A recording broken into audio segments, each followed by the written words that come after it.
Yeah.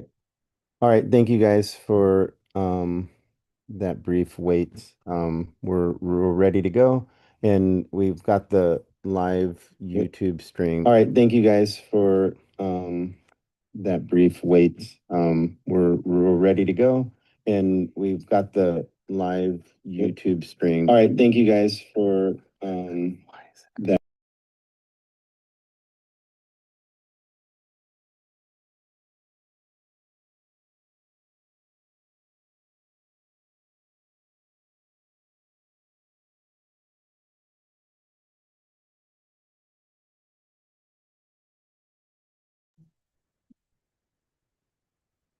Okay, you guys ready? All right. Aloha, everyone. Can you guys hear me okay? Okay, thank you very much. Sorry for that technical issues there. All right, we're gonna go ahead and start have a call to order. Today is Friday, October 24th, 2025. The time is 9:08 a.m. And the Endangered Species Recovery Committee meeting, a public meeting is called to order. My name is Jason Omick, Wildlife Program Manager with the Department of Land and Natural Resources, Division of Forestry and Wildlife. And I'll be today's chair for our meeting. Before we get started, please note that this meeting is being streamed live from YouTube, as I mentioned. Please do not post comments on Zoom chat, as this is not visible to everyone in attendance. If you'd like to provide verbal testimony, you may do so via Zoom. If you'd like to provide written comments, please email your written comments to dofa.hcp@hawaii.gov. That's dofaw.hcp@hawaii.gov. With me in the conference room, I have two DOFA HCP staff. They're going to go ahead and introduce themselves.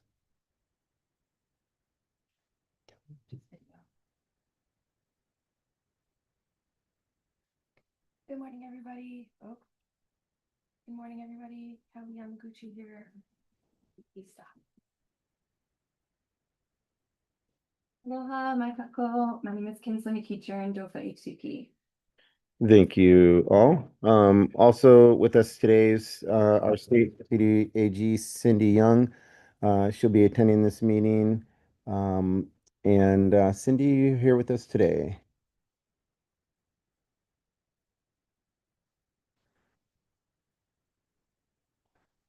I do see her. Maybe she stepped away for a moment, but we can come back. But yeah, Cindy is logged on with us today. Committee members, please introduce yourself and state if anyone is present in the room with you. Please remember to leave your cameras on during the ESRC discussion. We'll go ahead and start with ESRC members. We'll start with Lindsay. Hi, my name is Lindsay Young, member at large, and no one is in the room with me. We'll move to Lisa. Aloha, I'm Lisa Spain. I'm an ESRC member at large on Hawaii Island, and no one is in the room with me. Thank you, Lisa. We'll move to Kavika. Aloha, Kavika Winter, ESRC member, Hawaiian representative. No one's in the room with me.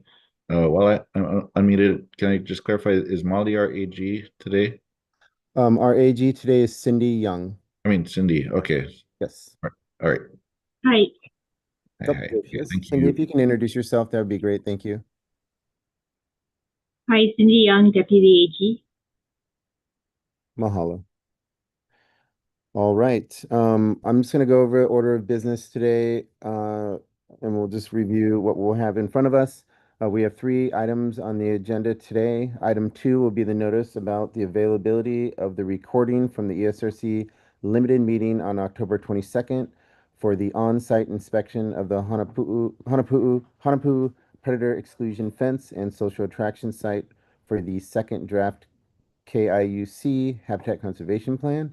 Item 3 will be status update on the Kauai Seabird Habitat Conservation Plan with KSHCP participants.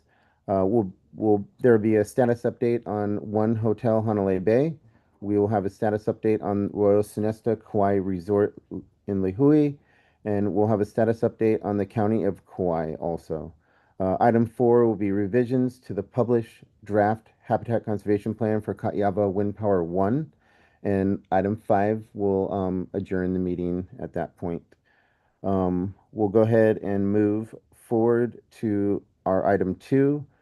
This is a notice that the recording from the ESRC limited meeting, October 22nd, 2025, for the on-site inspection, Hanapu Predator Exclusion Fence and Social Attraction Site for the draft Kauai Island Utility Cooperative Habitat Conservation Plan. This site visit is available online in our meeting archives that can be found at tps://dlnr.hawaii.gov/wildlife/meeting-archives. This is if you go to our DOFA website and navigate to the ESRC site, you will see the archive section there, which you can click on that link and see the site visit that was recorded. Wait, Jason, sorry, Yep. can I just say a couple things here? Well, first of all, I don't do we have a executive session room set up? Because I don't see one in my calendar like we usually do. Yeah, that is correct. I did not see that, so we'll go ahead and set that up. So if we do need to go into an executive session, we'll have that link available for you guys. Okay, because I did have some things I wanted to talk through with the how the meeting went yesterday, and this, in the previous meeting when we were discussing it being a limited meeting, I specifically said, does that mean it's not open to the public? And there was some dialogue, and there was discussion of safety issues and all of that, which I understand. But I said, if any able-bodied individuals show up who are passionate about seabird conservation, are they welcome to be there? And the answer was yes. But then when the agenda came out, the agenda said, based on discussions in the meeting, this is not open to the public. So I'd like to talk through that, so we don't have this mistake happen again. We had people there who were a part of the HCP that somehow they had the impression that they weren't able to be there. So what's the best way to do this? Should we go to executive session, or we want to talk it through here? I would say we go into executive session for that. So we'll get that link going right now. And what we can do is, okay, yeah, we just got the link out, and since this is the first, So I will make a motion that we go into executive session to discuss the nature of the limited meeting that happened on Kauai 2 days ago. okay, yeah, we're gonna, Cindy, we can't hear you. Member Winters, just to clarify, is that a motion that is to consult with your attorney Yes. pursuant to section 92-5A4 on issues relating to the ESRC's powers, duties, privileges, immunities, and liabilities? Is that? That's exactly what I meant. You must be reading my mind. Thank you. Okay, understood. Thanks. okay, we'll go ahead. So if that's a motion, I'm sorry, and that was a motion, correct? So there needs to be, just for procedural aspects, a second and a vote of the members. I'll second. Thank you, Lisa. We'll go ahead and move into executive session. Oh, I'm sorry. We got a second, so we'll go ahead and vote. Aye for me. If can we show hands? Aye. Oh, I'm sorry. And then since it's the first vote, it should be by roll call of the members. Okay, we'll do a roll call of members. Usually we just do hands, but we'll go ahead. So we got Lisa Spain. We got Kavika. All right. Anyone? So that's 2. And Lindsay. Yes. All right. And myself. So we have a unanimous decision. We'll go into executive session.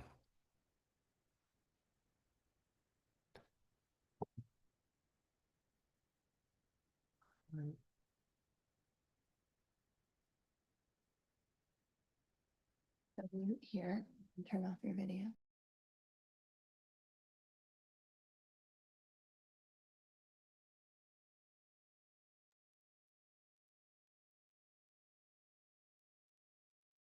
Sorry, I'm not seeing the link to the executive session. Where is it?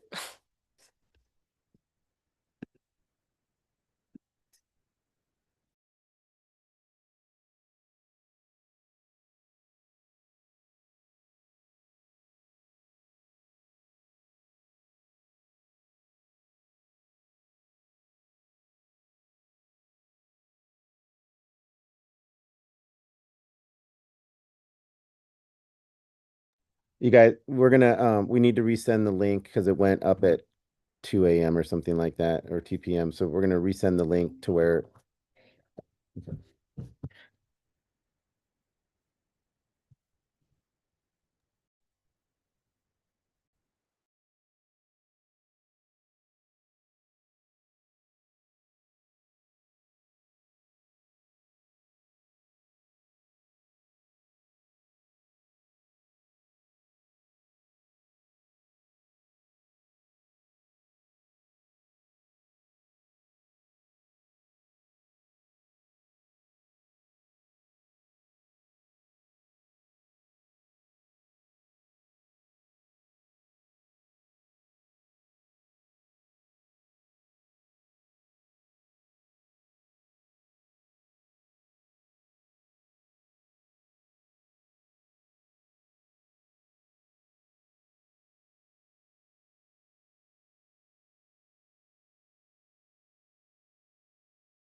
Thank you for waiting, folks. We're moving back into our meeting. We just finished executive session.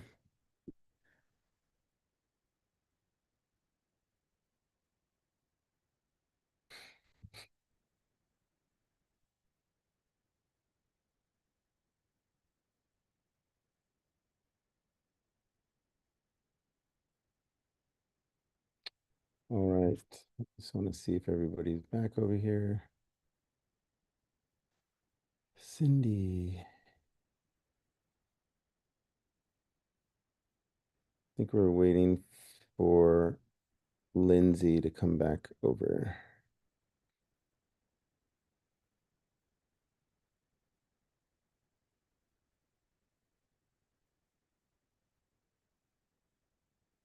And there's Lindsay.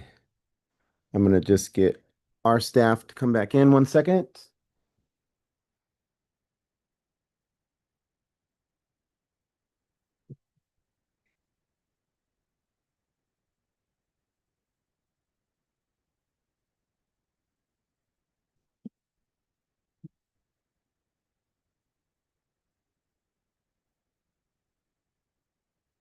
Okay, so thank you all for your time for waiting for a moment while we were in executive session.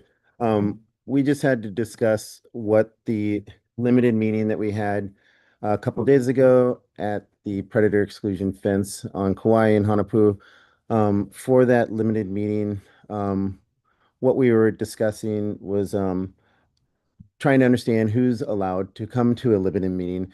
And what that discussion brought was the landowner and or applicants that are involved in the project are allowed to be at that limited meeting. So although it's not open to the public due to hazardous conditions and sensitive ecosystem, um, we are allowed to talk to the applicant, their contractors, and or other folks that are involved in the project to be able to enter the site and be at that site visit at that limited meeting. And so we just wanted to make sure like who's allowed to come and who's not allowed to come. And so we had that discussion and we're all clear on what a limited meeting, what's involved in a limited meeting. And so and we'll make sure that our agendas going forward can explain that well so everyone understands who is allowed to be there. I think that's the bottom line there. So moving forward, does anyone have any questions about that synopsis? Okay.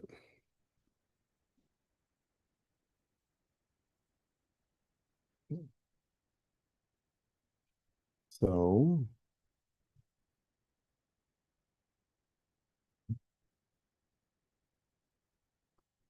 we are on item 2 at this point. Let's see here.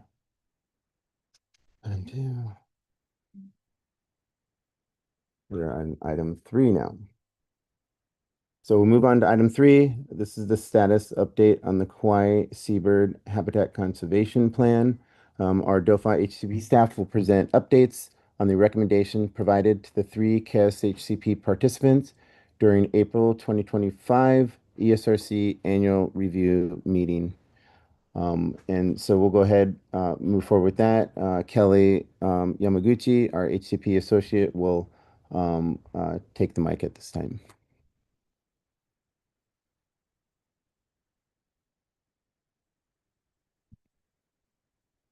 Okay, good morning, everybody. Is everybody able to see my screen?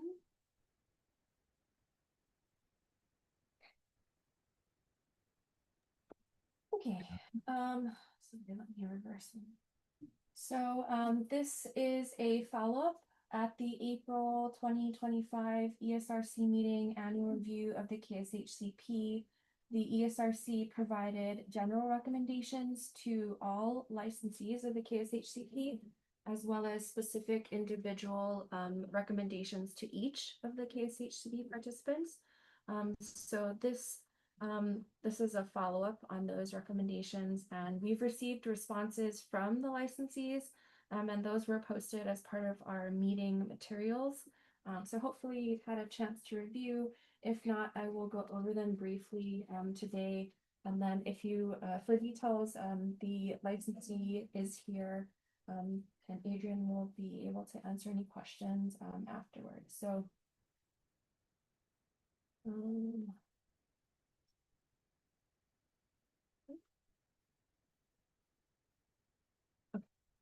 so before we jump into each of the individual licensees, I wanted to just kind of provide an overview about what's been going on with HCP staff in the background since that meeting time. So I started a little bit before.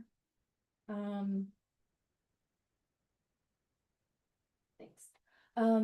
So started back in March. That's when we receive reports from the participants and the prime contractor. We have meetings with the participants to review all of the season's data, their annual reports, and then we prepare for the ESRC annual review meetings. In April, that's when we had our annual review meetings for all 8 participants. May, I held U.S. Fish and Wildlife and DOFA held the follow-up meetings with all of the participants.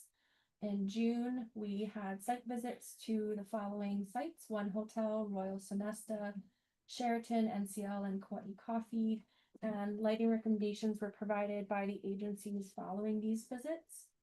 In July, we had some follow-up meetings to talk about the amendments that are pending. So meeting with NCL to discuss their amendments to request take of adult seabirds. August, we met with One Hotel, who is working on an amendment to reduce their discovery rate to 50% and increase their take request for juvenile. August, we also send out something called an annual implementation letter. So this goes out to all KSHCP participants. It's basically a summary compliance review of what's been done up to that point. And then of course we, try and get it to them before the fallout season. It was a little bit later this year than we'd like, but still went out, I think, in late August. So yeah, giving participants a heads up on what to work towards remedying for the fallout season in 2025. And then September 15th, fledgling season begins. I just also wanted to put in here that in addition to the KSHCP participants, we also sent out kind of like it's not an email blast. We send it out to each individual. We identify hotspots in the community where seabirds are falling, and we reach out to the nearby entities. So whether it's like, a condo or a business, and provide them information and background on, the importance of lighting and recovering seabirds. So that also went out this year. I don't have the exact numbers, but I want to say over 20 separate folks were contacted. Most of them, unfortunately, don't really get back to us, but some of them do, and some of them have made lighting changes. And also a big thanks to DLAC, who helps us kind of eyes on the ground and spot all these folks in the community. She also does lighting reviews with them if they'd like. So she puts in a lot of legwork and groundwork to helping get the community kind of, improved on their lighting. Okay. So we're gonna head into the general recommendations. So first we'll discuss One Hotel Honolulu Bay. So in bold, we have the general recommendations from the ESRC that DOFA has recommended to the participants. And in the dark red is the participants' responses. So property size is there. Property is about 23.44 acres. 11 of those acres are safe to search. With regards to training, they have different levels of training. So all staff receive the awareness training. Security personnel and searchers receive the seabird response training. And then the details of the trainings, like what they're trained on, and I guess the call records of how many attendees, etc., will be provided with the annual report. Third recommendation, lighting issues. So in the responses that were provided in the meeting materials, there's a complete list of the lighting changes that were made, but some of the bigger ones that were done were shields added to the parking lots. The Wilina lines were lowered partway during bar service. This was a concern raised by Maha'ala, a community member from Hanalei. And there are other changes noted in the licensee's response. So they've got a list of the changes they made in lighting prior and for 2025. Photos will be provided by the licensee in the annual report. Predator survey reports. So these, of course, will be at the end of the fledgling season, but they are, reinforce that their predator control contractor is tracking the catch rates and they are recording predator observations. So those data are forthcoming at the end of the season. Recommendation number 5. So this is that participants should basically undergo a third-party searcher efficacy trial to make sure that the discovery rate that's in their PIP document is what they're actually achieving on the ground.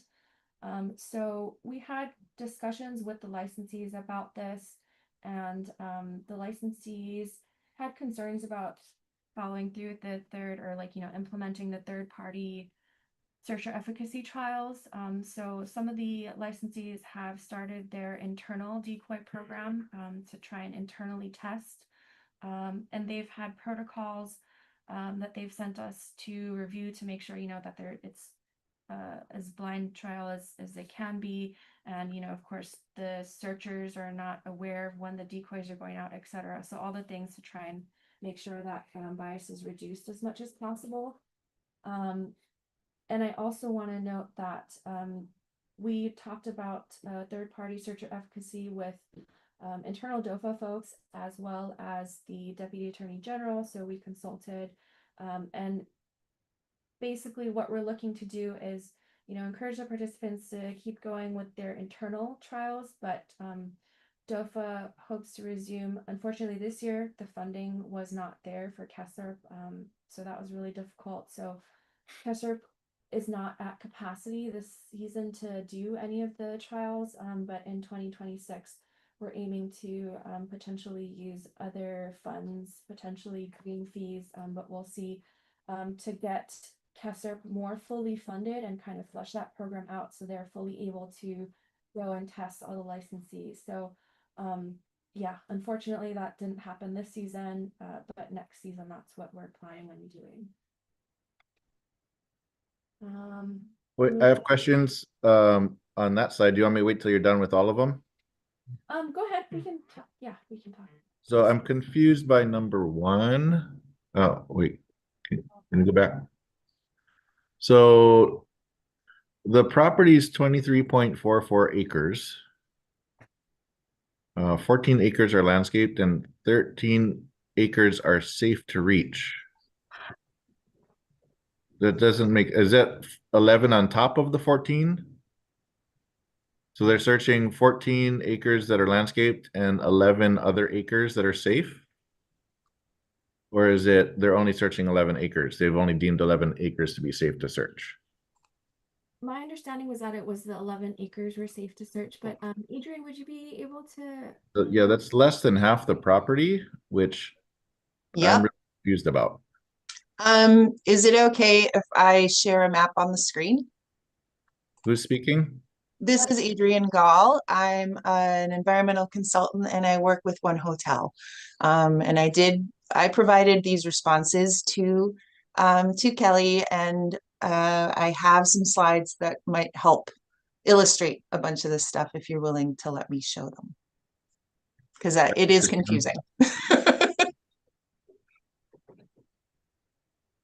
I'm on this part right now. So. Adrian, do you have access to share? Sharing is not turned on for me, so I'm going to send the request right now.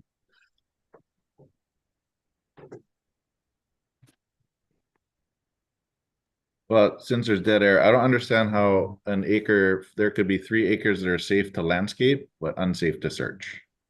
Because they're really steep and there's a couple of, I'll show you on the map.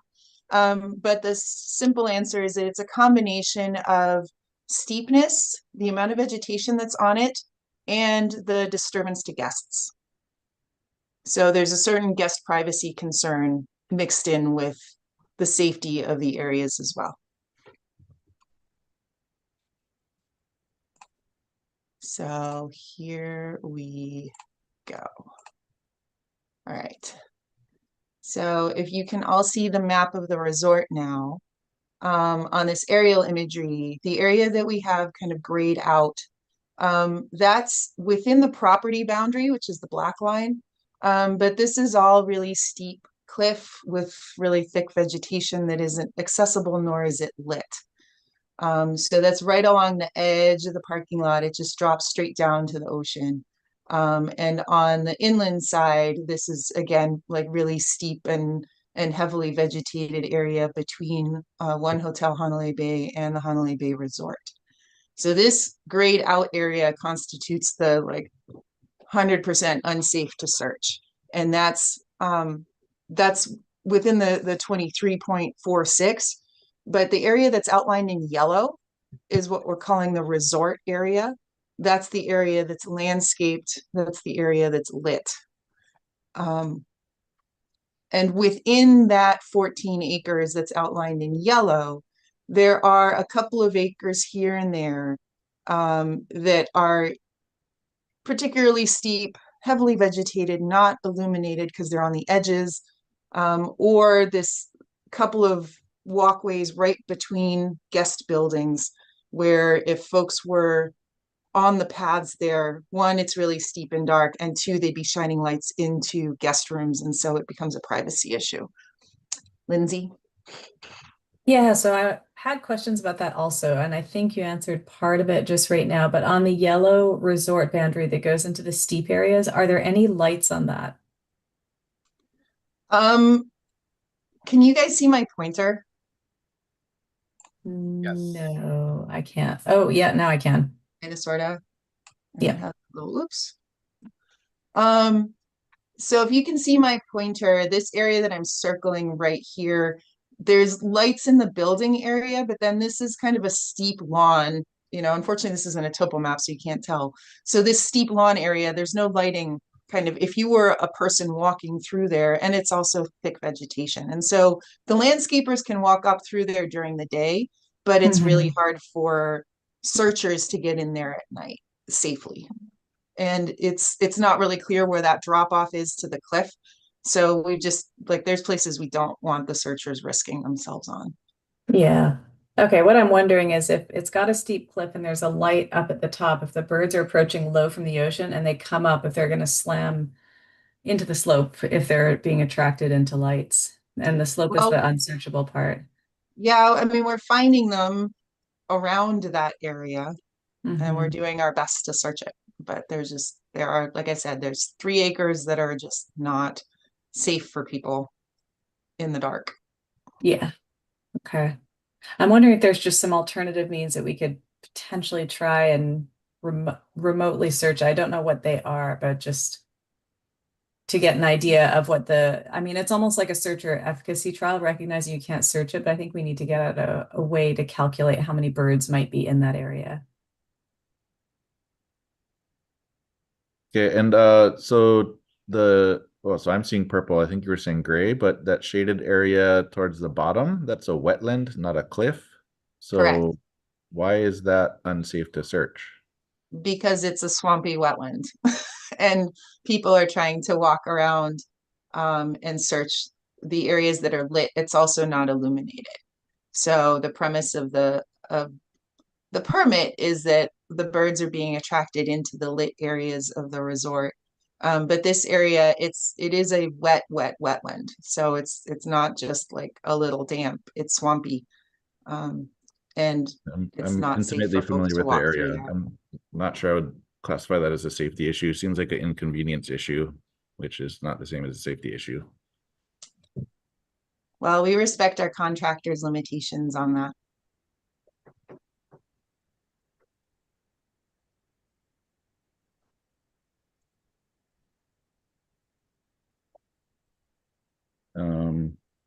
Okay, then what about the shaded area to the right? This area here, Yeah. it's super steep Yeah, and okay. just thick. It's a kind of a gully gorge. If you go over to the Honolulu Bay Resort, there's a little path that connects the two resorts. And if you walk that path and get up onto these tennis courts or even up to the Honolulu Bay Resort and look over, looking from either resort, you see that it's just a steep gully in there. Okay, so to the bottom right corner of where the yellow polygon is, it looks like there's a road that's on the property. Is that not walkable by the contractors? It's an access road that has locked gates.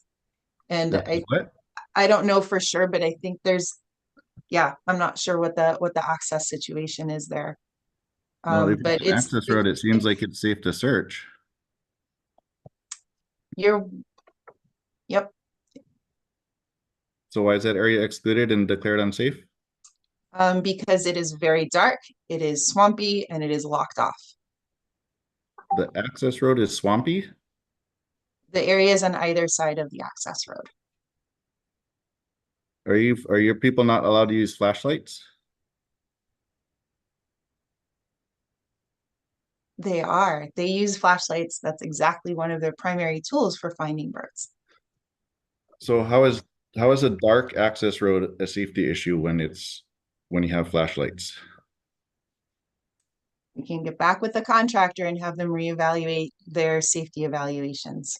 Okay, well, I think that's ridiculous to say that an access road is unsafe to walk at night when you have a flashlight and it's blocked off from traffic.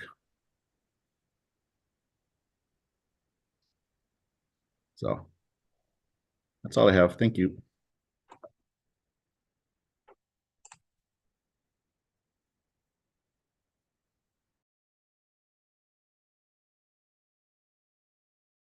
Oh, so another question on a different part of that slide. Could you bring it back up, please? Sure. Sure. Well, Not your slide, the I'll hand other it back one. to Kelly. Kelly. I was trying to make sure I was understanding what you're saying about the pool. Can you repeat that part, please? So you're saying something about a pool? I'm trying to figure out if the pool lights were turned on or off or dimmed, or they're just left on all night. The pool lights. Sorry, the pool lights weren't on this slide, but I don't know if one hotel made any changes.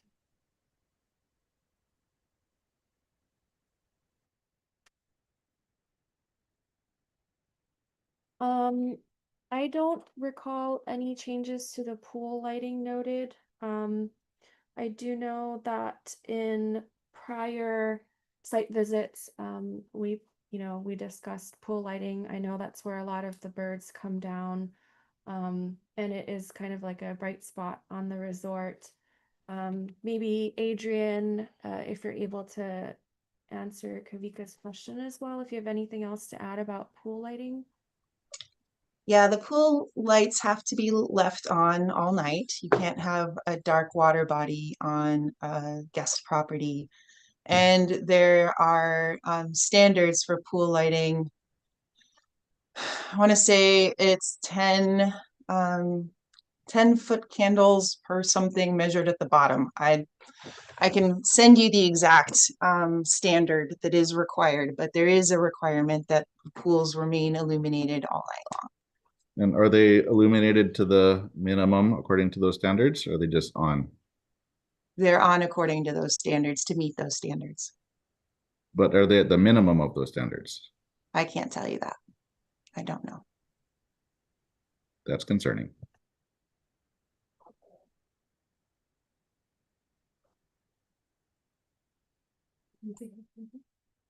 Yeah, I have a different question. So for number 5 for searcher efficacy, happy to hear you guys are doing decoy trials.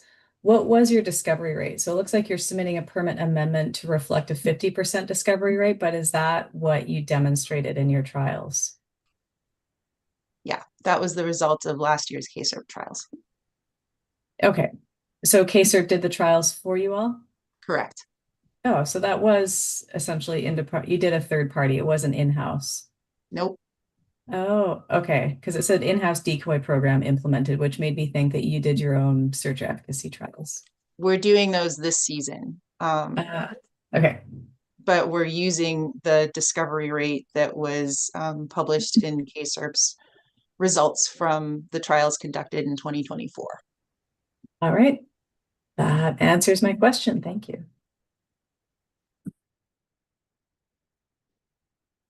Okay. Thanks, Adrian. Thanks, committee members, for those questions.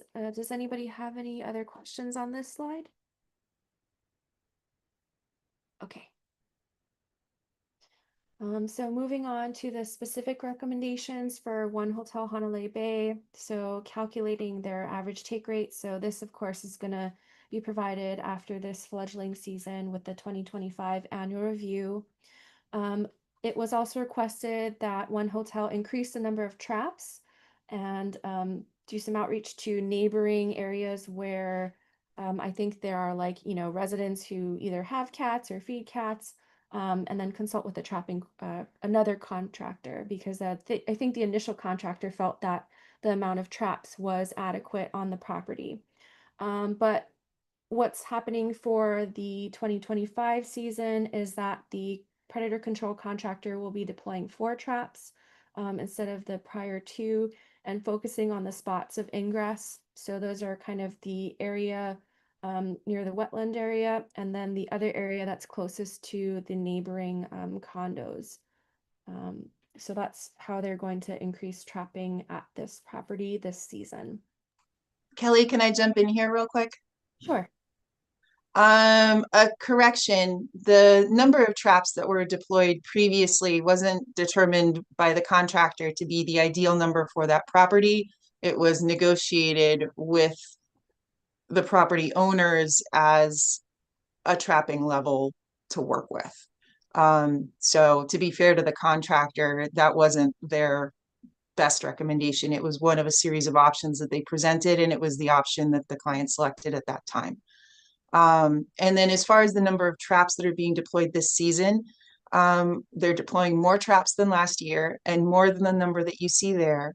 We are reluctant to provide the exact number in a public meeting, but we are happy to provide that number privately.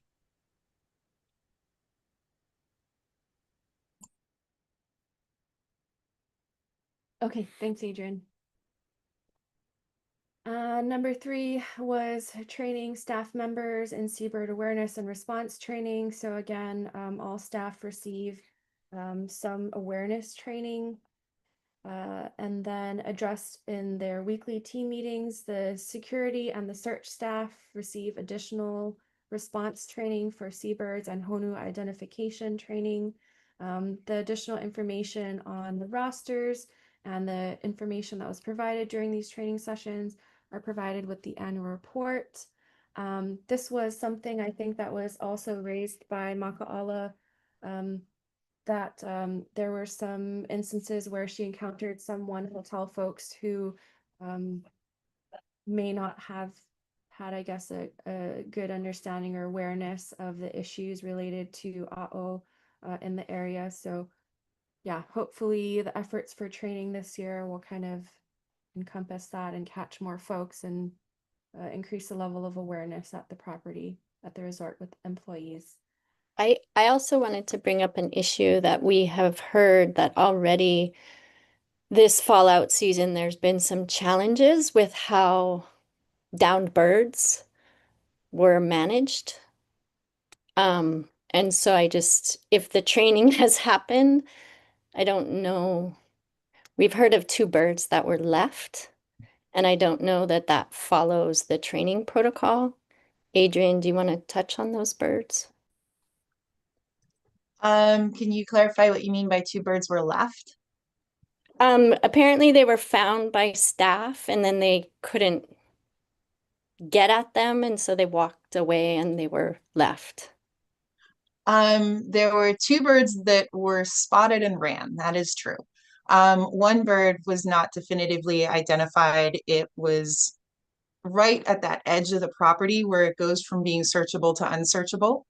And the bird dove down into thorn bushes, and the team did their best to take pictures through the thorn bushes. But you can't see anything, and that bird just took a hike down over the cliff. So when a bird goes into an area that's unsafe for people, they're not going to go follow it. The first bird, it was spotted right down next to the beach. They were able to get a photograph of it. And they went to get it and it hopped into some really thick alpaca. And they spent a half hour bashing through the alpaca trying to find it. After a half hour, you have to consider what the effect of the stress is on the birds and the probability that they're going to find it. So they put forth a very good faith effort to find that bird. We're fortunate that they did get good pictures of it. But at some point you got to call it. So they did put forth an effort to try and recover that bird, and they just weren't able to find it. So all of that is in keeping with their training. They were in contact with us the moment those things happened. And it's been really great. Actually, the search team is extremely communicative. And they check in with us every day. We know exactly what what their search effort was the night before, what they've been finding. And so in addition to the initial in-person training, we're reinforcing good behaviors as we go through the season. And it's been really nice to get the feedback from Molly and SOS, because between all of us, we're kind of improving process as we go and reinforcing the protocol. It seems like it would be really simple, but especially, right now we're just pulling out of a really heavy fallout moment around the new moon that occurred on the 21st. So there have been a lot of birds getting recovered. And when you have 2 or 3 birds at a time, very simple steps can get complicated real quick. So unfortunately, the team's had enough repetition at this point that they're really solid in their process. And yeah, it's unfortunate that those 2 birds got away, but I have to say it wasn't for lack of trying on part of the search team. In both cases, they tried to recover the birds, and birds scooted to places where they couldn't be found. So are those birds counted as a take or not? The first one will, because we had a definitive identification on it. The second one, we never saw it really. Like, there was movement out of the corner of the eye. They tried to go for it, but we don't have a definitive ID. It's been reported to the agencies, so they're aware of it.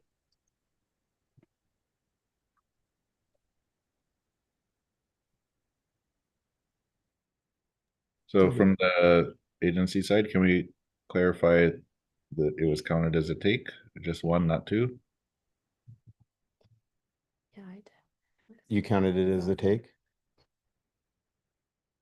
Did. So so we were notified for both findings, and they're both documented as take, according to our HCP associates. I mean, if it's emailed to us and provided information on the species and stuff like that, it would be considered take. So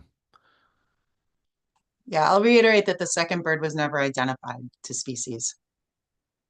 okay, so it'd be good to go back and look at the report that we got from them to see if it said that. You can go ahead and speak. Okay. Did you have anything to share with that?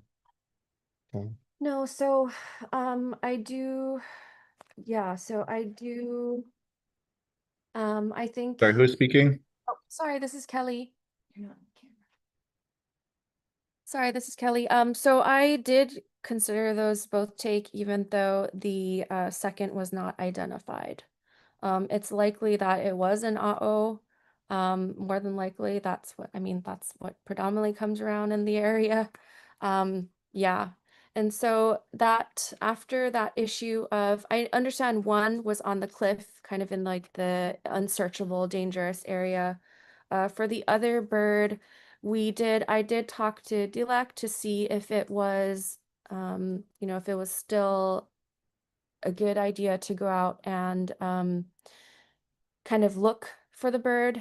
So DLAC did coordinate with some volunteers who were able to go down to attempt to locate the bird, but unfortunately they were not able to. Another offer was made that in this instance, especially if we know where a bird might be in the area, was for conservation dogs to go in, because they'd be a little bit better at finding a bird potentially in some thick bushes. but one hotel was not open to the idea of conservation dogs on property. So we did make some efforts on the DOFA end to try and recover that bird. But yes, we're assuming that, birds that are not recovered, that are down on the property are considered take.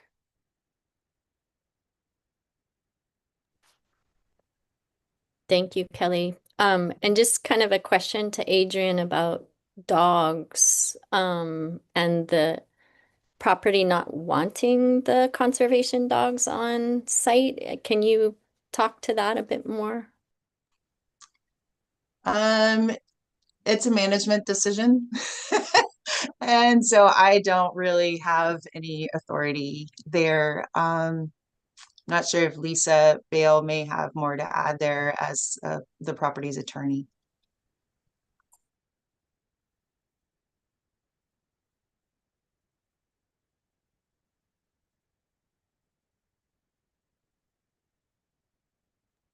I think I saw Lisa on. Okay, there she is. This is Lisa Bale. I'm the attorney for One Hotel. There is concern from a management standpoint about having the dogs operating in guest areas of the hotel. It's a dialogue we're always willing to consider continuing when we have meetings with staff, and it frequently comes up. But so far, we have not found a good solution to having the dogs on property searching with guests there as well.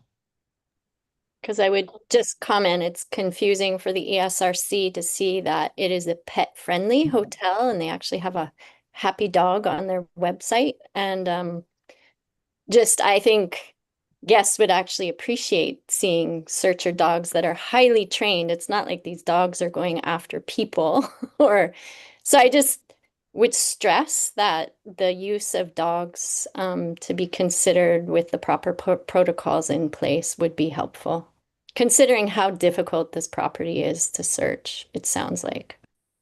Yeah, and that's why we continue to discuss it with the agencies when we have meetings. It's a complicated issue, and I do defer to management best judgment about what's appropriate in the guest area of the hotel. And I think it would be helpful. It would be really helpful if there were kind of a decision tree or protocols or sideboards on how it works to work with conservation dogs, because management has no idea and we have nothing in writing on what it means to call in the dogs. And so if DOFA can outline what a process would be, what circumstances would dogs be used? What is the training of the dogs that are available? How do we engage the help of conservation dogs? Do we call DOFA and DOFA calls the dog handlers? Do we call the dog handlers directly? Like all of those things, if we can lay out a process, it's much easier for management to say yes if they know exactly what the circumstances are and what the process will be.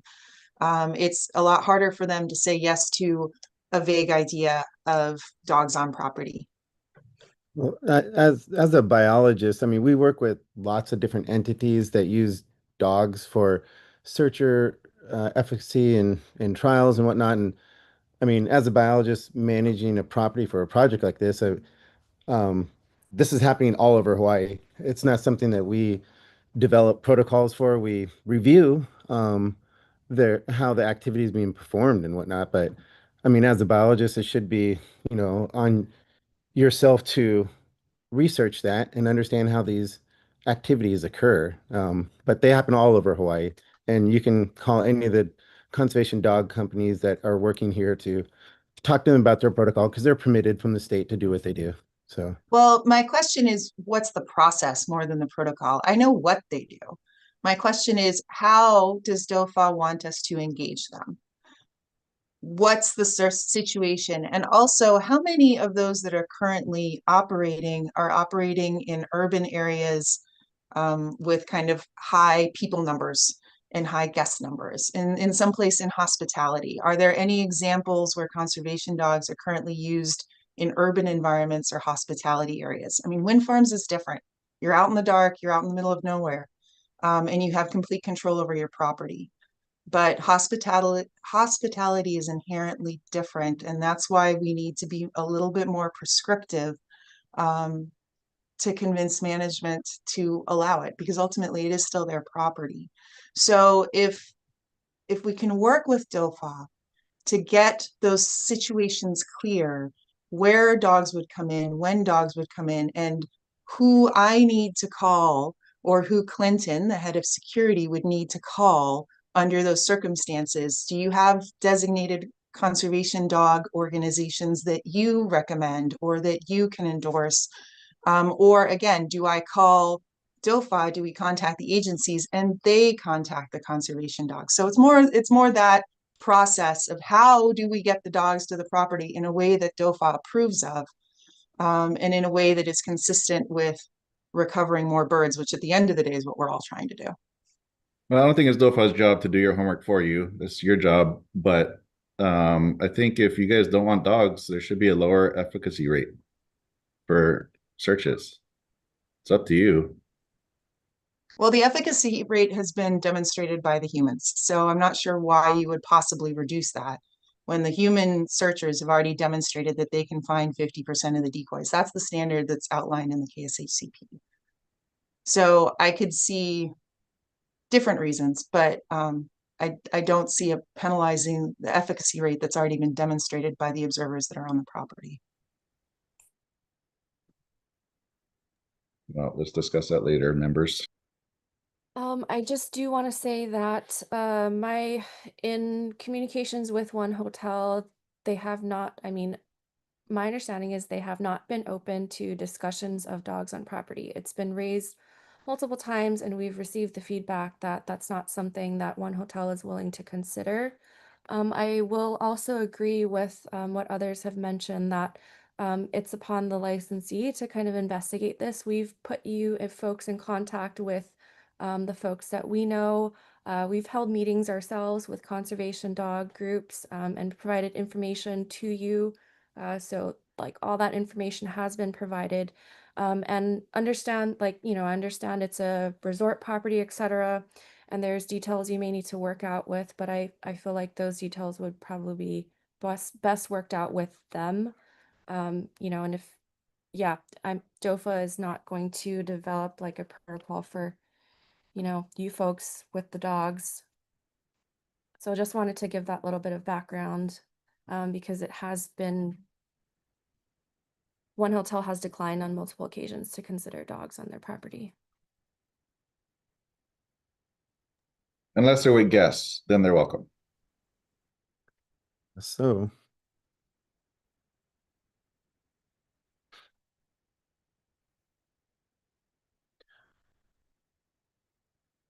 Okay.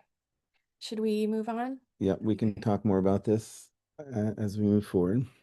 Okay. So I think we were on number 4. This is what was discussed at our last annual review meeting, that One Hotel is going to amend their discovery rate to 50%. Again, this was from the KSHCP, Koi Endangered Seabird Recovery Trials that were run 2024 season. So that's what, with decoy testing through KSHCP, they had a 50% discovery rate, and that's what they're planning to amend their PIP to.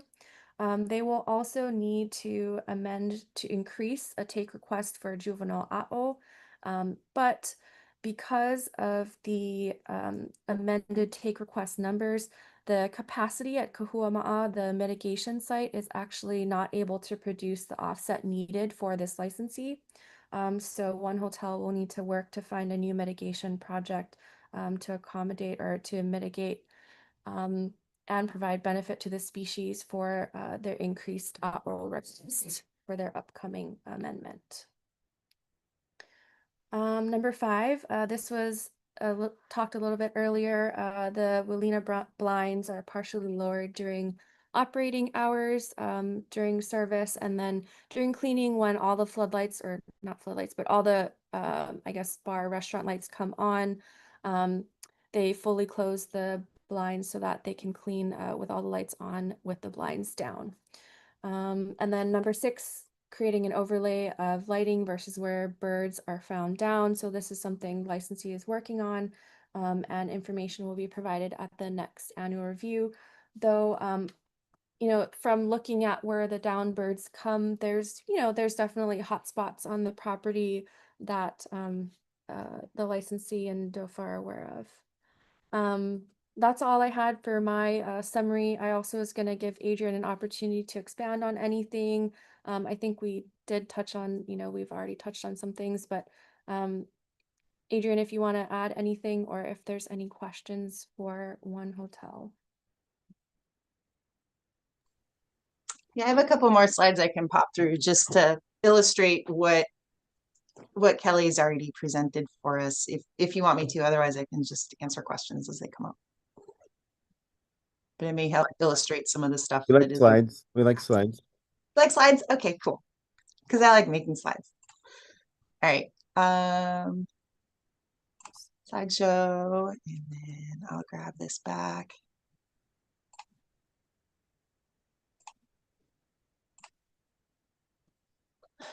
So quickly, here's the property again. We already walked through that one. Training, this is just to reiterate that everybody, and actually this isn't even a complete list of all the departments on the hotel, in the hotel, that get trained. And just to help you understand the difference between Seabird awareness training that everybody gets, so we're talking 400 to 600 employees are getting this agenda, which is, why are we here? Who are the birds we're talking about? What are the regulatory protections? Why do they fall out? What is it about lights that really messes particularly with fledglings? And what do you do to help? And so that's where we're looking at engaging the entire property in lighting reduction if they're working at night. And if they find a bird, for the majority of workers on the property, it's call security and get somebody who's trained in response to come help. And we also go over turtle tracks and what to do if you see any sign of turtle on the beach. This is how we expand the training for the responders. So for the responders, we get into how do you search for birds? So getting down, looking under vegetation, and the process of effective searching. We extensively cover data collection and management, because that's a big part of this, is documenting not only search effort, but also the finds and making sure that we're getting those pictures and we're getting exact locations and descriptions, and the basics of safely handling birds. So that's how we expand the training for the folks that are designated as responders. And that's all members of the loss prevention team, the security team, and the additional contracted searchers that work during fledgling season. This is the laundry list that Kelly shared with you about the various lighting adjustments that have been made in the past year. And this is just to help you visualize it. So the parking lot is a challenge. You have to have a well-lit parking lot. How well lit is well lit. There are basic kind of foot candle measurements at foot level that we're trying to hit. On the left, you see the photo that was taken at twilight. You can see that the box, the shield is over the light, but there's a lot of glare out sideways. And so on the right, you see the shield improvements that were made this year to deepen the box so that more of the light goes straight down and less of it comes out. So all of the lights in the parking lot were retrofit with those deeper shields. These are the screens. Makala is correct. The screens are still there and they're being used every night. Now, this is where you can see how they come down partially when there are guests in the bar, because people have to be able to come in and out on the sides. And then once the bar closes down, then, which I think is around 9 o'clock, and Clinton can correct me if I'm wrong, but I believe it's 9:10. Then you can see these accordion things that are off to the side here. Those are bigger screens that then come across to close in the bar with the other screens down to keep light from shining out while the cleaners are in there, and everything is pretty much tidied up and shut down by 11. This skylight was a bit of a concern. It's on the 7th floor. The 7th floor is sort of a long walkway, and so we had that skylight tinted to reduce the amount of light that is coming up through it. The lighting maps are in process. There's a lot of lights on this property. Even though we're doing our best to minimize them, it's a big area. And so the only lights that are unshielded are the tiki torches and tiki bowls, sort of fire bolts that are around. But the rest of the lights are all shielded. This little vent thing is actually lights that are along stairwells and walkways that keep the light shining right down where feet land rather than up in the air. So these are just some examples of the lighting that we're in the process of mapping. Many of the lights, not all of them, but most of them, are dimmable and can be color adjusted. So I think there's some room there too to consider, what CCT the lights are set at, and what the lumen output is. And we've been steadily adjusting those down, trying to find that place where we can have them at a minimum and still meet human safety needs. Another issue that was in there that I don't think you mentioned specifically, Kelly, was a question that came up. I think it was one of the general recommendations about wanting to see predator observations and trapping together. This is a plot that I showed in 2023. We didn't include these in 24 because it wasn't part of the template. But I just wanted to verify with ESRC that this is the visualization or the comparison that you were hoping to see for this year's annual report.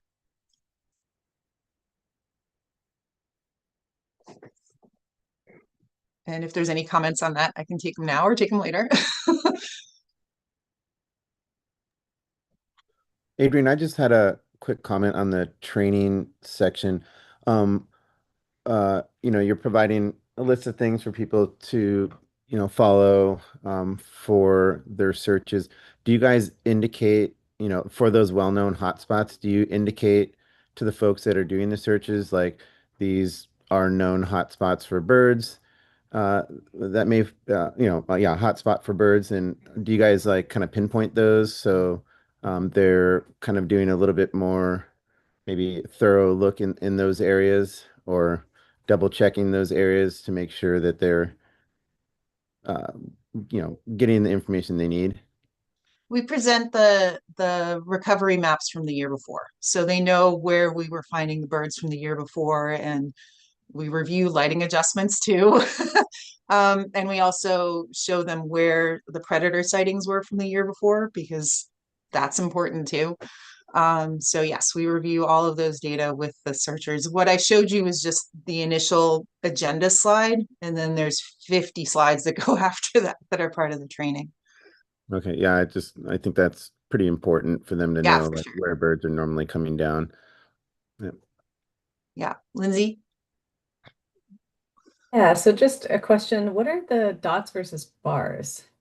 The dots are the trapping effort. So if you see red dots on the bottom, that means traps were set, but no predators were caught. And wherever the dots are up, those were nights where predators were caught. And the x-axis is fledging season, and the y-axis is number of predators, which goes from 0 to 2. Okay, so it looks like you observed 2 predators and caught 3. That was from 2023. Yep. Okay. And we've stepped up the training and the data collection effort. And we had many more predator sightings last year. We have many more predator sightings this year. So the figure for 2025 will look different than this. Okay, and that's what I was going to say. Like, that's a little bit low, but if this is prior to all the changes, that makes sense. All right, thank you. What about 2024's data? We have it. It just wasn't part of the annual report. I mean, we provided all that information in the annual report. We just didn't make this particular figure for 2024. I can, if you want me to. So you putting up a figure that was from a previous report, not the current report? Correct. I'm providing it as an example because one of the comments we got from ESRC after last year's meeting was that you didn't see this figure.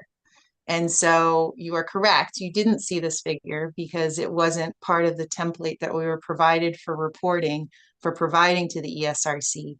But I just put this up here as an example of what I've done in the past to verify that this is what you were looking for, in which case we won't be sure to include it in the 2025 report. This is a review of what we discussed, you know, with Kelly's first slide. The contractor is deploying traps on the property 9 months out of the year, with varying levels of effort, higher levels of effort during fledgling season than outside of fledgling season. And we are trying to focus on the areas where there's the highest detections of predators. There are limitations to where you can trap on the property because people do like to tamper with traps. So the traps have to be very well hidden. So that's a bit of a limitation on the number of traps you can deploy and where you can deploy them. Because the moment traps start getting tampered with, it makes it that much harder to catch predators in any kind of trap. And a trap set anywhere.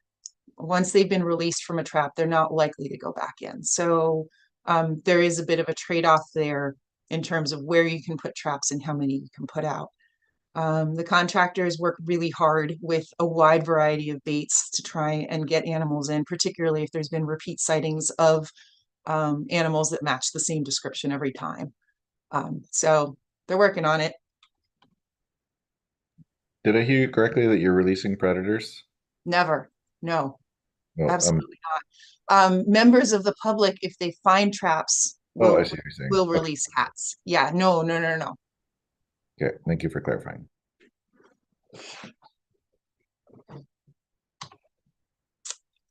This is just the details of how we've set up the internal decoy trials. This is, you know, acknowledging that ESRC and DOFA haven't provided comments actually back on this particular protocol, nor have they indicated that they'd necessarily accept the results of these trials, but they're an incredibly valuable training tool. And my hope is that we can maybe even consider some modifications to the KSHCP trials based on these protocols, where we started with the KSHCP protocols and then we've expanded them a bit, because there's certain things that you can do when the decoys are being deployed on property that is much more challenging for KSHCP. The biggest one is sample size. It's really hard for KSHCP to get there frequently enough to put out a high number of decoys. And when the decoys are being deployed by people that work on the property, then it's much easier to get that sample size. So this is just the rundown in slide form, and I can provide the document for comment I have. So I'd be really curious to hear what folks think of that. Lindsay? Just one thing on this quickly, having done decoy trials, it makes a big difference if you use matted paint versus gloss, because if you're searching with a flashlight, you get the reflection and then you get a higher detection rate because they're seeing the reflection and not the bird. So I can just see on that one in the middle picture, it's a shiny, shiny bird. So I would recommend just covering these with a matted coat so that they're not as reflective, to have it be a little bit more realistic. These are the same decoys that KSHCP uses, so that's part of the concern, is that, like, if we're all going to change our decoys, that's great. We got the same decoys that they use, so we're trying to be consistent with their decoys. But I think it's a good point overall, because the searchers have noted that there's a lot of differences in looking for a decoy versus looking for a live bird.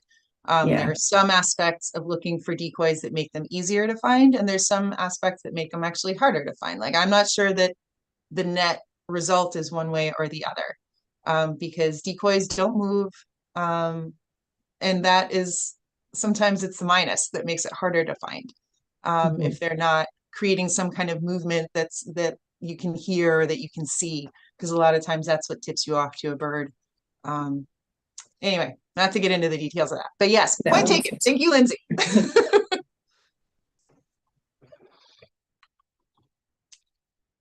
Just to reiterate the search effort, we've got searchers working in teams of 2, and those are the dedicated searchers. And then on top of the dedicated searchers, we have the loss prevention teams that are doing rounds as well. They're focused on human safety, but if they find birds, they're trained to pick them up, and they're trained to work with the search teams to recover them. There on the bottom, that bottom picture in the row is a picture of one of the trails in between the buildings. That's one of that constitutes part of the 3 acres that are unsearchable. Because as you can see, it's really steep going up from the trail and going down from the trail. Just a couple notes on the permit amendment request. It was officially requested on June 2nd. We met with the agencies as Kelly indicated. We have a revised participant inclusion plan. It's not complete yet because it's still pending the detailed lighting inventory. As soon as we get that lighting inventory done, it will go back to the agencies for consideration. The take calculations, as I said, we're revising the discovery rate down to 0.5, which has been validated by the most recent KSHCP trials. I think there's still a lot of question about future validation trials, and we've already discussed some of those here. And also just raising the point that initial calculations suggest that we're going to exceed the current mitigation site. So that I anticipate to be a topic of conversation once we get a completed PIP to the agencies. So those are all my slides. Thank you, Adrian. Just to make a note about the decoys, KSHCP, all their decoys do have a matte finish to them. Maybe at one point they didn't, I'm not sure, but they do now. So whenever as we continue to do, next year, if we're going to be doing trials using KSHCP, yeah, those birds will be in the matte finish, and that's what they have now. But yeah, thank you for your slides. That was great.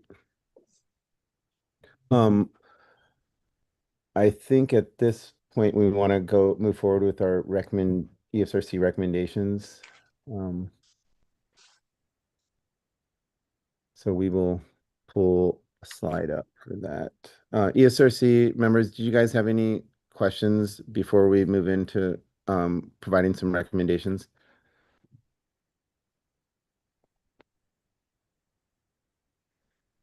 Okay.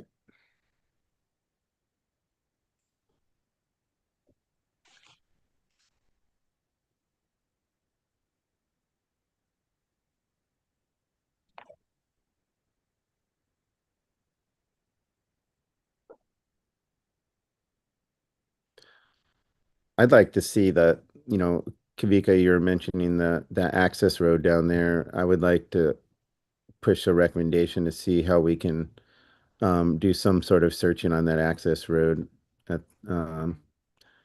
because that would be doable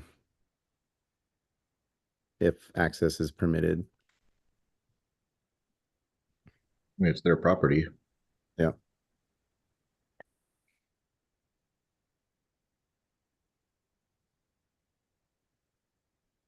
Yeah, this would give us a little indication of what's happening in that wetland area.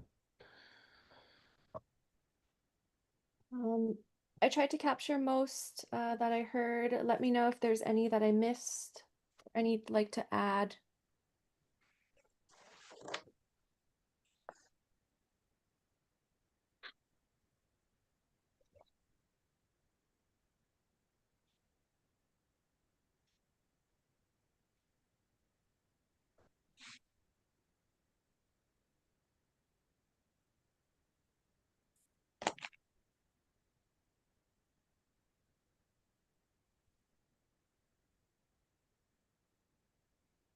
Kavika, you're on mute.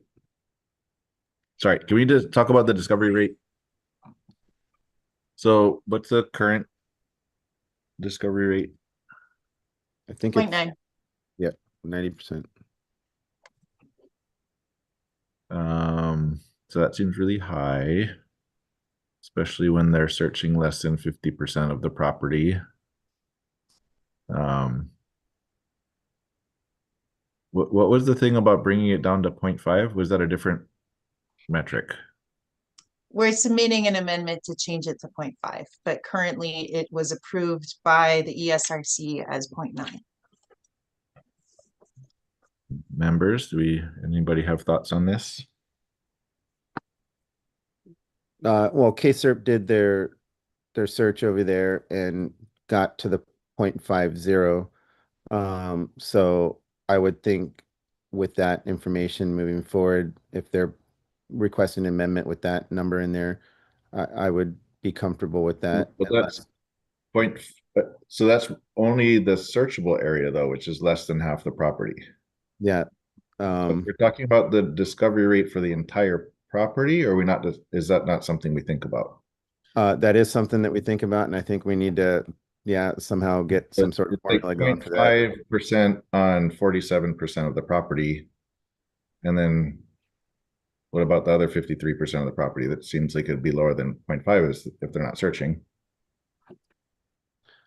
I would support pursuing an amendment to at least get it away from 90% to start, but as we have earlier, for item 2, putting additional search methods on for that component, and then once they have that data, then we could split it into what percent of the property is represented by different search areas. But at least for now, I don't feel like we should wait to get that data to get it down from 0.9. I think pursuing the 0.5 and then doing an additional amendment after we get that data would be a good way to go. Which data are you referring to? For item 2, consider alternative search methods. So once we get ideas on the discovery rate in those unsearchable areas with new methods. So essentially doing a secondary discovery rate trial in the unsearchable And areas. considering alternative search methods is not doing alternatives. You don't get data from considerations. Well, then let's propose an alternative search method for that area. Or I mean, an alternative discovery trial. Or an Yeah, additional discovery trial, I Good. guess. 50% in the 47% of the property that they search, but we can't consider 50% for 53% of the property that's not searched. Well, right now it's 90% for that part. That's why I'm saying I think we should accept the 50 for now and work on a new discovery rate for that area and then revise it and split it based on searchable versus non. Why can't we do that now, though? We could just say 50% of the searchable property and 0% for unsearchable property equals a discovery rate of 0.25.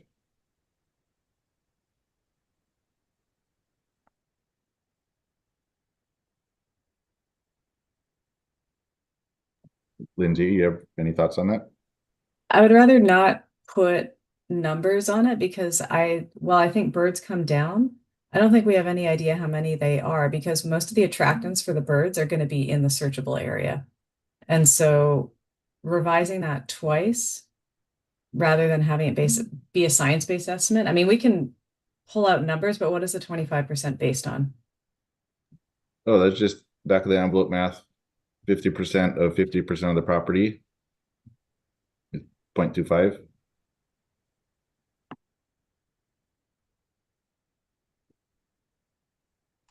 That's whole assuming that property. the fallout rate is the same in the areas that are not lit as it is in the areas that are brightly lit. And the whole premise of the permit is that birds are attracted to light.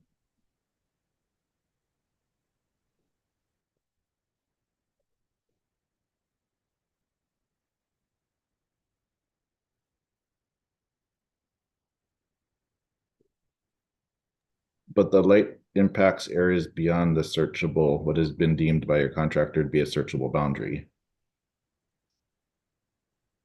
So anyway, I'm just saying 50% on 50% of the property equals 0.25.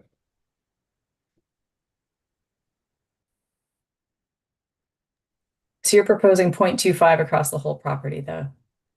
That's what I'm proposing.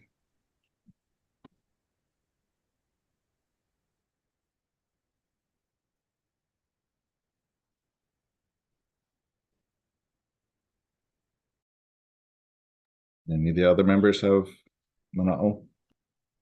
I have a question on process. You know, the amendment to this permit would bring the discovery rate to 50%.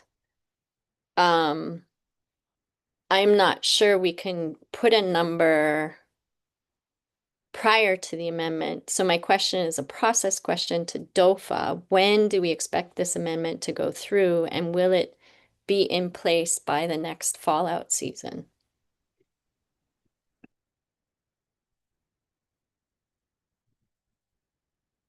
I think we should have a timeline, for sure. Yeah, I definitely like to see this completed, or if the amendment is not completed, you know, I wouldn't like to go another season utilizing the 90% or 0.9 discovery rate for another year of take.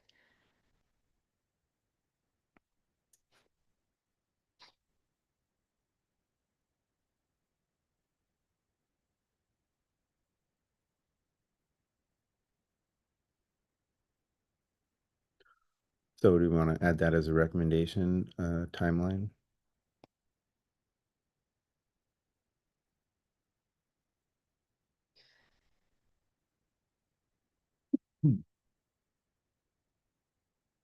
I do also think it'd be reasonable to have a time frame for a licensee to accomplish this.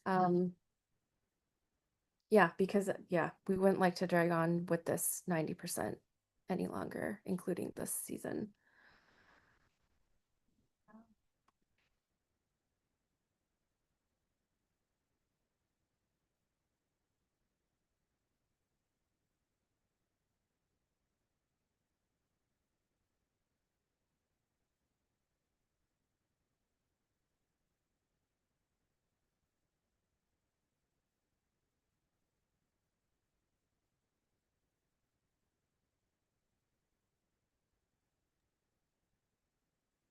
So what's going on? Why is nobody talking or typing?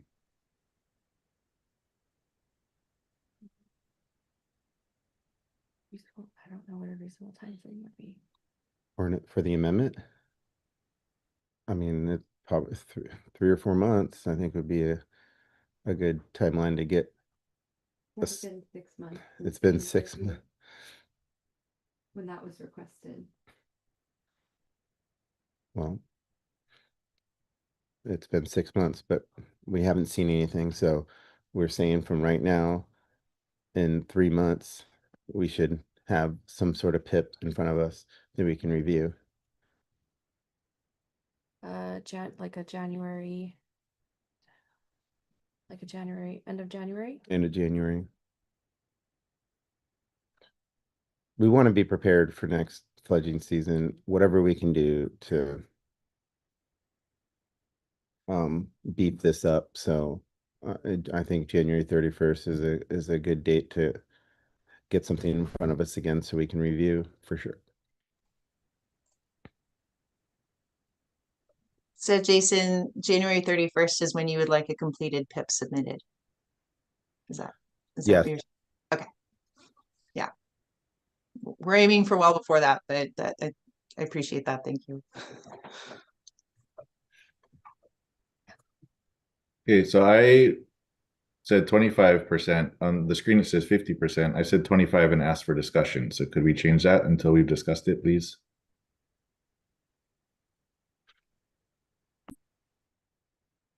And I asked for members to weigh in on that. Can you say that again? Sorry, my internet cut out for just a moment. We're discussing the 25% discovery rate. You've commented. I wanted to hear from the others. Or I mean, if you have anything else to say about it, I just wanted to hear from more than you. Something to consider would be, instead of putting a hard number on the discovery rate, is that the number is based on the searcher efficacy moving forward. So for example, if they have a searcher efficacy rate in the season for 30%, then that time period is calculated at that searcher efficacy rate, as opposed to it being set as a hard number. Is that possible? I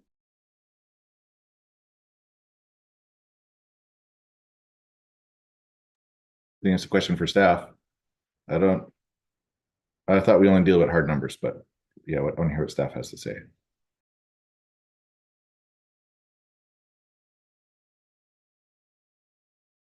Lisa, can you repeat that? I apologize. I think, oh, sorry.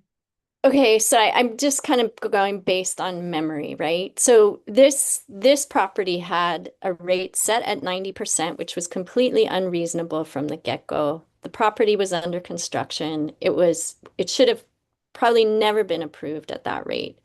50% has been a kind of a standard going rate of what other properties, work with. I believe, and I'm going to need some help with memory, when there was an efficacy search on this property prior to this KSHCP one that hit 50%, it was way lower than that. It was like 30%, unless I'm getting confused with a different property. So the point being is that if you have, a very, and the KSHCP 50% isn't actually, and help me again understand this, isn't actually the property's number. That's what KSHCP was able to find, their 50%. Correct? Correct.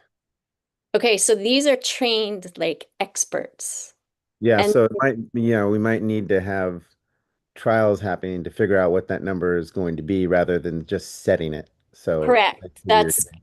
Is it possible to do kind of like this variable rate based on the number for that's getting, what the discovery rate and the searcher efficacy is for that prior to the fallout season Yeah, it's for like that year? they're validating themselves on their own searchers. Yeah, I thanks Lisa for that. I think that's a really good, yeah, I think that's really reasonable. I mean, I'll leave it up to the ESRC, but um also I guess, just pointing out experience with other folks, it really depends on the year. And if they meet 50% one year, they don't necessarily meet it the next. The folks at the property change, so it's very variable. And I agree that, yeah, something that changes with, is most accurate and up to date would probably be the best number to utilize. So yes, if we're able to get, Kessler trials prior to season, ascertain that number of, what their discovery rate actually is on the ground through the Kessler trials, and then utilize that for the season, that might, yeah, agree. And the amendment process takes quite some time too. And so we're asking here on January 31st. I mean, if you guys can have something to us sooner, that would be way more advantageous. You were saying that you were planning to have it sooner. If you want to throw out a date, that would be great because it may take months for us to go through the amendment process, and we don't want to be behind the gun again this next year. So, do you guys think you can get something to us before January 31st? This is a question to Adrian. We're trying. Like I said, the lighting inventory is an important part of this, and it's a little complicated. So uh, that's my goal is to get something by the end of the year. But as far as what we put in writing, you were willing to take January 31st, then I'll take the buffer, because we do still have all of the annual reporting and everything else that goes with it that takes precedence once season ends, and we have to put the annual report together as well. So let's leave January 31st there, and I will do my best to get to you as soon as we can. Get a completed PIP. And like the completed PIP has to map every single light on that property. So it is a lot. Yeah, and I mean, yeah, this was asked a long, we 6 months ago, but since then there was, retrofitting happening at the same time too. So we understand, or I understand there's a lot of lights on the property. So the sooner the better, the faster we can get through this process. I think putting the January 31st out there is giving you guys a little bit more time. So yeah, let's get something by that date, and we'll go from there. Yep. Okay, and so for the rate, what I'm suggesting is that we add on to the formula, the percent of searchable area of the property. So that would be the additional 0.5 in the formula. Do any of the members think that's unreasonable?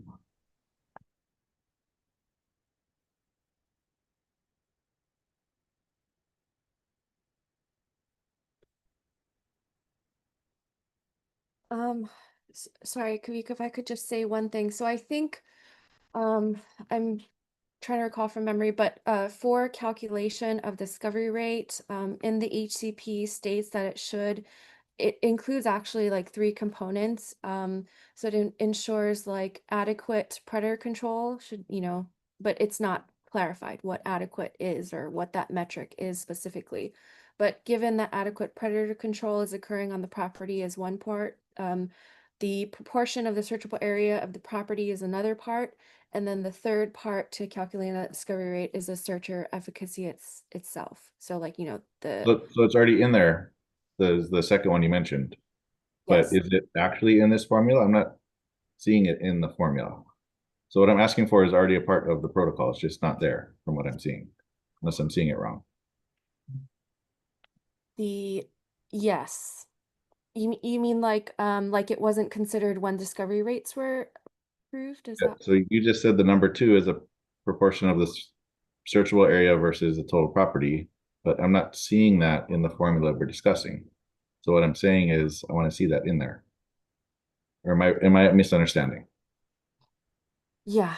So yes, I think I don't know when the participants' individual discovery rates were calculated, um, if those were considered. It doesn't appear to be. It looks like discovery rate kind of got equated with searcher efficacy, without considering those other factors that you just mentioned. So without considering the searchable portion of the property, and then also including that adequate predator control is happening on the property as well.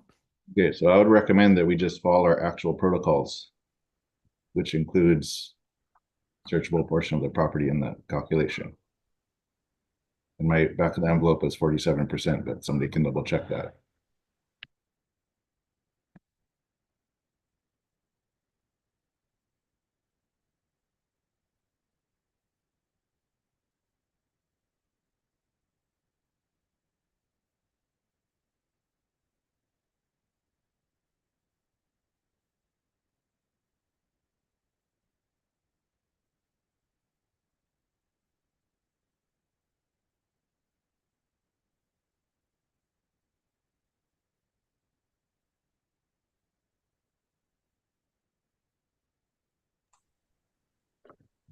So I'm not sure if Lisa would want to weigh in here. I wasn't around when the 0.9 was developed, but based on kind of my retroactive calculations and reading that over and over and over again, the permit seems like it was issued for the resort area, not the property area. And that 0.9 calculation was developed using the 14 acres of the property and then the 3 acres that were not searchable. That's how it, I believe, and Lisa can correct me on this, I think that's how it was calculated in the first place. And the unsearchable areas that are also not lit were not part of the original calculation. So that's just kind of saying that yes, searchable area was considered in the original calculation. It's just that the total area was the resort area and not the property area. And this is Lisa, if I can add, that's correct. My general recollection is that the original 90% discovery rate was the product of a 2-year consultation with Fish and Wildlife Service to get to that 90% rate. Unfortunately, I don't think we have anybody from Fish and Wildlife Service here with us today because they're on furlough. The person that undertook that consultation, I don't think is with Fish and Wildlife Service anymore. So what we're doing as part of our amendment is responding to Kelly's instructions for what we should include, which includes searchable area, which includes a light map, And I think once everybody has that PIP in front of them, the percentages will be easier to discuss with those concrete numbers in front of you rather than discussing it as an abstract here. I think, hearing a suggestion that we perhaps consider amending the take formula in the HCP itself, which would not just be amending the property rate for this one property, but amending the HCP, which is an entirely different process altogether. And I definitely want to talk with folks at Fish and Wildlife Service and with Cindy Young before we head down that path. But I think the correct thing to do is what Kelly is already telling us to do here, which is to include the detailed light map, which is very detailed and taking a much longer time than we expected, plus all of the searchable area detail, plus the searcher efficacy information in one document for everybody to consider. And I think once Kelly has a chance to review that and puts it in front of you, you can probably have much more specific discussions that will make more sense.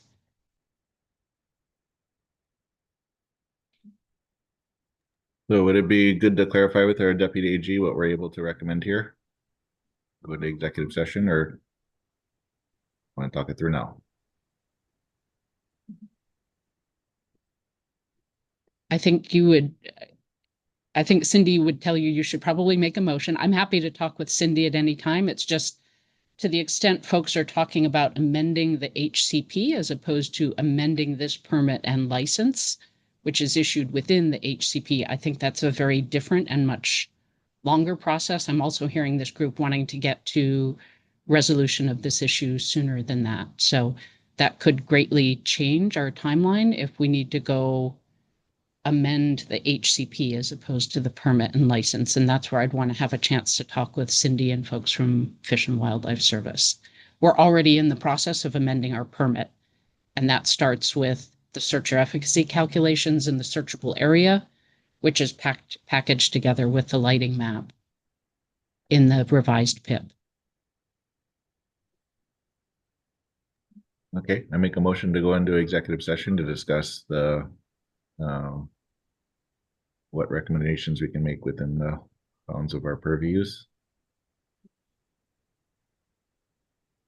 I second.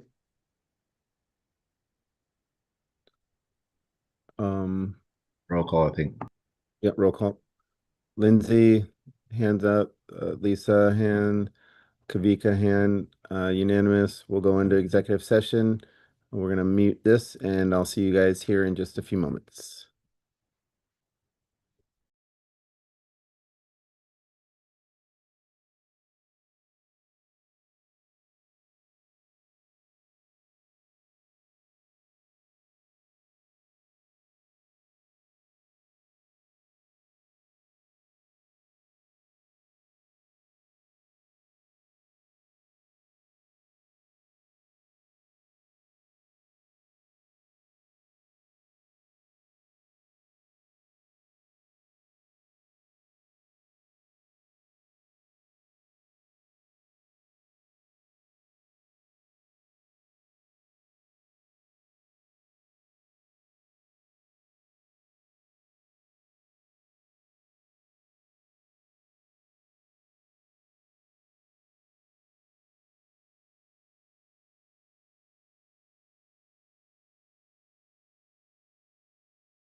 Aloha, everyone. Let me get my admit.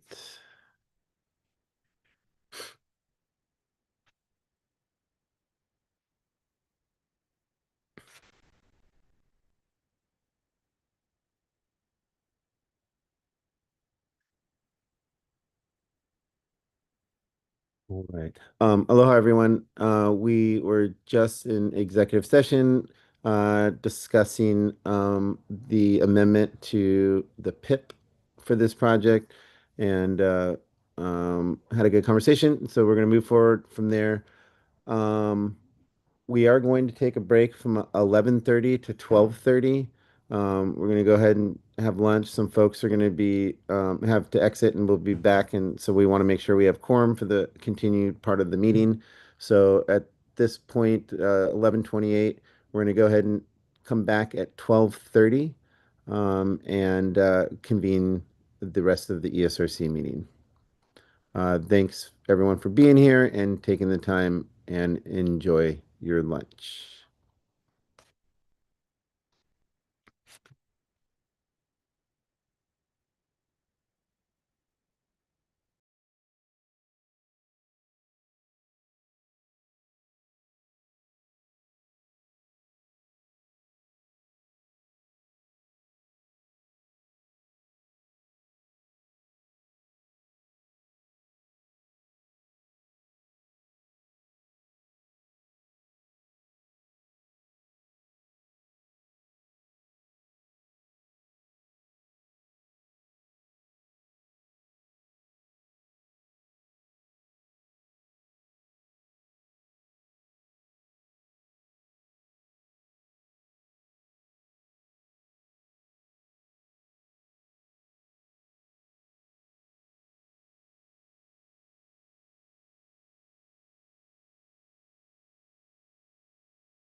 Aloha, everyone. Thanks for allowing for that break. Let's see if everyone's back. We have Lisa. We have Kavika. Waiting for Lindsay.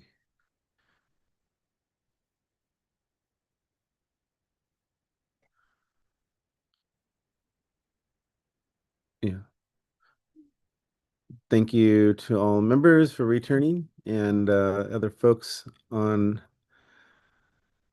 Zoom with us. We're just waiting for one more member and we'll continue forward.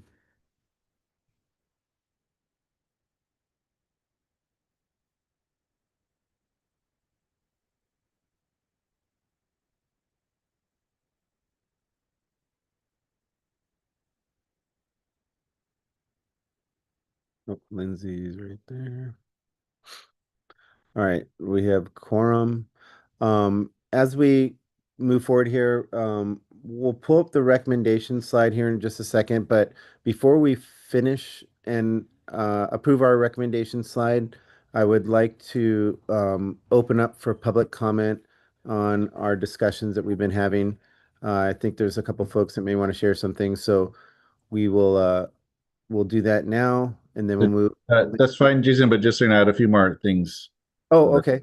Okay, let's just take some public comment real quick, and then we'll go back and we'll finish up the recommendation side and get whatever additional comments from ESRC. So anybody on Zoom that would like to testify at this moment? Dilek. Aloha, Dilek, go ahead. Aloha, thank you. Thank you very much for the information. That was really helpful. And I would like to acknowledge, I'm representing Kauai Endangered Seabird Recovery Project, by the way. My name is Dilek. And I would like to acknowledge the really positive support from the Hotel One team. All these years, we have been working together to really improve the lighting situation and also search efficiency in Hotel One. And I want to thank to the whole team for their effort. But I think at least as the Kauai Endangered Seabird Project, we think that the problem is still very much at a large scale because of their location and the amount of lighting, as you were discussing before. So I have just a few comments and a few questions for the Hotel One team. One thing is they mentioned pool lighting standards.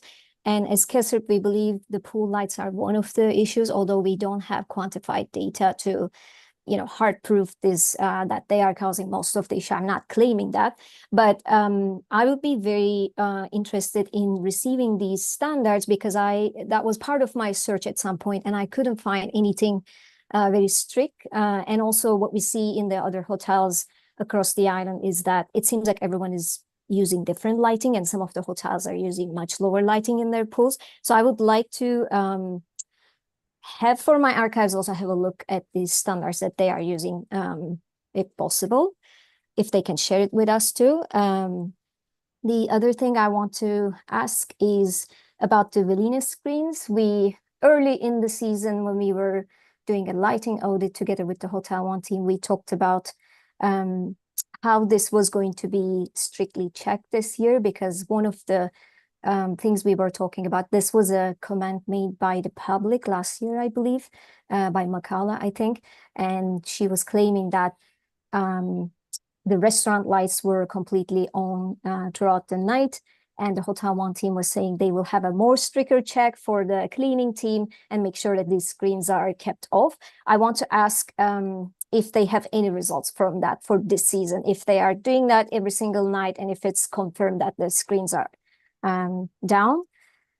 I also would like to ask about predator control efficiency. They mentioned that there are cat sightings reported to the predator control team, and it sounds like some of the descriptions of these cats are shared. For example, what color, what size, if there's any unique identifier on these cats. I would be interested to know if they are measuring like following that, and then if these cats are captured indeed, and what is the efficiency in that. So basically, if there's unique identifiers for the cats, I know it's not possible for every single cat, but if they are following this data. And then I would also like to comment on the rate that is going to be used for their take estimate. And I want to remind everyone that yes, they reached 50% in 2024, which was great. It was a good improvement. But when we did the test as KSHCP in 2023, the rate was 35%, much lower. And as I think Kelly mentioned, this is something that we are expecting to vary every year, depending on the staffing, environmental, and many factors.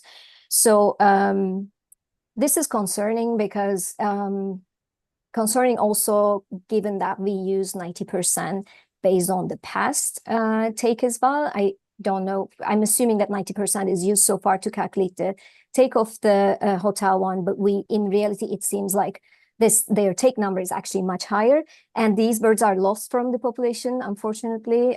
Hopefully some of them reach to the ocean safely, but some of them are definitely lost, and I think there should be responsibility for this. So if there is any possibility to back calculate the take based on these, whatever rate we are going to use. And as KSHCP, I would also agree with the recommendations related to the amount of basically land that is searchable. So yes, the rest of the property is relatively darker, but we know that seabirds are not necessarily always grounding right underneath the light that they are attracted to. They may be landing a little bit further. Again, it's really hard to quantify this, but at least there is some impact. That's something. And I also would like to finally point out that in the search efficiency, we try to break it down based on cover and open areas, and they were really successful in finding the decoys in the open. But when it comes to decoys in the cover, the rates were, and we have the breakdown of this in the report, the rates are not as close to the rates. So it's not homogeneous for all types of, so based on this, I think we are for now safe to assume that if the bird is under a bush or, a vegetation, it will be harder to find as well. So I don't know if that can be taken into consideration too. And then finally, I would like to ask KSHCP comment on the amendment timeline that was discussed early on. Again, I would like to emphasize that unfortunately, Hotel One, because of the location, it's a high traffic seabird area, and yeah, unfortunately, they have been taking seabirds, and I would like to see this process is not being delayed further and applied to this year's, if possible, as KSHCP. I think that's all I want to say. Thank you. Thank you, Dilat. Okay. Any other public comments? Do we have anybody else on Zoom that would like to provide comments? And do we have anything in our HCP email or anything like that? Oh, yeah. And before we move forward, is any of the ESRC would like to respond, or I'm sorry, the licensee, I'm sorry, the applicant like to respond to Dilect's question and to provide any clarity on that?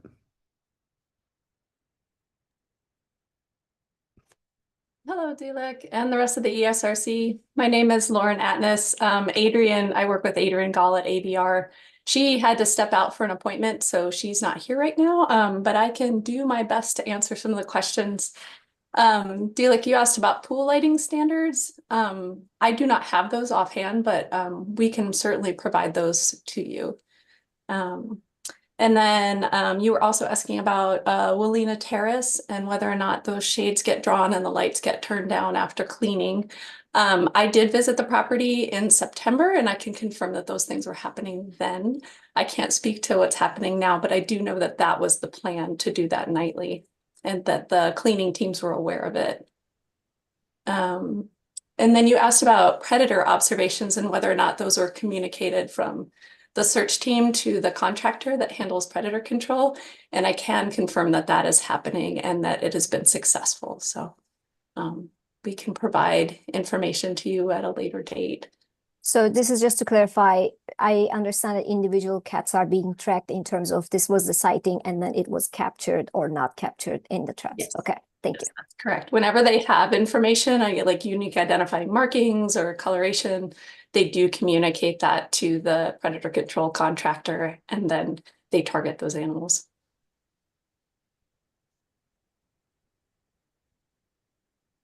And then I hear you when you were mentioning the searcher efficiency rates and how they have improved since 2023 from 35% to 50%. And that you were also asking about back calculating during the permitted period when the detection rate was 90%. Is that right? Okay. Yes. And this is Lisa Bale. I think that's been in our annual reports that we give to ESRC. So if you haven't seen those, they're probably still online, or we can pull them up for you. We calculate both ways, the way the permit requires us to report and with that different searcher efficiency rate.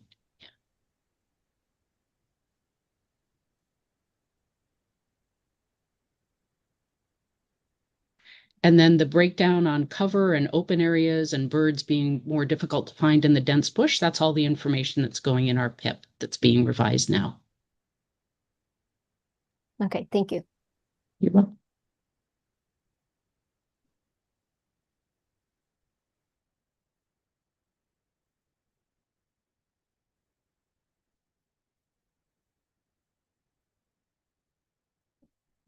Yeah, if there's any other folks on Zoom that would like to share any testimony or comments. I see none. All right. Well, nothing in the email? Nothing, okay. No, okay. So let's get our recommendation slide back up. And Kavika, you had some additional comments? Yeah, I'd need to see it to jog my memory. We'll bring it up here in a second.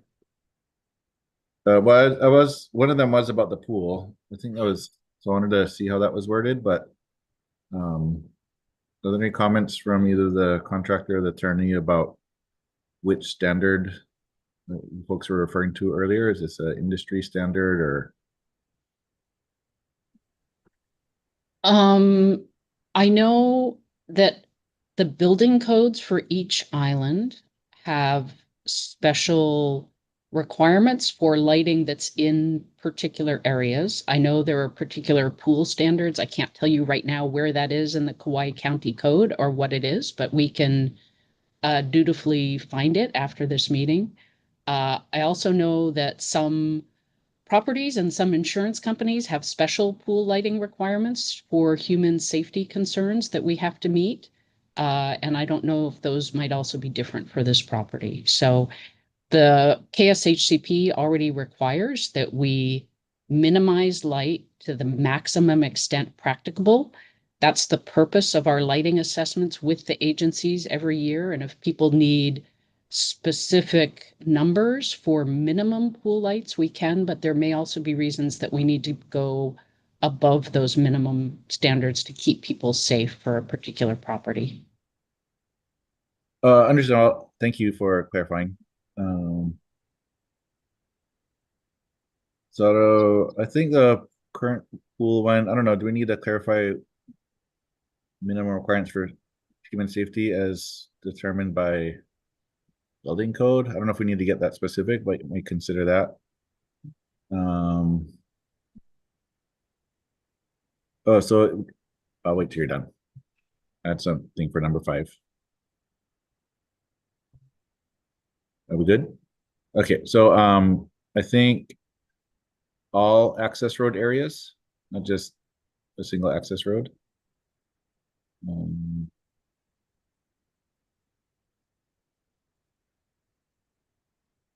To be included. And then a question for the permittee. I'm not sure who's best to answer, but I think it might have been Lisa speaking when there was mention of hotspot fallout areas. Has that been documented where that is in the report? That will be part of the annual report once we compile the data for this season in January. And so we'll be giving you a presentation on our regular schedule, like March or April of next year. My understanding is that's also part of what Kelly has directed us to do for the PIP. That's why we're trying to come up with those maps of lights on the property, overlaid with where the birds have come down, so we can all be making some better decisions on adaptive management and additional minimization. So Kelly's already on top of it, and she's making us create those maps for you.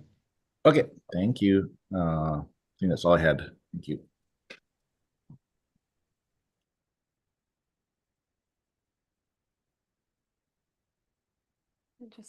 Just want to make sure that what we have on the recommendation slide is reflects what you folks would like to see.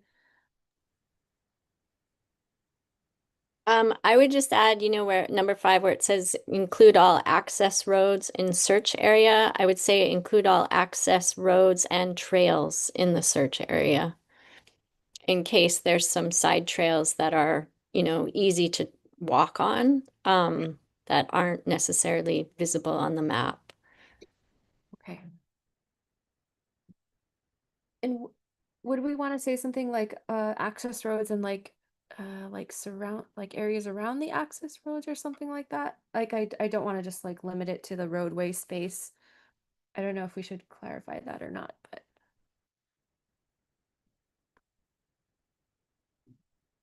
or if that would Where okay, where like they can be looking off the sides of the roads into areas that are visible, kind of thing. So all access roads and and yeah, adjacent searchable areas.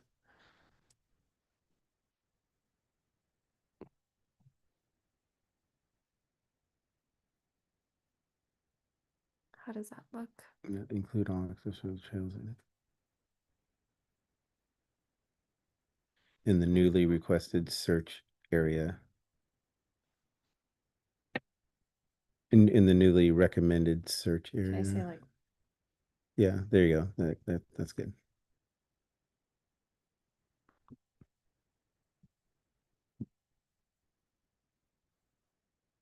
And you guys everyone's okay with number 6, the searchable portion of the property, as well as the annual third-party searcher efficiency rate should be included when calculating the discovery rate. Adequate predator control must also be occurring.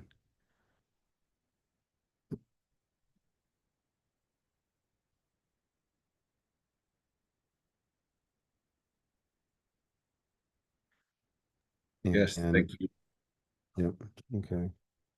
okay. And number 7's also, a lot different than setting a particular discovery rate.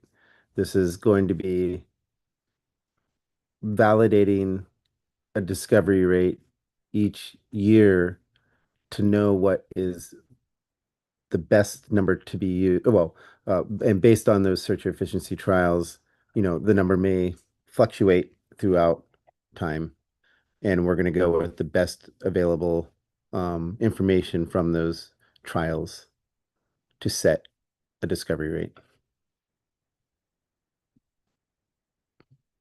I think that's one of the most important items on this whole entire recommendation slide.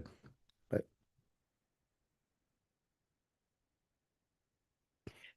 You want to take yeah, so if everyone's okay, let's approve this recommendation slide, and we'll move forward with that. Can I get a hand raise on everyone that's okay? Kavika, we got Lisa. I'm gonna move my thing over here. We got Lindsay. Okay. All right. Thank you, everyone, for your time on that.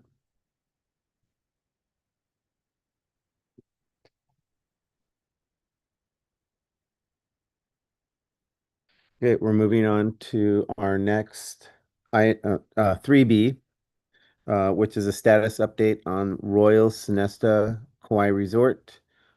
Kelly from our HCP team is going to provide a presentation for that at this time.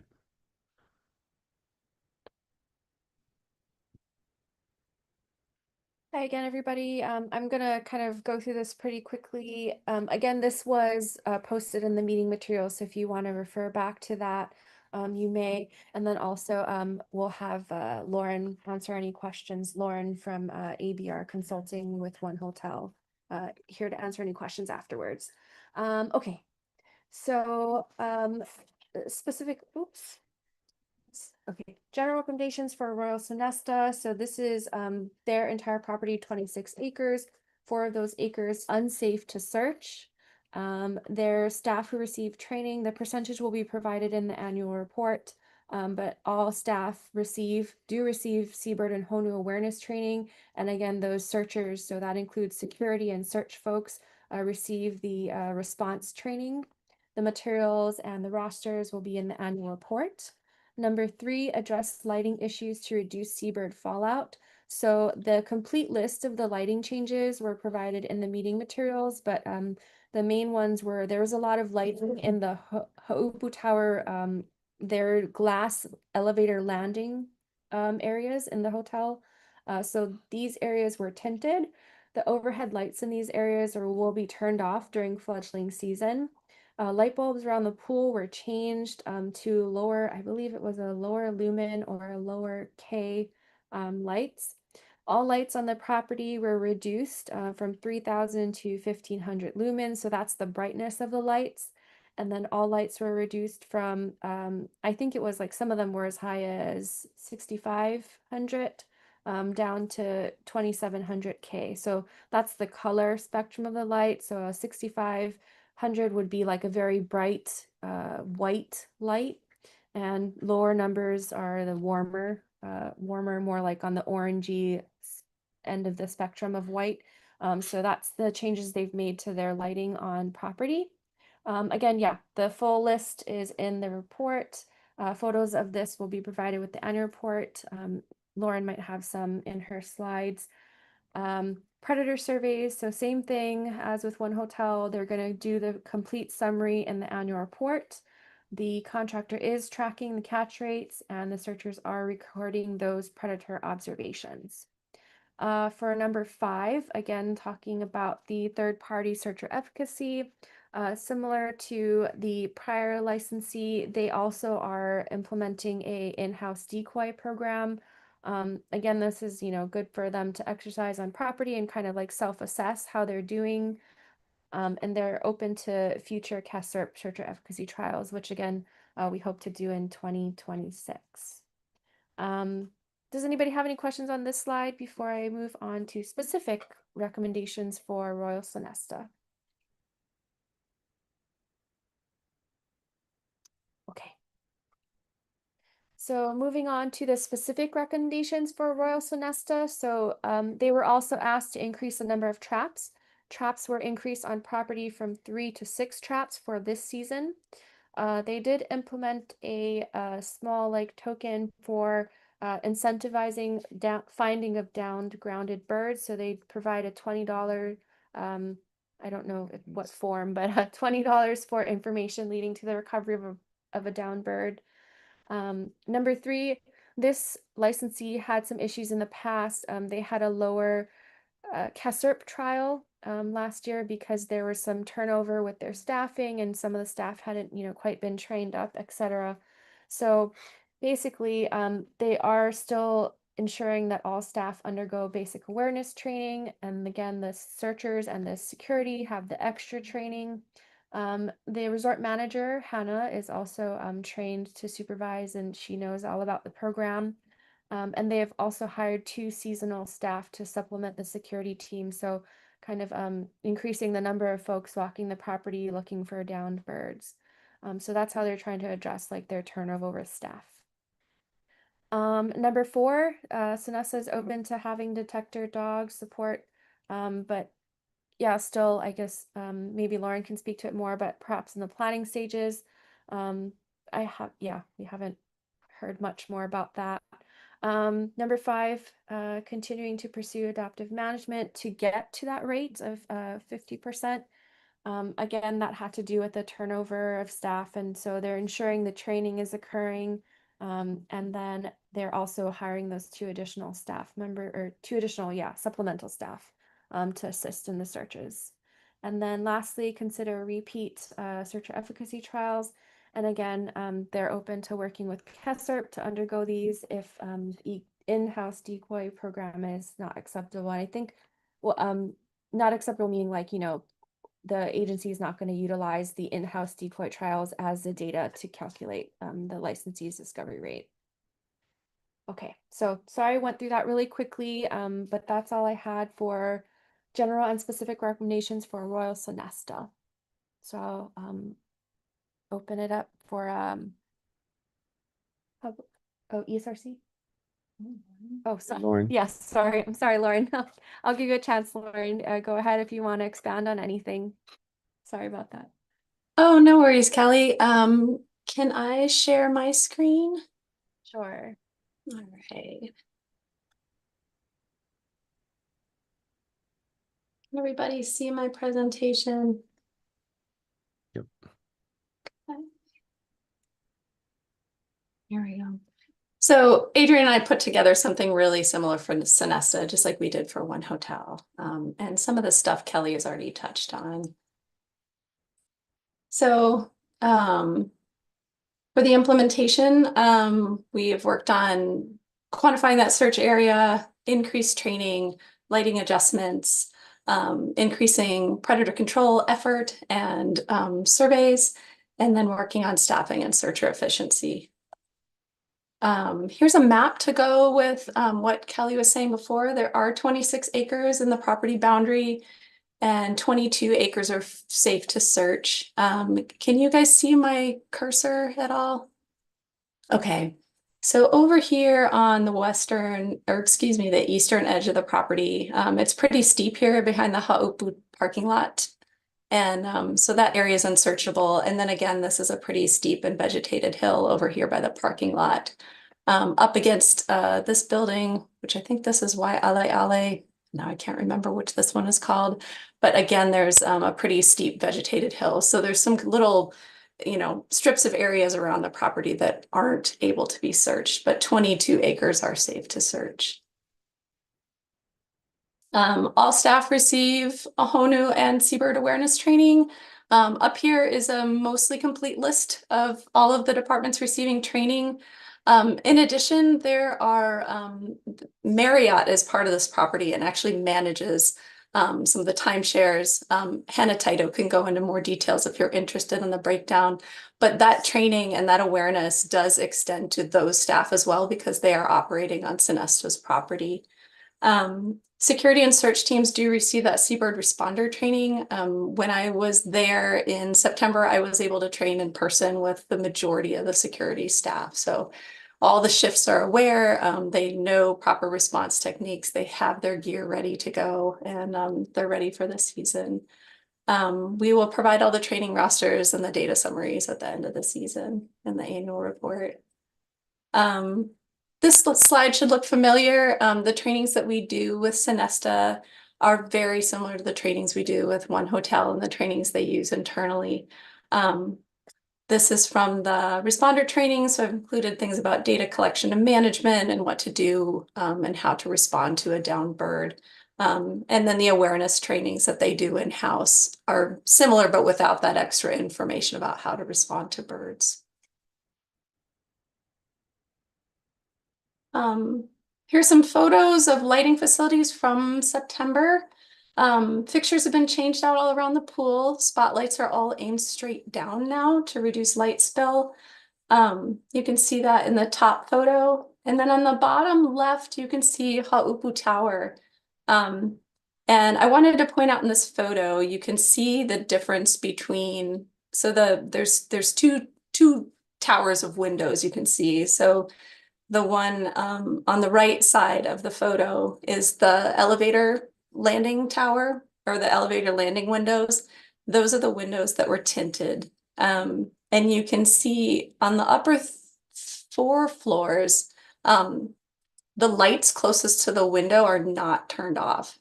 And then on the lower 5 floors, you can see those lights turned off. So I included that so that you could see the difference, once the windows are tinted and those lights are turned off in the elevator landings with just one light on.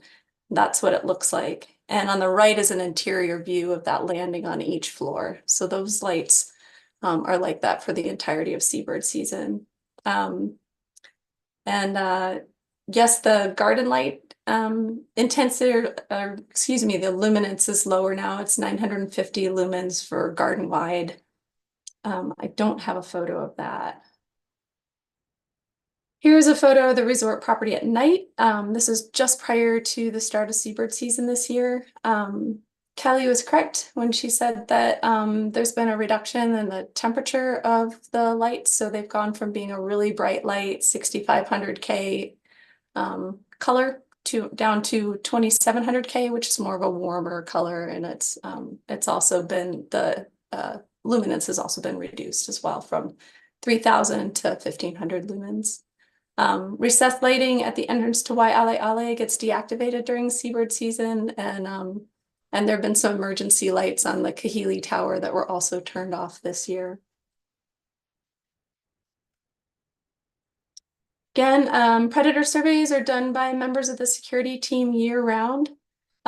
This figure in here is just an example from 2023, and we can provide a similar figure for 2025. And it sounds like you guys would like to see that. So our plan is to provide you guys with an updated figure representing the entire 2025 season during the ESRC meetings next spring. During searches, predators are recorded, and these observations are communicated from the security search team to the predator control contractor. As for predator control, as Kelly mentioned, the number of traps was increased this year. It was doubled. Traps are deployed 20 nights per month year round from January to December, and that trap number increased this June. They are placed at access points or near attractants, and being in the Hue, their traps are highly susceptible to tampering, and I know that they did identify some issues and corrected those issues this year.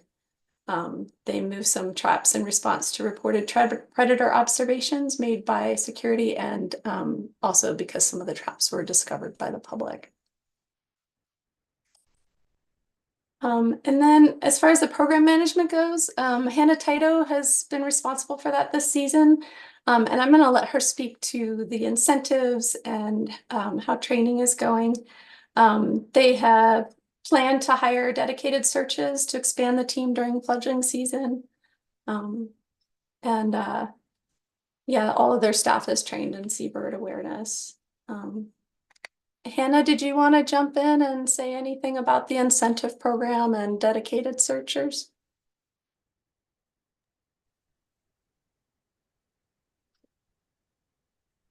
Hi, everybody. Sorry. Yeah, so we've started the incentive program. This week was the first week that we actually had some. So it'll be our first payout for associates, but they seem excited about the payout on that. So we'll keep that going and hopefully continue to be successful. We are still in the process of hiring the additional staffing for security.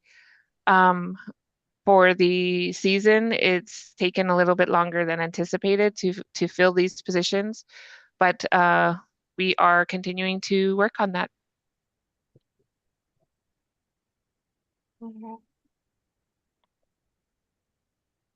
Any other questions I can answer?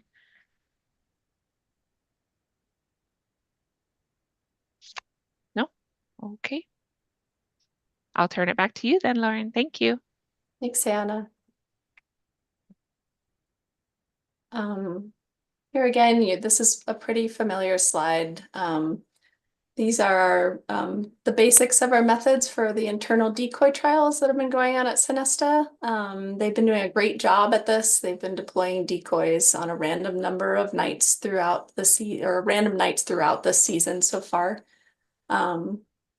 They are placing points that are randomly generated using a generalized random tessellation sampling scheme. And it's really similar to how KSHCP allocates points for decoy distribution. Decoys are placed 3 times a week before searchers start their searches and without their knowledge of where the decoys are being placed. Searchers, when they find a decoy, they record the date and time, the coordinates, the decoy ID, cover type, illumination, and photos.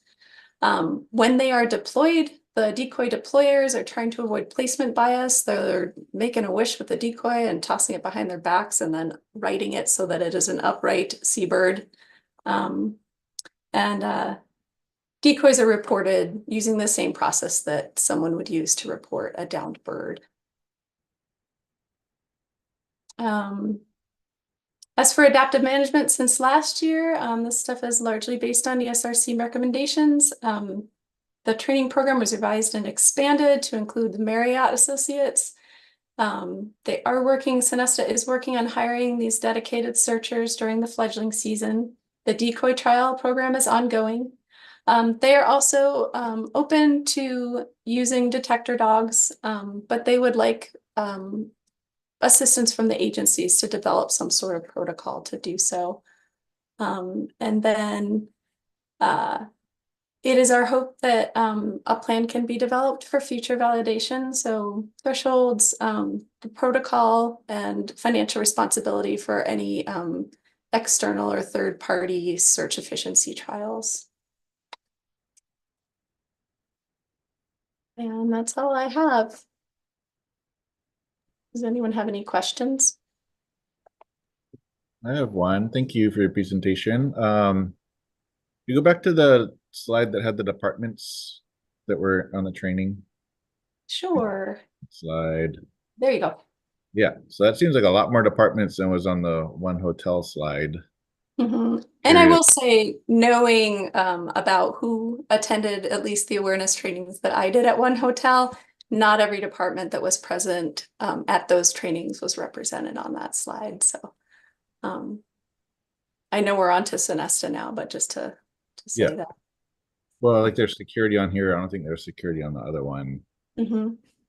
Security at one hotel gets the full Seabird responder training, so they were all trained. I can verify that. Okay, thank you. You're welcome. Oh, and that's like sales are on here, but I'm assuming one hotel doesn't have a sales department. Is that right? Because they don't have. I believe they do have. They have a marketing department, and someone from finance did attend. I think one of the supervisors from finance at one hotel did attend an awareness program when I was there. So I do know that at least some staff from sales and marketing was there. Okay, thank you. You're welcome.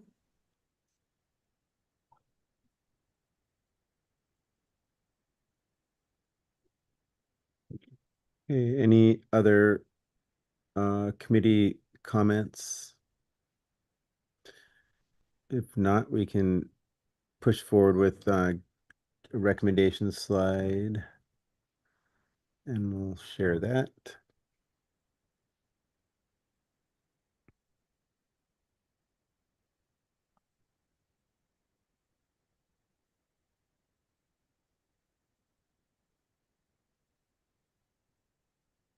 Yeah, so we saw in one of the photos the shiny decoy, so we'll request the same thing for the matte finish.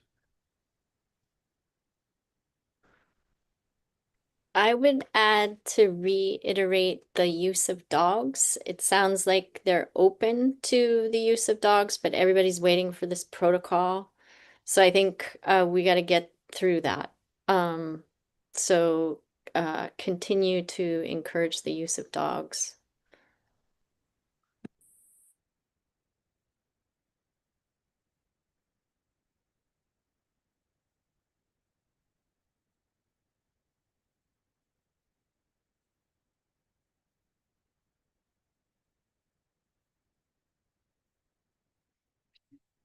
Yeah.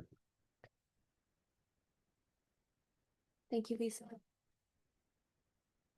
Well, you know, on the I know we're on a different part of the screen, but on the searcher map, where there was in the upper right, there looked like a big lawn area that wasn't searched at all. Not sure why. Maybe Lauren, could you confirm that on the top right of that image, there was a grassy area? Is that indeed a grassy area as it appeared to be in the aerial photo?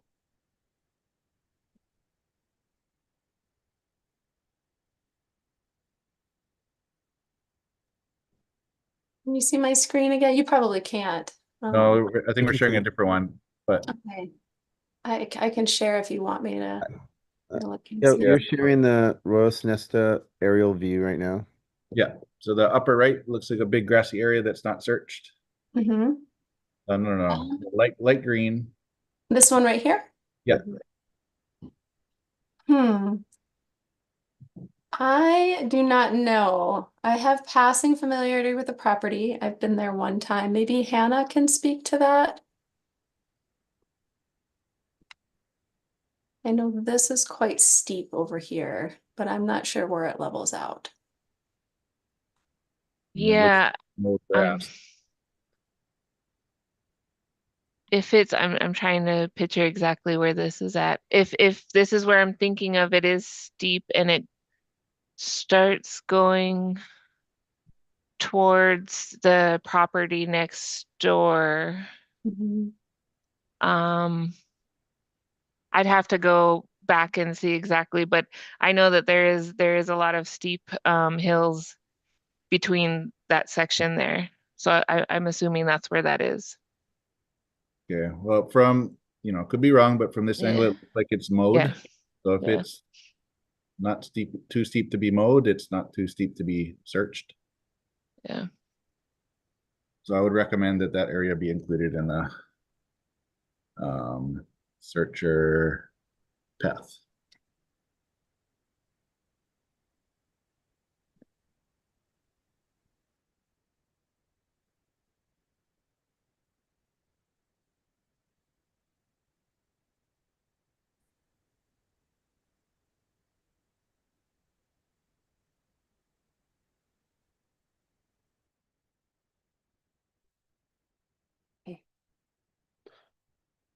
This may be I don't, a weird question, but I know that the property line, ends at the beach, but why isn't, you know,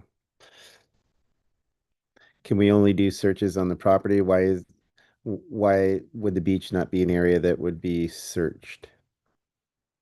And I don't know if this came up before ever in past conversations.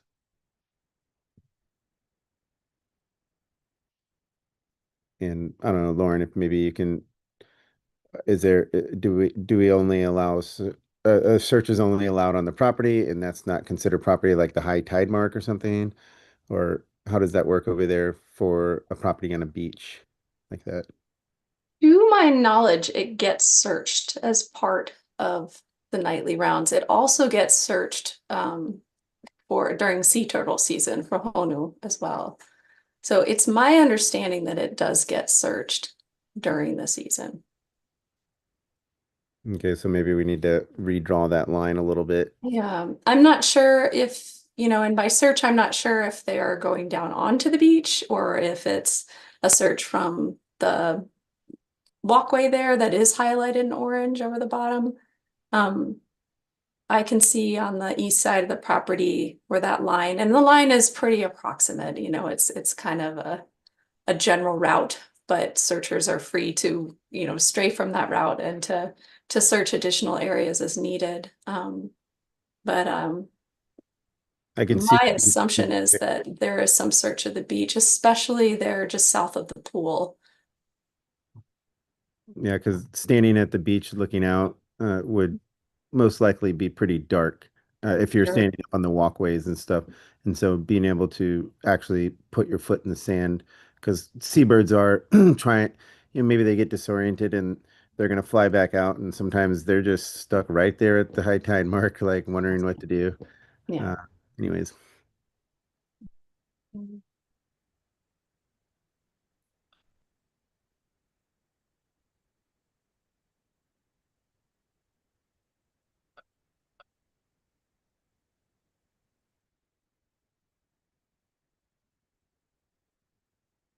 Yeah, that's fine. Can you maybe bring the recommendation slide back up? Yep. Thank you.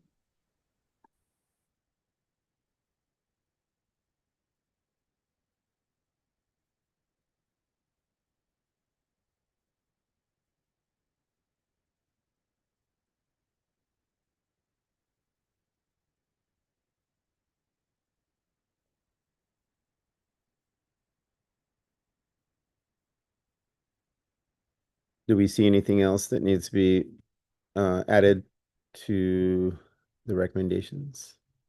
I'm good. Okay. All right. Well, what's that? I'm sorry. Oh, yeah, yeah. Well, we'll before we okay the recommendation slide, let's see if we have any comments from the public, and then we'll come back if there's anything that we need to add, and if not, we'll go ahead and I got one more thing actually I remember, but I'll let the public go first. okay. We'll see if there's anybody on Zoom that'd like to provide any comments or testimony. And I don't see anybody. Do we have anything on our email? Sorry, Oh, sorry, go I'm ahead. late. What? Just a little comment that I also wanted to include in the hotel one part, but since it came up, I want to mention it here about the conservation dog. Just relaying a message from the particular group called Conservation Dogs Hawaii. They confirmed that they have worked in hotels for certain search trials in the past, not currently.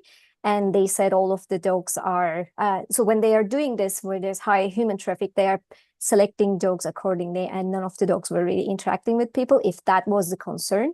And it's great to see Royal Sonesta is open to that idea. And they also said they can come up with even further measures, just basically trying to meet everything that a hotel might want to see in place. So just relaying the message from them. Thank you. Thanks, Dilek.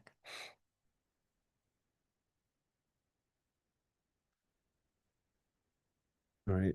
We don't have any comments from anywhere else, so we'll go ahead and Kavika, you had one other thing you wanted to add? Just the trapping nights. Was this on this property, was that year round or only a certain portion of the year? Yes, trapping is year round at Sonesta.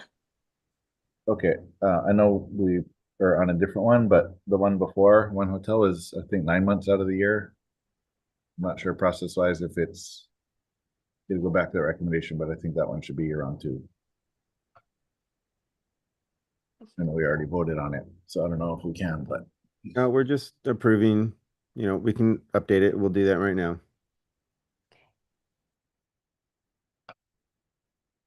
I mean, and obviously if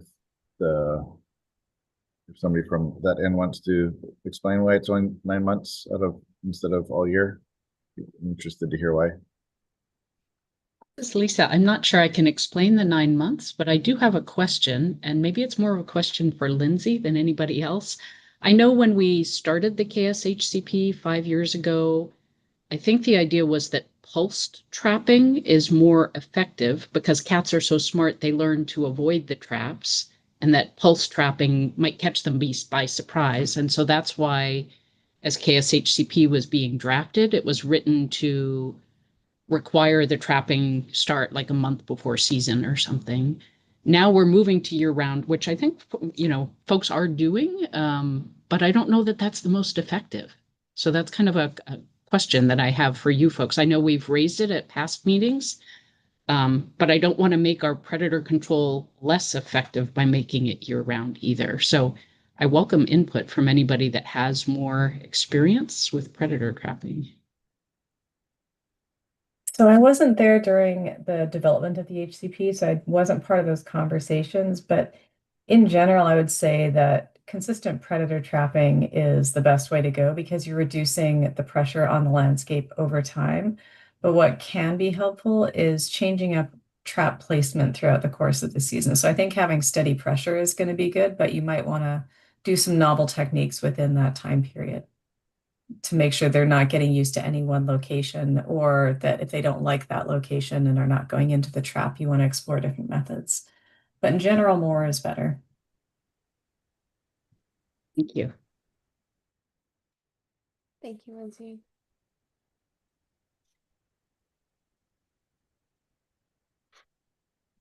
Okay, we'll go ahead and reapprove Hotel 1 real quick. Everyone's okay with addition for number 8? If you're not, say something.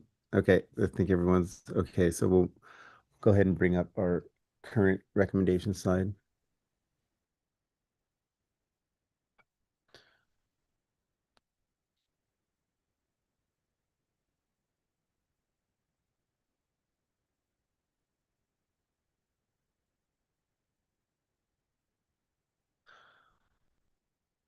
And for Royal Snessus year round, and I assume that there may be readjusting where traps are to have a better catch rate too, similar to Hotel 1.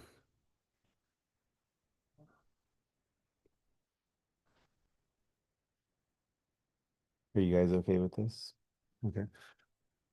ESRC members, is there anything else? Oh, sorry, go ahead. I wasn't sure if do we want to add in the same language, like, doing this thing, amendment to, to have the Number 7 in Hotel 1 might be, I would like to see this recommendation go across the board, to tell you the truth. Seems reasonable to me. Okay. thanks. That was a good one. Thank you.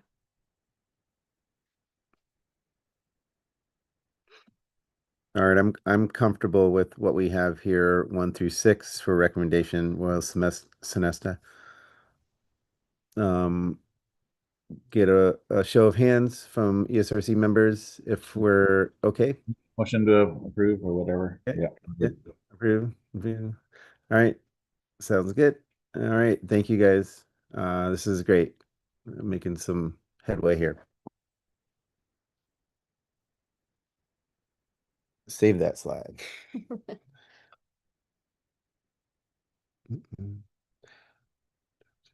Okay. Next we have let's see. Next we have County of Kauai. And so status update on the County of Kauai, a participant in the KSHCP. And we'll go ahead first with staff presentation. And this will be our final presentation for in conversation in discussion with KSHCP. So Kelly, go ahead. Sure. Thank you, Jason. So County is here today. They're going to be providing answers, but unfortunately I didn't have the updates for their recommendations ahead of time, but just so you're aware, I do have the slides for, again, general recommendations for County of Kauai. These have been the same for all licensees. And then the specific recommendations for the County of Kauai. These were proposed by the county themselves and the ESRC adopted them. But just, for your reference, they're here. So unless anybody has any questions, I will hand it over to Pat Porter from County to provide us with updates for them. Hey, how's it going, everybody? Let's see if Kat is on too. I'm here. Okay. Okay, I figure we could just go down the list, I guess. Is that the best way to go? Just hit them one by one. Sure. Can I share my screen?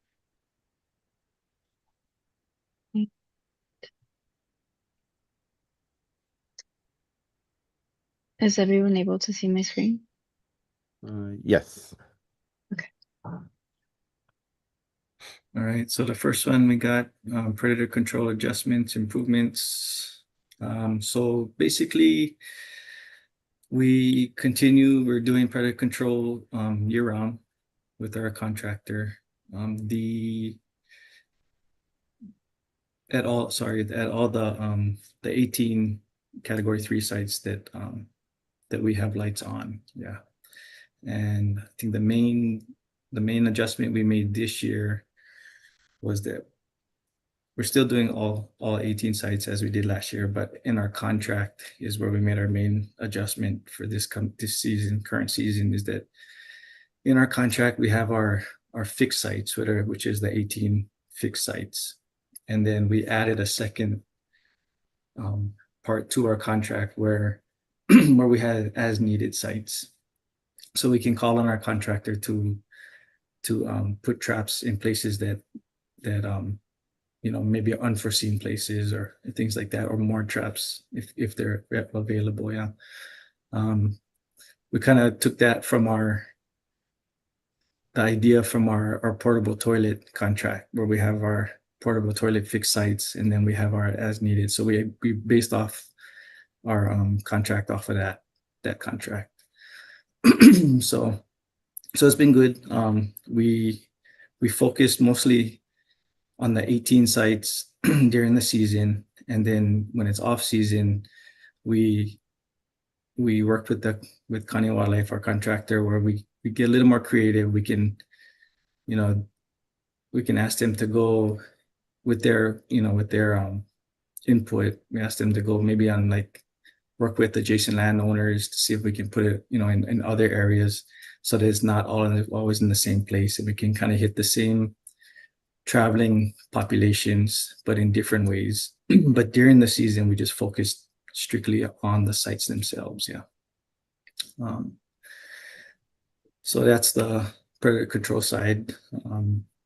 Yeah. Any questions?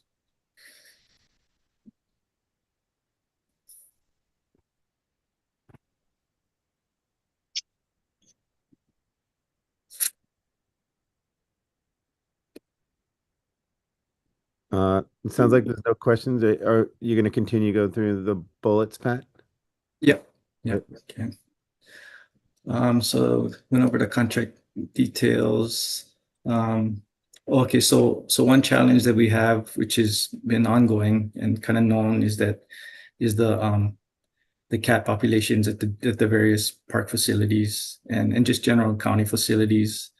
We do have a very vocal group right now that is part of the cat community, who is kind of going after our predator control contractor through us.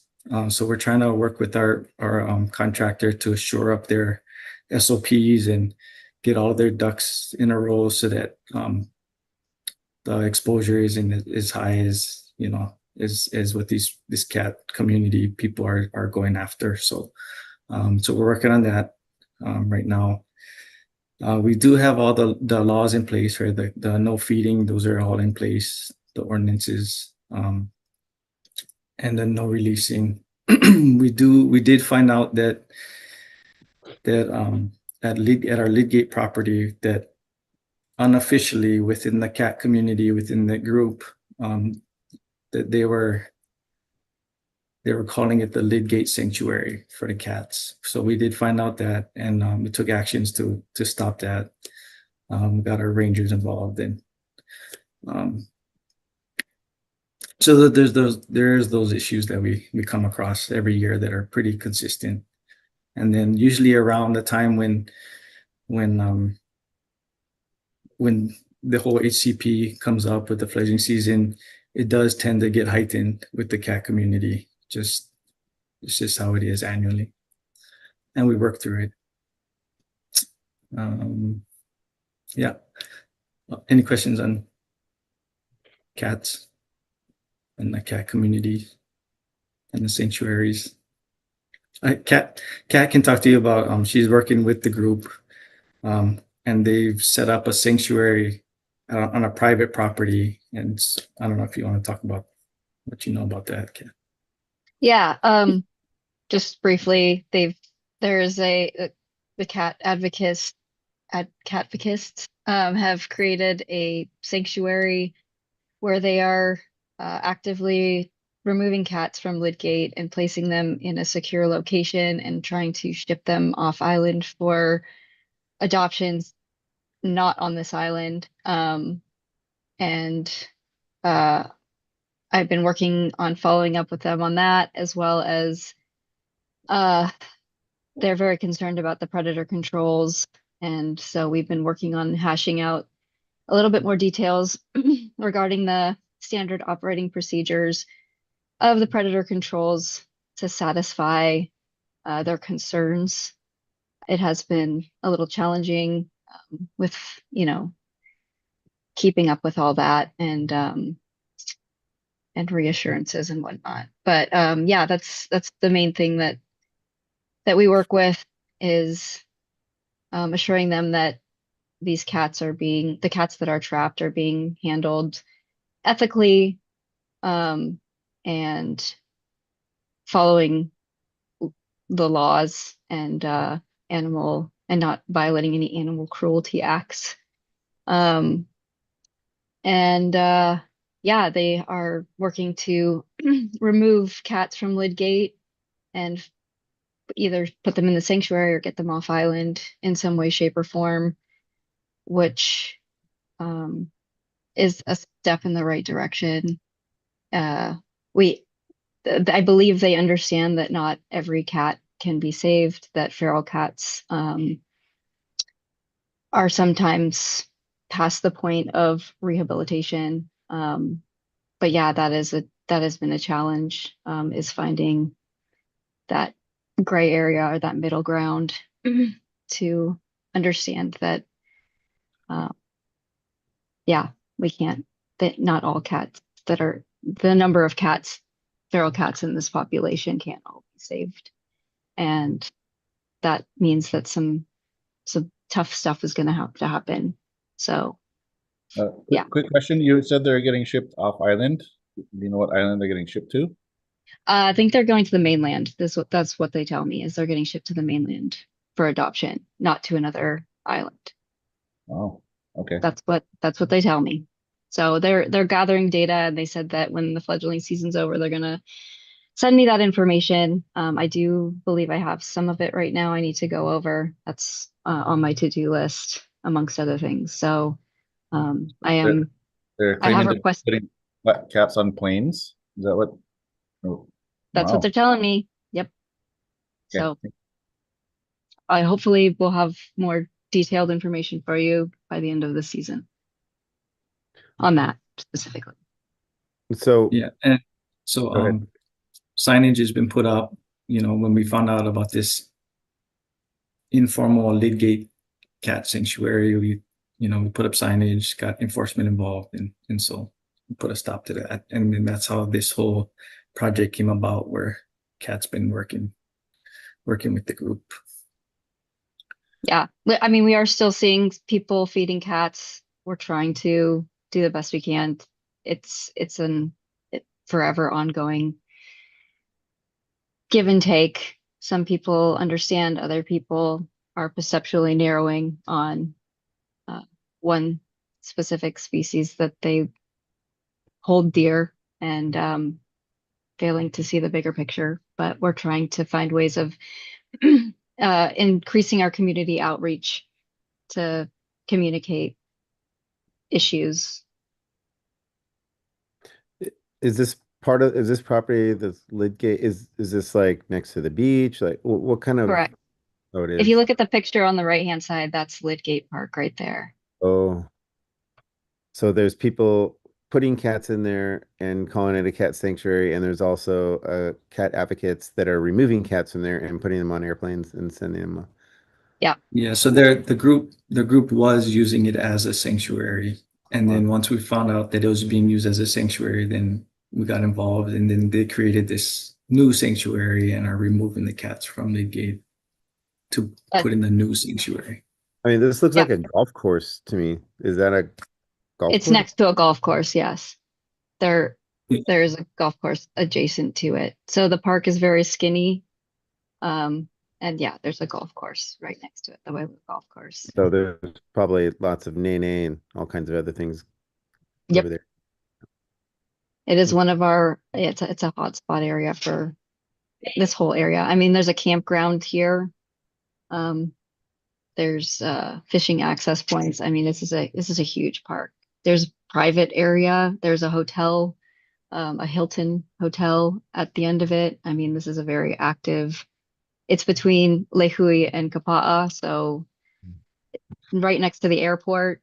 This is one of our main hub areas for a number of different issues. That's not Hokawala there, though. No, that's Wailoa, our Wailoa. municipal golf course. Okay. Yeah. Okay, so next one, category 3 sites. So I've met with all of our department heads that have facilities that fall under the category 3 sites, and we've last year we were able to narrow it down to 18 sites with lights on during the season. And moving forward, I think we'll have to stick with that 18. There's really no way for the county to limit any more of the sites with the lighting. So it looks like moving forward, it'll be these 18 sites. And just as a refresher from the annual meeting, all the sites are mostly fire, police stations, housing developments, and there's 2 parks. There's the Lidgate Park on the east side, and then Salt Pond Park on the west side. But that's the type of facilities that make up those 18. So yeah, we won't be able to turn off any more lights, and so we'll have to manage these. Yeah, I mean we did pretty good. We got down to 18 from almost 40, so that was good. We were able to convince all the base yards to turn off lights, and that was a big feat in itself. So, but looks like just repeating myself. Moving forward, these 18 are going to be the status quo. Yeah.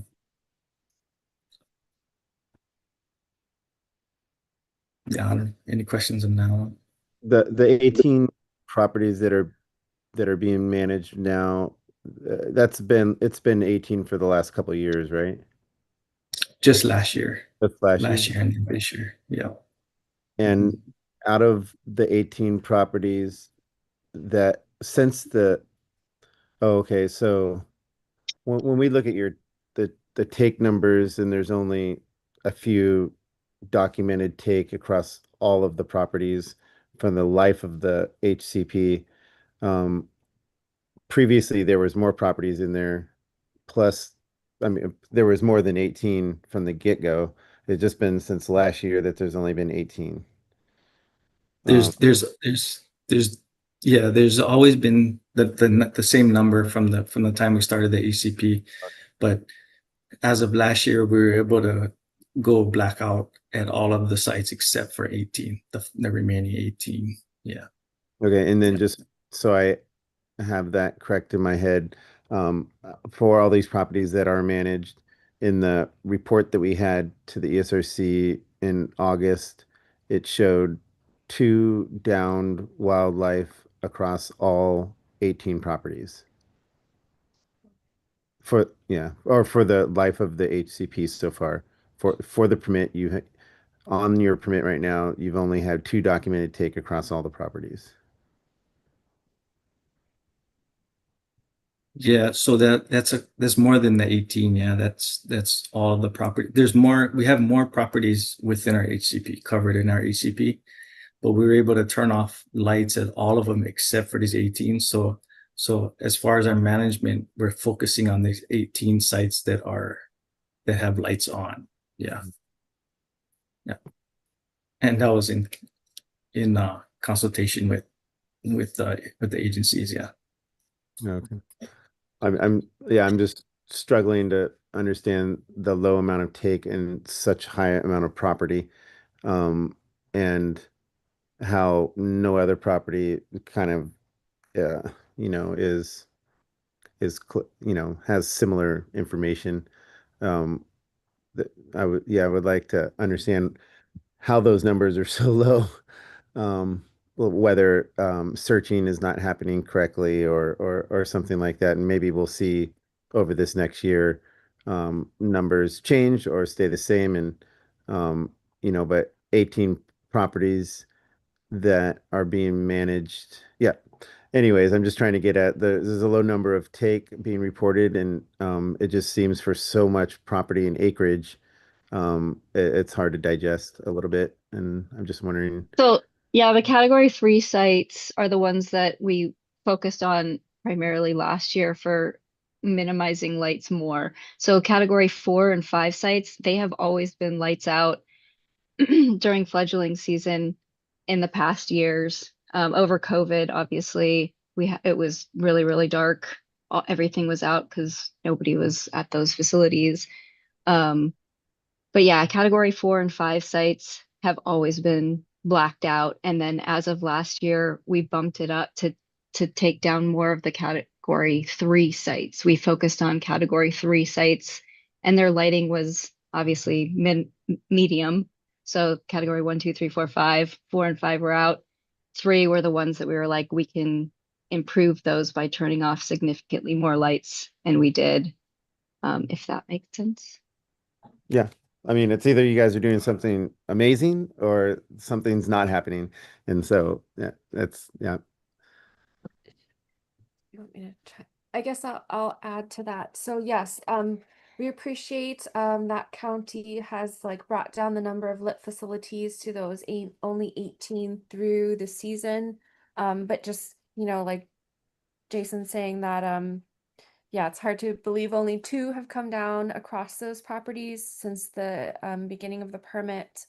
And then I was just wanted to know a little bit more about, I guess I'm not sure if we'll get into it a little bit later, but just wanted to hear from you folks a little bit more about the searching, like often it occurs, what time it occurs, and if just want to make sure that it's occurring across all 18 properties.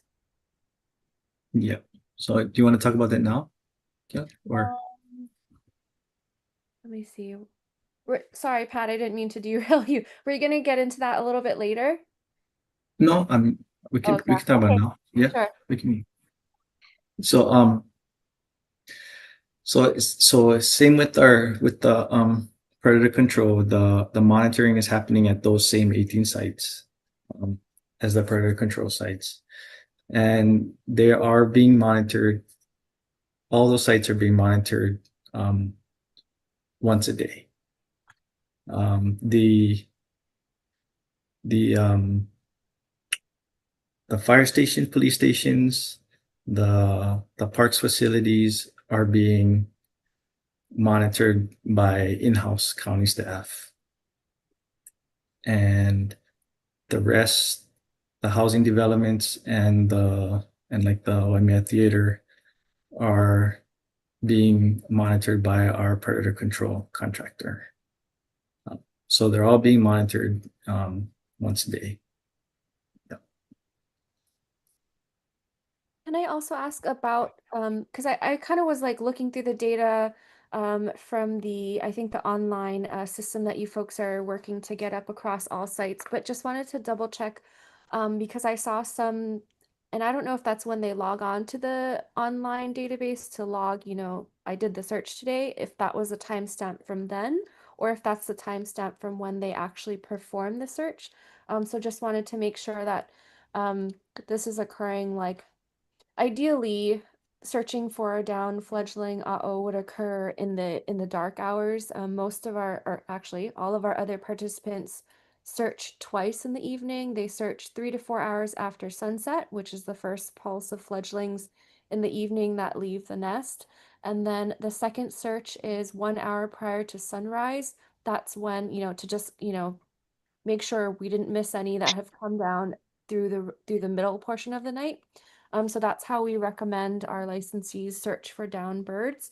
So just wanted to clarify, if you folks are searching across 18 properties once a day, that like what time the searches are occurring. And I do think that some properties I think they might have been only Monday through Friday. So I don't, yeah, I just wanted to double check. I know like fire stations and police, they're 7 days a week. So those, occur 7 days a week. So yeah, just want to make sure it occurs every day through the 7 days of the week and then clarify the times that they're occurring because even for like, first shift, like if they come on at 6:30 or 7, it's kind of on the later end when the birds are starting to hide themselves, seek cover, and they're so much more difficult to locate. So like as early as possible and in like more like the dark hours would be best.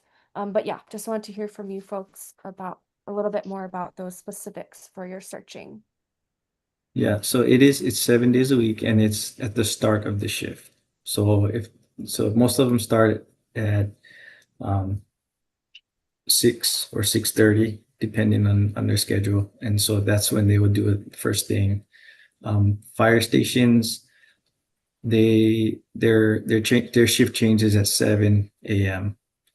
And I believe police is the same. Their shift changes around 7 a.m. So it's whatever the start of their shift is. Yeah. Okay. Okay, thank you.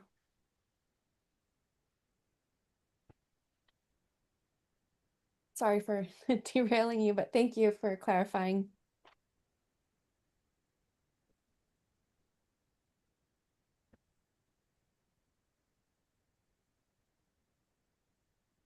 Pat, did you hit everything on your slide here? Or? Yeah, let's We see. we haven't hit conducting training sessions for searchers beginning in August. We did do that this year. Came to the county and did a presentation for our parks maintenance staff. Um, yeah, and I think that went relatively well. I think they were more receptive to it this year than they have been in the past. Um, we are still ironing out some kinks in terms of technological uh, understanding. So we're working with a select few to overcome some of those challenges. But for the most part, the maintenance staff are doing much better with reporting online. And those that aren't reporting online are filling out by hand. And yeah, we're working on transferring those handwritten report forms to the digital. So it's a little bit of a learning curve, but we're working on it. And hopefully we'll advance some technical savviness as we go. And then training sessions with fire continue. We have our annual video that everyone's required to watch still going out. So people are aware of searcher efficacy and how to perform searches and the importance of it. So we're trying to improve that. Hopefully next year too. I'd like to see Delect help with the trainings for fire and other people as well. She was super helpful. So thank you. Shout out.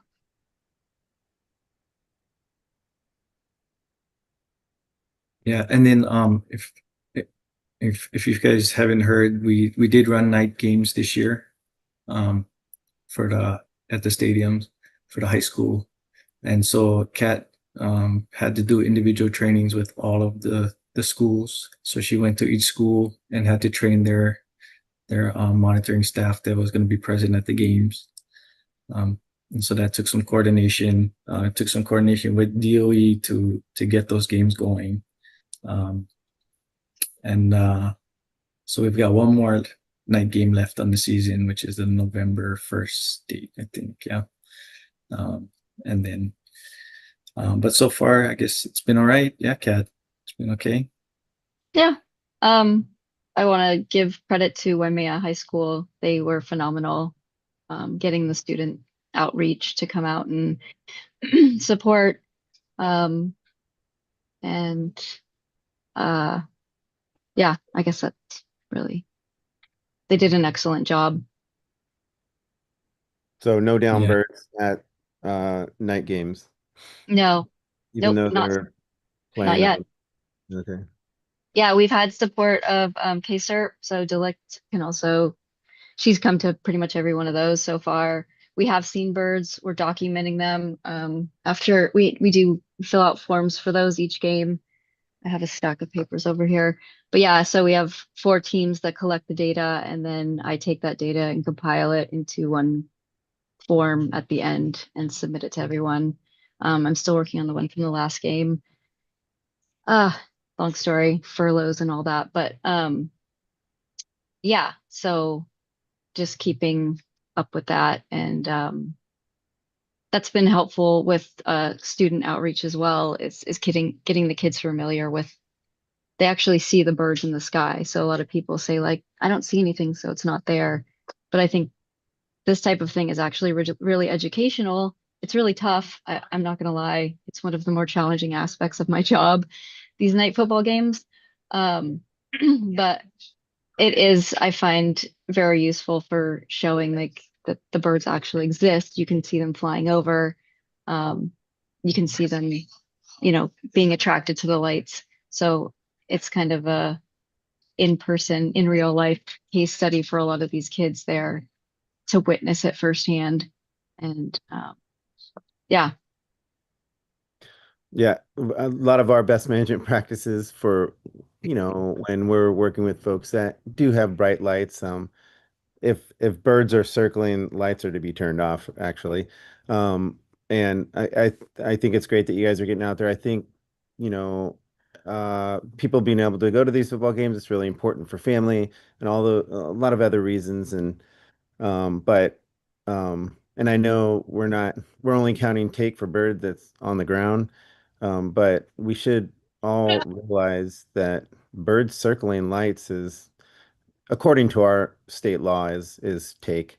But so maybe as we continue to go forward, there's not a lot of birds circling, as you mentioned, that they're looking at not seeing much, but um, it it it's yeah, we have a schedule: medium, low risk, high risk nights, and there's certain nights that games are not supposed to be played according to the HCP. Um, and yeah, and there's state and federal law that kind of back these things up. I don't know if someone, is that me echoing? Might be me echoing. Anyways, I just wanted to put that out there. Uh, it's good to know that birds are not falling out of the sky, but their patterns are being changed by these games, and I think that's something that we all need to remember.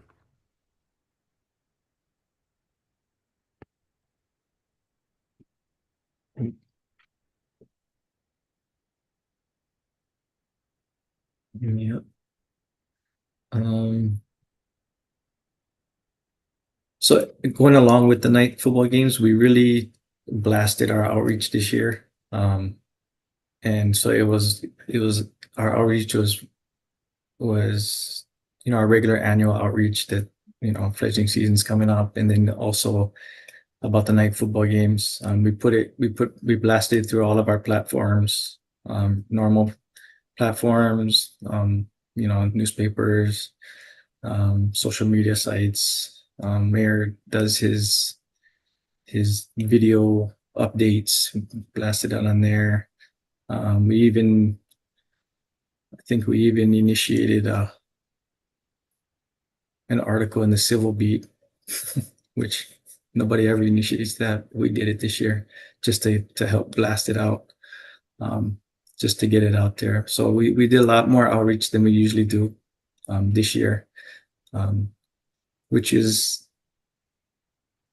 I think it was good in the sense that it got the word out there. It did expose us a little bit to backlash for the general public that doesn't understand or doesn't agree, so that we did, because we put ourselves out there like that, we did receive some backlash in that way too. But I think all in all, it was the right thing to do. So we'll continue doing that, blasting it out there in the years to come. Is this like putting out outreach information saying, hey, this is Fallout season, that kind of stuff? Yeah, yeah, Fallout season, and then we did some stuff for the night football games too. Yeah, yeah, yeah. Cool. All right. And then I'm not sure if you guys know why we pushed for the night football games so hard this year. It was because, especially last year, it became a really big hot topic. And the community here, there was a small little uprising that happened because no night football games were being played. And it got pretty ugly. It got ugly with a lot of towards the DOE, towards the county, um, and and uh, and so working through that last year, we decided that this year we would try to help accommodate some night games as many as we could, and that was the big push. And it was because of the pretty much because of the backlash from the general public on Kauai. And that was the main motivating drive to have some night games this year. I haven't totally explored the schedule where we do where that was developed through a bunch of parties, U.S. Fish and Wildlife, DOFA, and other seabird researchers that show the low, medium risk. But I mean, there could be night football games throughout the year as long as it's on low risk nights, so it's not like people are saying that there can't be any night football games. It's just there's certain times when the moon, certain times of the year that are considered higher or higher risks. So whoever makes the schedules, you would think that maybe they could make the schedule to where everything's on a low risk night and everyone's happy. Or, if additional take may be happening through documentation that there is an amendment to the permit to allow for additional take. So as those games are being played, but I understand that this HCP is a little bit different compared to what happens outside HCPs, where normally we would consider a bird circling a light take, whereas in this HCP, we're more documenting birds that are on the ground. So a little discrepancy there. But Is that actually the case, Jason? That the circling bird is not considered a take per this HCP?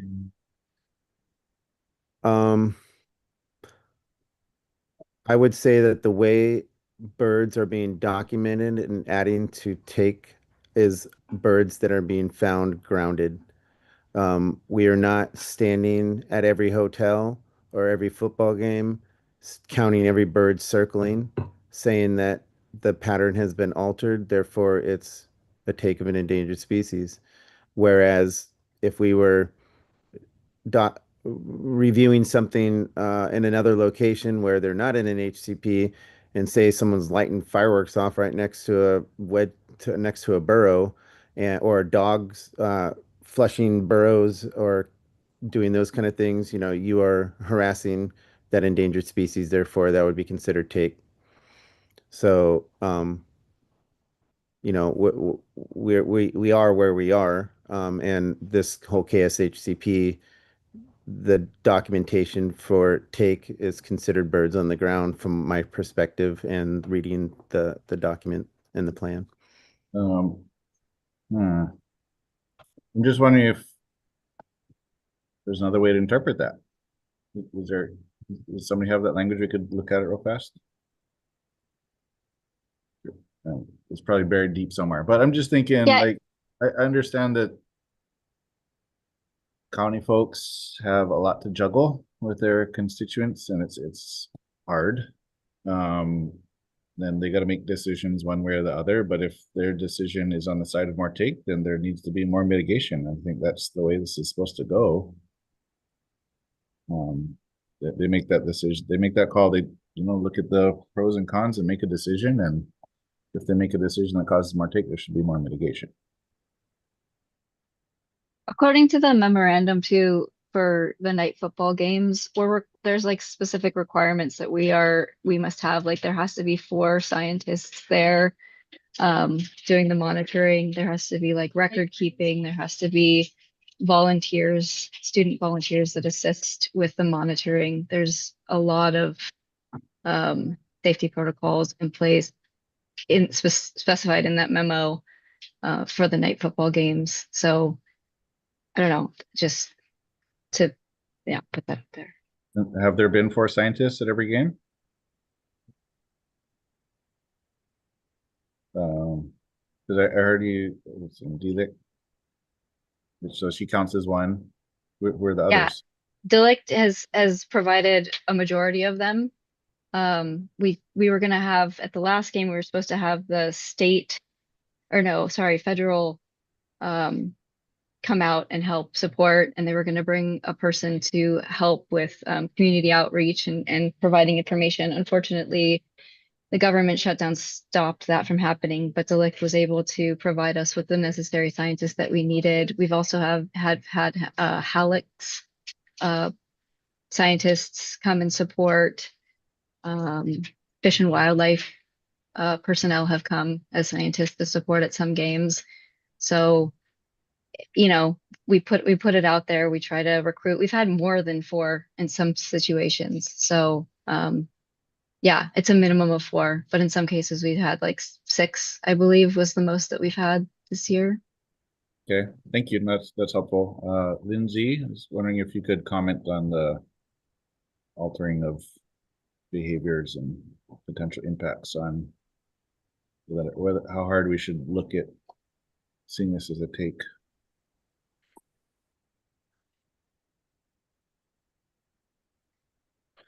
You're on mute, Lindsay. Sorry, when you're talking about altering behavior, you're talking about circling the lights? I think so. I think that's what he was. Yeah, I mean that's my interpretation of take also, because they're expending additional energy that they wouldn't have otherwise, and you don't know what the ultimate outcome of those. So for clarity, were all the games actually conducted on low risk nights, or were they conducted regularly on low and high risk? Low and medium this year. Okay, so why on medium and not just sticking to low? We were meeting with the Fish and Wildlife agencies, and it was okayed, and so we ran with it. Okay, DOFA, did you guys concur with the medium risk nights also? No. Definitely So not. Fish and Wildlife signed off, but DOFA did not? That's what it sounds like. I think they signed off and they realized that they should have not done that.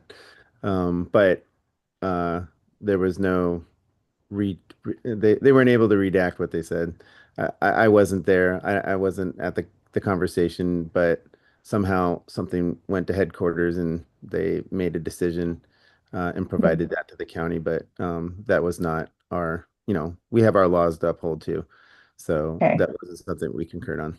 When you Yeah, say it says- headquarters, you mean federal headquarters? Or Yes. DOFA headquarters? Okay. Federal headquarters. Yeah, and I'm not trying to put you all on the spot. I was just surprised that medium nights got signed off on. So, I mean, in general, I support the balance between social needs and the pressure that you all are under, and the birds biology and low risk nights seem like a nice compromise. It's where the medium comes in, because it sounds like there were birds circling the lights, and that is problematic under the definition of take. So that would just be wildlife not covered under the permit, really, if you look at that. So Pat or Kat, why aren't things just on low risk nights? Sorry, say it again. Could we go? So recognizing we need to balance everything, what is the issue, I guess, on your folks' end with just having games on low risk nights? So if we were to do, I think we did four. How many night games this year, Cat? Was 4 or 5? Yeah, 4. So if we were to do just low risk, I believe it would have only been 1 during fledgling season. So what we did was we just said however many night games were approved this year, we're just going to run that many night games. The community wants all night games, of course. Even running 4 this year is not good enough for them, of course. But so we just said let that. me just try ask it a little bit different. We're not quite on the same page yet. So are you guys just do like Friday, Saturday nights and then whatever falls on that? Or are you guys open to doing Monday night games or Wednesday night games just to ensure that it's a low risk event? So we give them the option of when they want it. So it's not us. We don't do the schedule. It's DOE does the schedule. And so we gave them the option, all of that, and they come to us with the schedule that they want. And so, we tell them, all right, that's your schedule. This is what you want, and this is the risk assessment based off of your schedule. So that's how it works. Yeah. Well, it seems like maybe we should try to work it different, where you say county is only willing to turn on the lights on low risk nights and give them those dates and tell them those are the windows. Yeah. So when moving forward, I mean, every year is a new negotiation now. It's a new assessment. So next year when we come back to the table and talk to the agencies and start hashing out the next football season, then we'll follow whatever is recommended that we do. So this year happened to be this, and then next year, we'll go with what the agencies decide. Yeah. Yeah. And I appreciate how tough this is on your guys' end. So I'm just trying to figure out a way forward that works well for everybody to the maximum extent practicable. So just to clarify, is DOE were DOE the games this year on only 2 nights a week, Friday, Saturday, or was it all nights of the week? Just Yeah, just Saturday weekend. night. There's Just only They only once a week, once every weekend. Yeah, one game a weekend, because there's only the 3 teams. Yeah, and so they take turns every week. So there's only one high school game a night. Do you know if it's been discussed at all, alternatives to Saturdays, or is DOE only open to Saturdays? So yeah, we told them everything's open. I think it's their schedule. I think it's Okay. however they want. I think they have competing, like they have volleyball, girls volleyball, I think during the same time, and they don't during the same season, and they don't want to conflict the sports. So if they have night volleyball one night, they don't want to have football the same night. And so they work it around that too. Yeah. So Okay, that helps. Thank you. All right. I say we take a 5-minute break and we'll reconvene in 5 minutes if that's okay with everyone. Okay. Thank you guys.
Okay,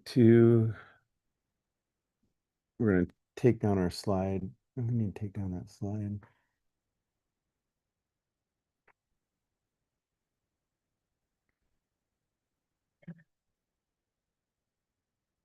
Almost ready. Sure. Okay. I think I think Pat's done and Kat is done. Is that correct, guys?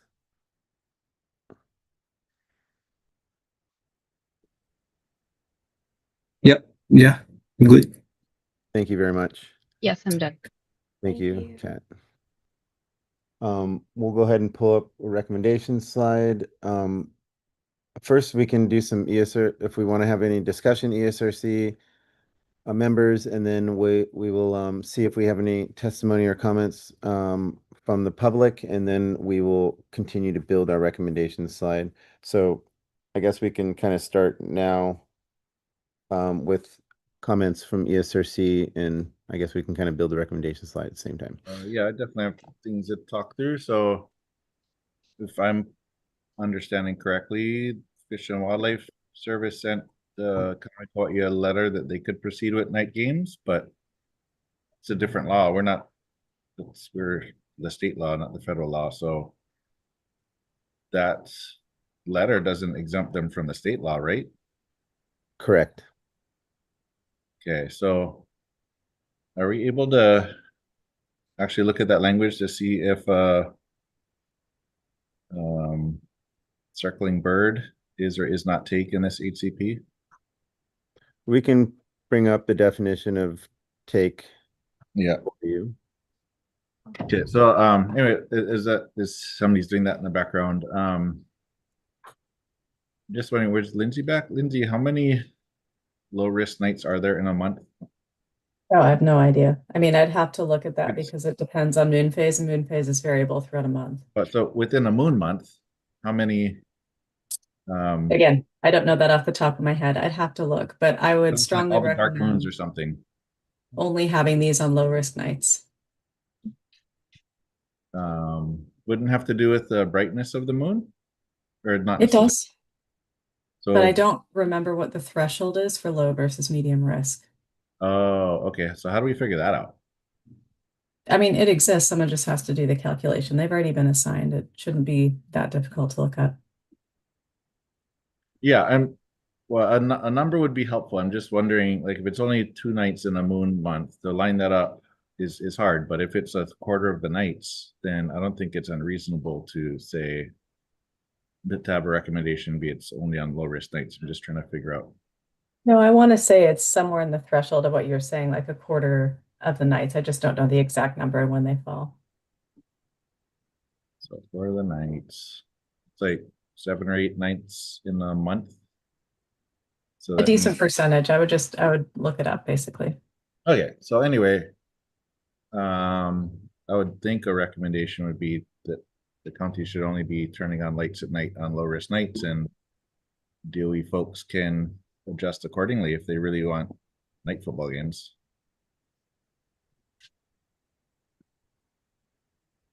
Could Yeah. I provide a little bit more background on the determination? So, how that works is, and it's probably like kind of adjacent to the question you're asking.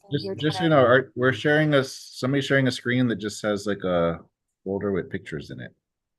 Yeah, can you stop? I think Pat Porter's maybe still sharing. Oh, okay. It's me. I'm sorry. I will. I'm trying figuring that out now. I thought Administrator can also stop their sharing. Okay.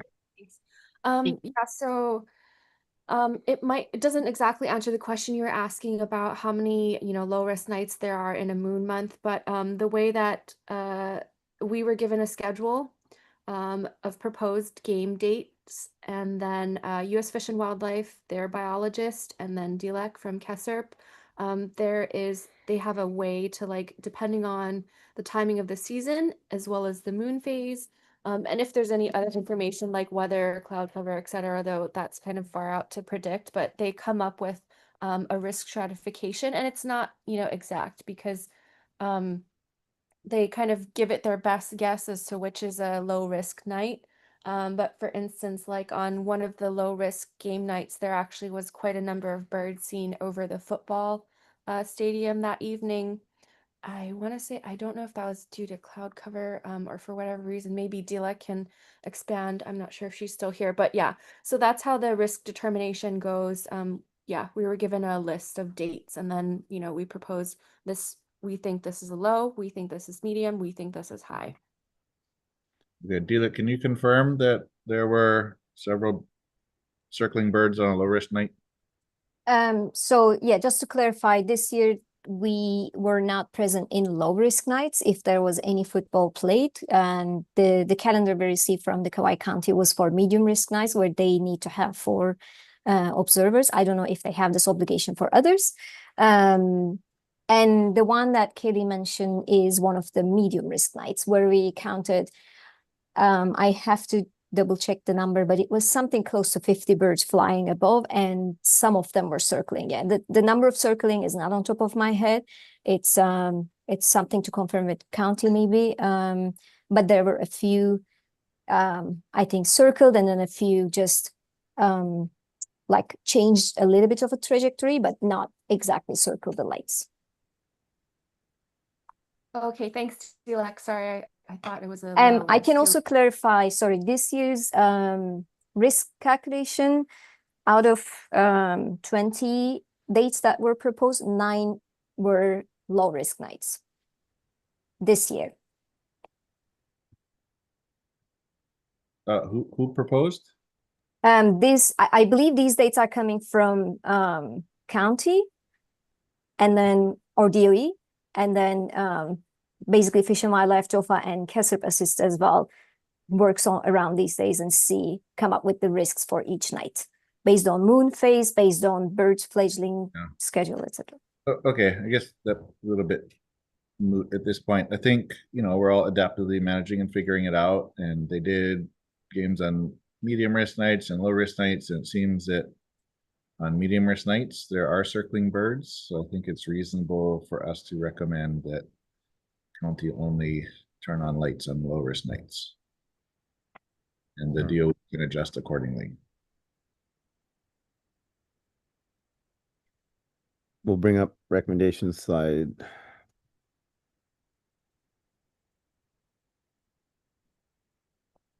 And that's not saying no night games. It's just there might not be enough Saturdays in the season, but we all gotta work together to make this work.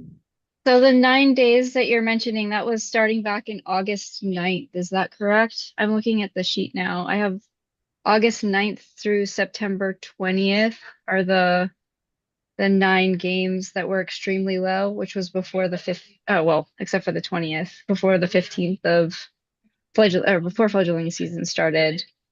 And then the low risk night was September 20th, which we had biologists and we were monitoring that game.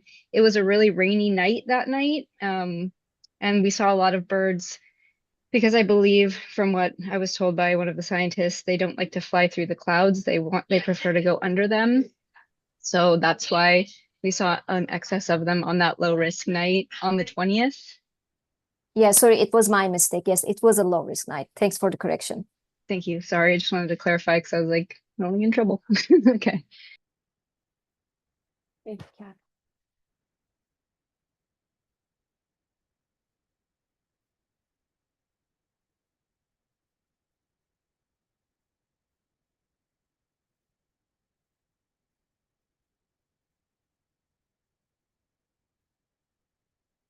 And although we're recommending this, the HCP already says this, so just so you guys know.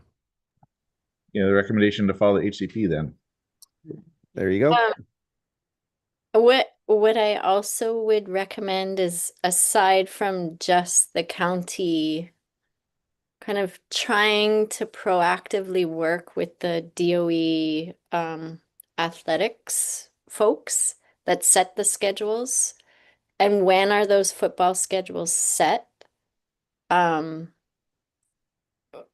trying to work with the DOE folks closely on that so that they aren't coming in with this expectation, but that they recognize they'll need to try and work around that as best as possible.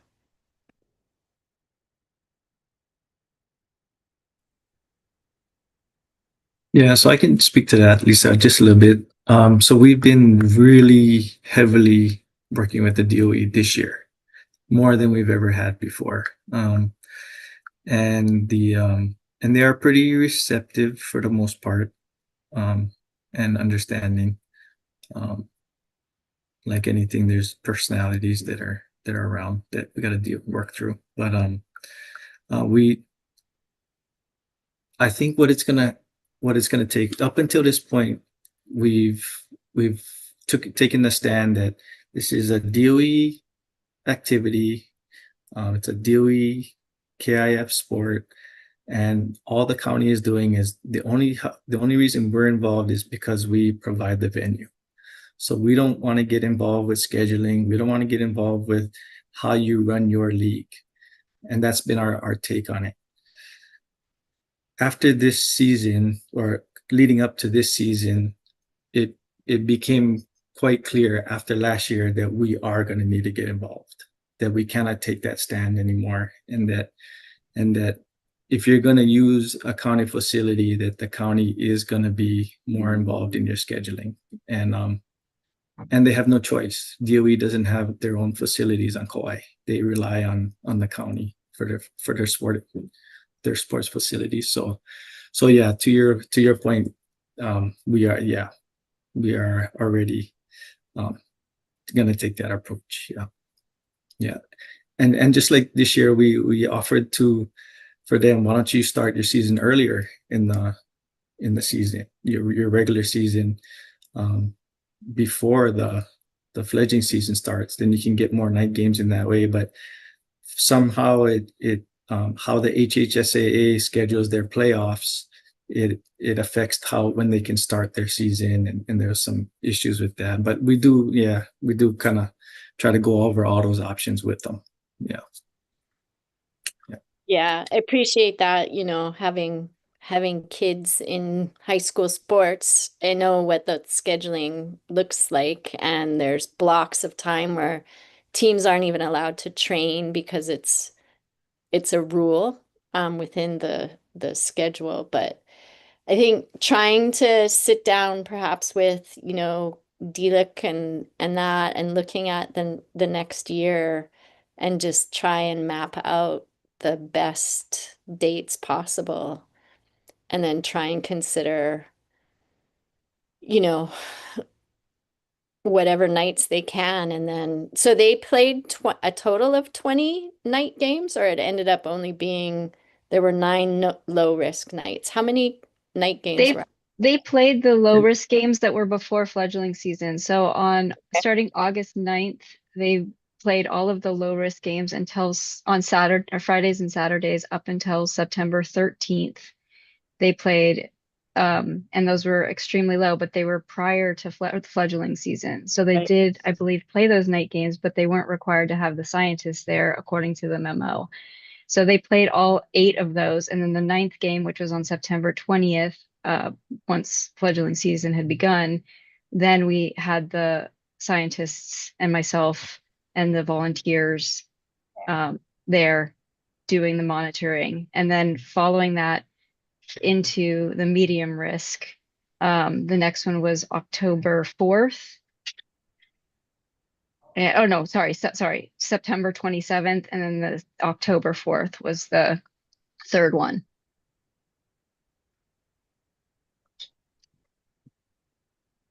Both of those, September 27th and October 4th, were medium risk assessed. So I guess a question for the staff is, I mean, it's easy for us to say these things when we don't have to stand next to these parents in the line at Costco on Kauai. So just trying to be really cognizant of the realities that the county folks have to deal with. Let's say that for whatever reasons they want to do games on Wednesday, on medium risk nights, then that comes with the responsibility to increase the mitigation. Is there room for that in this HCP? I would say that they could request to amend their take, their take request. Well, I mean, so I think that's an option we should keep on the table for the county folks. I'm trying to work in good partnership, and they got to make their decisions, but you can't just go out of the HCP without making adjustments. Yeah. Kavika, I've talked to Ginny and the US Fish and Wildlife folks about that. I think it would, in my opinion, I think it would help if the agencies draft something along those lines. I'm pretty confident that the county just won't initiate it without the knowledge that, like, me and Kat have knowledge of it, and we try to portray that information over to administration. And it's just hard when you're not involved in it. It's hard to grasp all of it, and so I think if there was some education coming from the agency side to the administration, and I could set that up, I think that would go a long way too. Yeah. As far as what Kavika was talking about, as far as room to to amend or I think going forward, the community is not going to let up at all. I know that for a fact. I mean, I don't want to play victim, but my son played football, and when I went to the stadiums, I was verbally harassed that, Pat Porter, you're the one who's not letting our kids play night football games. So it's to that level on the island, and it's gonna stay at that level. So the expectation and the want on the island is gonna be to have these night games. So any way that that we can, like through the legal proper channels, I think would be the best route forward on that. Yeah. So as of now, having night games on a medium risk night is technically in non-compliance or violation of the HCP. Is that right? Staff? Yes, it's stated in their PIP that the language in the PIP says that Category 5 facilities will be utilized on low-risk nights. Yes, that's correct.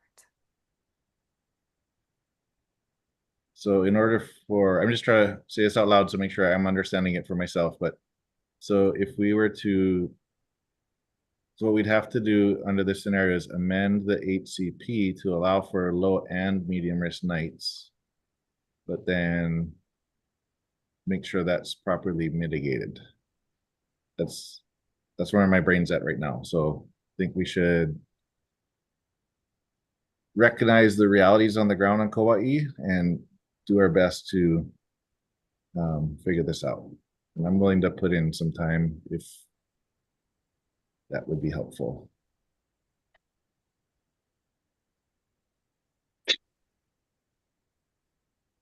Kabika, are you recommending that they amend to include medium risk nights?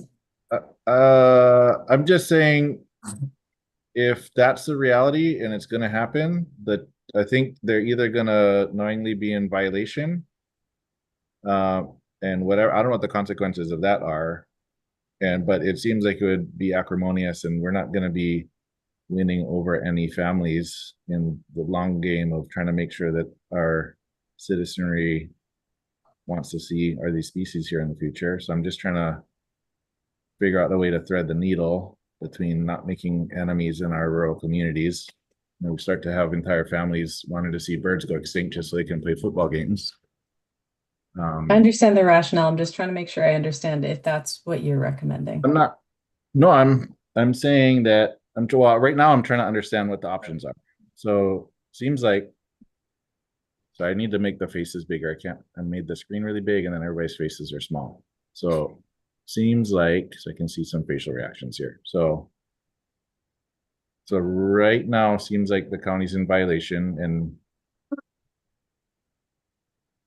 in order to move forward, they would either move forward knowing they're in violation, or they could amend the HCP to include medium and low risk. And if they do that, then I'm just saying, if they go that route, then there needs to be a compensatory mitigation to account for the take we know is going to happen.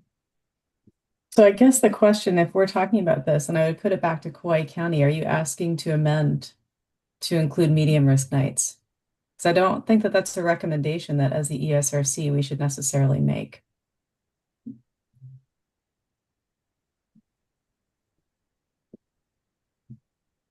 So if I'm gonna answer that question, then I would say that as of right now, that's not what we're asking for because we're not there yet. I think I am all for exploring the options on how we can move forward.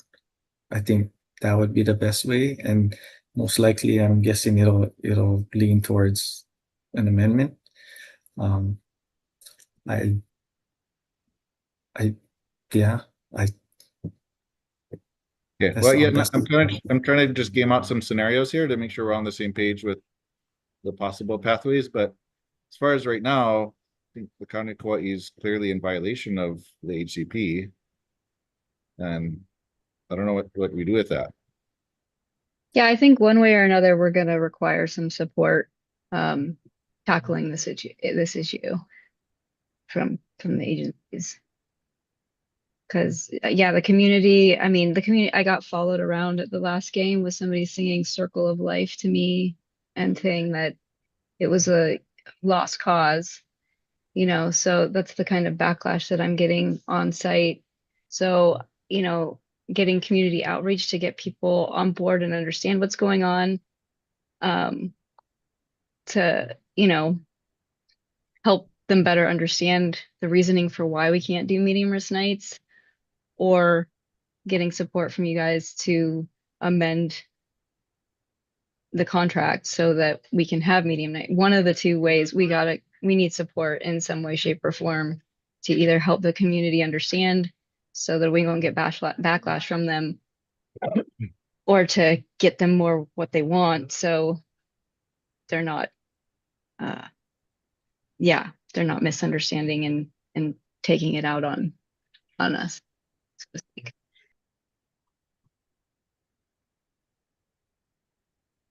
Yeah, and I get that, and you guys are in a tough spot. I'm trying to keep it very focused on our recommendations for County of Kauai because ESRC is not meant to be the enforcement part of the HCP. And please correct me if I'm wrong. And that's kind of what we're talking about. If we're talking about Kauai County being in violation of it, I don't know that that's up to the ESRC to decide on what happens after that point. So we'd absolutely love to work with you guys and put together scenarios, whether it's scheduling and increasing number of nights. I just want to make sure that we're very clear on what we're recommending, and if that's coming at the request of the applicants or if it's something that is at the recommendation of the ESRC. Because what we recommend here is going to set precedent for a long time. I mean, I was there during the initial, period 15 years ago when it was no Friday night lights. I remember the t-shirts. I remember all of that stuff. So I'm sympathetic to that.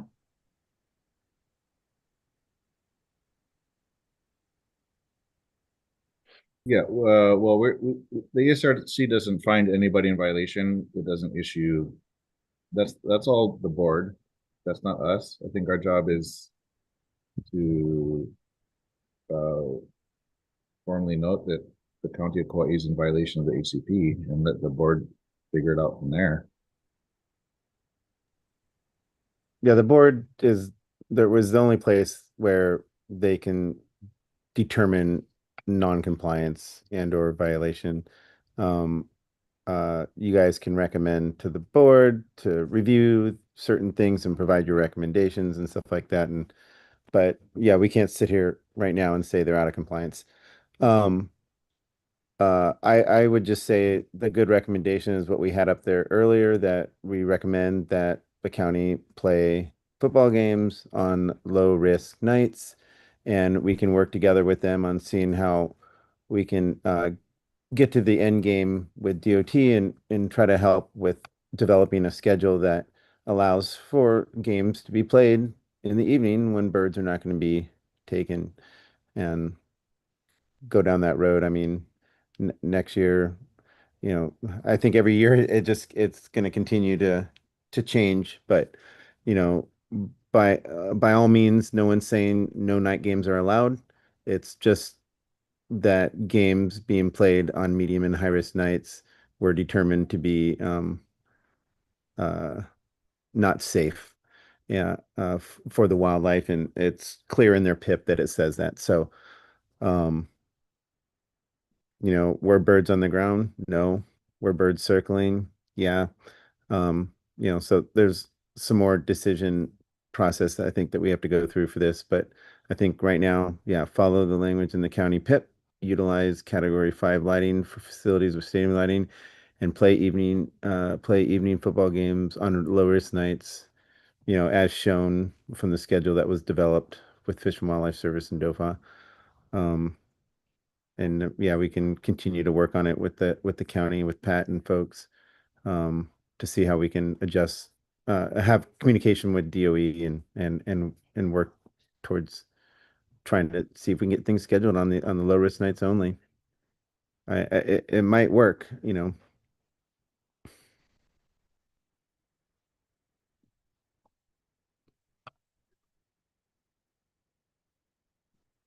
So this would be my only recommendation. Sorry. Yeah, and so I really would like, if possible, in this recommendation that working with DOE is in there. Because in listening to this, and I recognize this is a county facility, but if DOE is driving the schedule and these are DOE games, does DOE need to be a part of the HCP?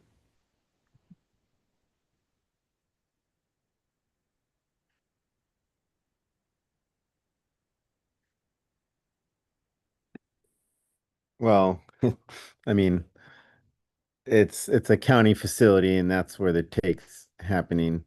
But yeah, so I don't know if necessarily DOE making a schedule would make them included into the HCP. I, I would we would have to explore that a little bit more, I think.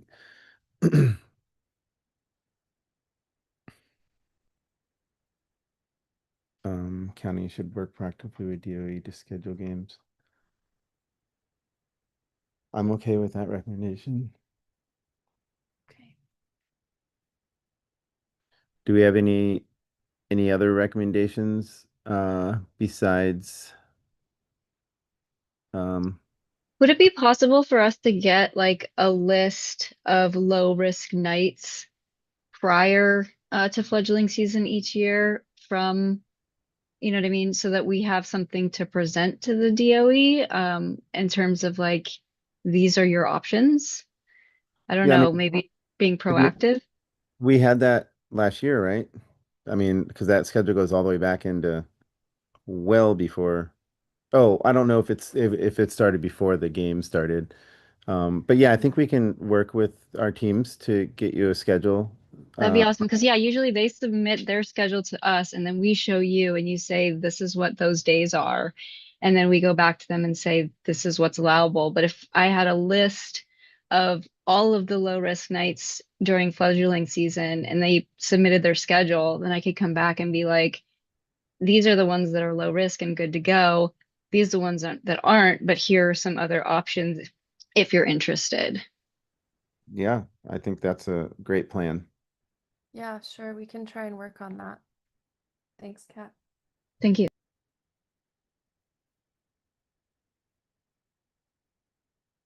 Okay. We're getting close on our time, everyone, so we might need to kind of spin forward a little bit quicker. Public comments. Okay, public comment. Yeah, I'd like to just open up for public comment at this time, for the County of Kauai. And we're going to look on Zoom and see if we have anybody here. Dilek. Thank you. Okay, not to take so much time, but thanks again to the county team. They, especially Kat and Pat, they're really doing amazing job, really trying to push. And yeah, the situation is really difficult. But I want to just comment on two things related to the county's part in this HCP. One thing is, to me, it's very clear based on the numbers that were discussed so far, how many take is reported based on the number of sites that they have. And, you know, as a representative of Kauai Endangered Seabird Recovery Project, it's kind of hard to believe that the birds are not grounding in these places. So I think to me, it's pointing out the need for more efficient training, even though Kat mentioned everyone is receiving a video, etc. But these are, yeah, on paper, we are doing these things, but how efficient they are in terms of learning in these people. So I think county really, I would like to see county investing in these areas, hopefully in the future. And the second thing is about the football games. I was personally, and as a representative of KSHCP, was really concerned about these birds just flying over the stadium, even though there's nothing on the ground. As Kat mentioned, it's just one part of it is great to be able to show people who were volunteering with us and who were actually skeptical that this is being a problem, to show that this is actually happening. But then on the other hand, these are endangered seabirds we are talking about, and you know, we are potentially harming these birds still, even if it's a small circling around the light or just a diversion from their route. So as KSHCP, again, I would like to see a more strict take calculation based on that. And then also, I think the county should really, in my opinion, not expect to play these medium risk nights and then without changing anything, or DOE. Yes, we should be able to find a middle ground altogether, but there needs to be more changes. Like, for example, why we are not considering coming up with a system where we can turn off the lights in 1 minute or very quickly when the bird is circling around the light. Because there was one occasion we received one video from a concerned member of the public. This game was on September 13th, I believe, so it was outside of the fledgling period considered for the endangered seabirds, but there was a wedge-tailed shearwater, based on this report, if everything is correct, circling about 10 minutes in and out of the stadium, and the game was not paused, and then the lights were still on. You know, there's no, as far as I know, there's no mechanism to turn these lights off temporarily very quickly. So I would love to see if, you know, county considers these kind of additional things, because we cannot really expect to keep this ongoing without changing anything. Because KSHCP is here now, we have certain capacity, more than happy to help with the observers, but you need to be a seabird, like you need to be an experienced seabird observer in order to really detect these birds. And also you need to have specific equipment in these nights in order to detect these birds. Otherwise you keep undercounting them. So I would like to just emphasize these, like this is not easy. Thank you. Thank you, Dilek. Do we have anybody else? Anybody else on Zoom? Do we have anything in the email? No. All right. ESRC members, is there anything else we'd like to put on the recommendations, or are you going to go forward with this single recommendation? Nothing else for me. Can we address like the searching and the training of the searchers, what Dilek just mentioned? Okay. We're thinking that maybe there should be one more recommendation about additional training for searchers based on the comment from UH.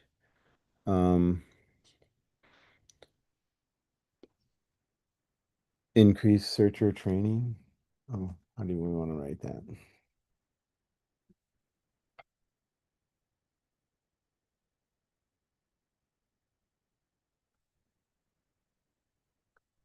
For all covered facilities.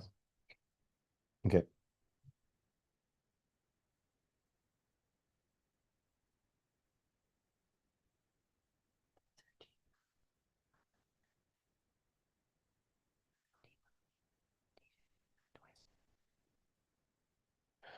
Uh, yeah, so also we were just kind of conversing about the single the single in the HCP itself, it has multiple times for seabird searching, and in their PIP, in the PIP for the county, there's only one search.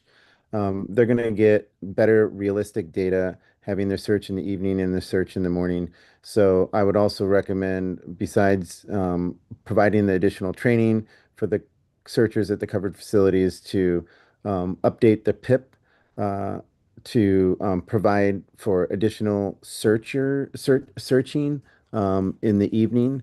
And if, and then when everyone opens in the morning, even though some of the properties may be searching a little bit late, but they're still searching, trying to get the middle ground on this, to have two searches, one in the evening and one first thing in the morning. And then that will be kind of pretty much similar to how the rest of the applicants are conducting their searches. Would you like to specify the same language that the other licensees follow? Like, Yeah, I read think that over? would be sufficient.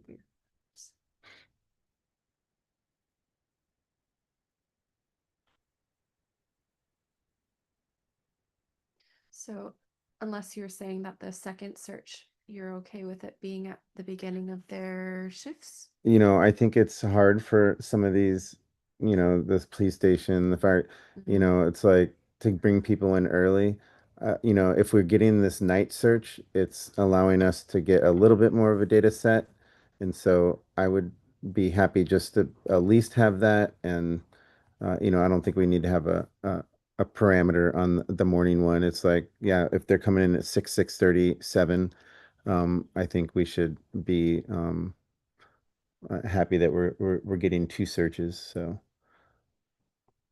Look okay. yeah, that looks fine. Are ESRC members, are you guys okay with that? Yeah. Okay. Okay, I'm gonna move forward with getting a hand raise for approval of these recommendations 1 through 3. Okay, unanimous. We'll move forward. Thank you guys very much. I have 25% battery left. Okay.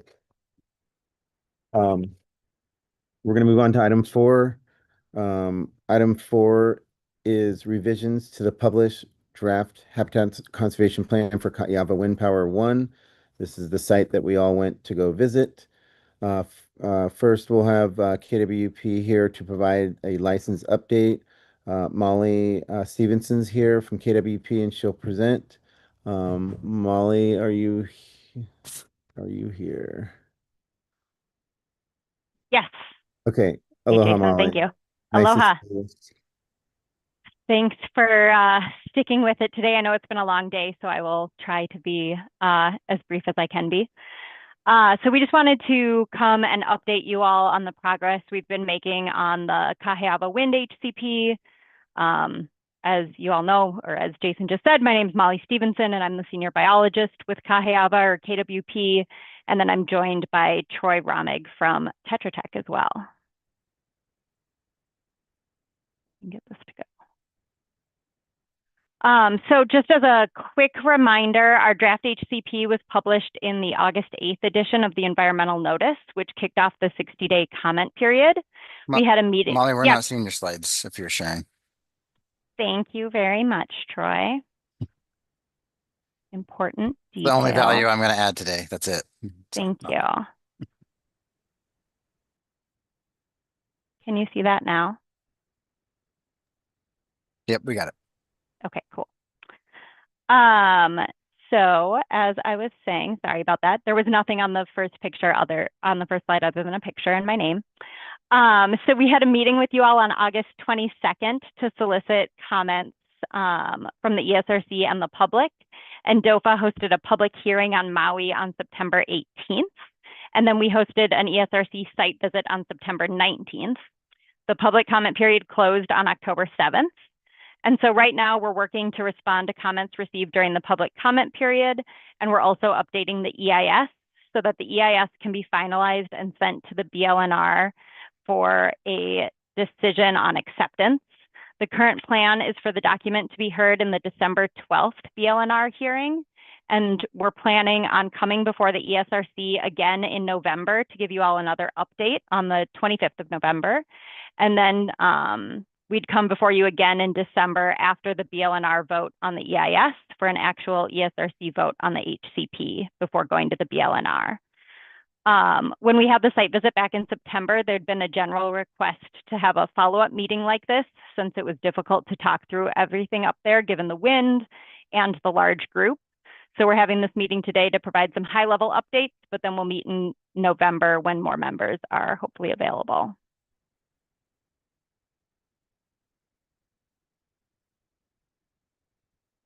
So today we were just going to give you a brief update on what we've been working on and then also offer the opportunity to discuss items that came up during the site visit. So I'll go briefly through some changes we've been making for each covered species, and then we can open it up for a broader discussion, but feel free to jump in and ask questions as I go.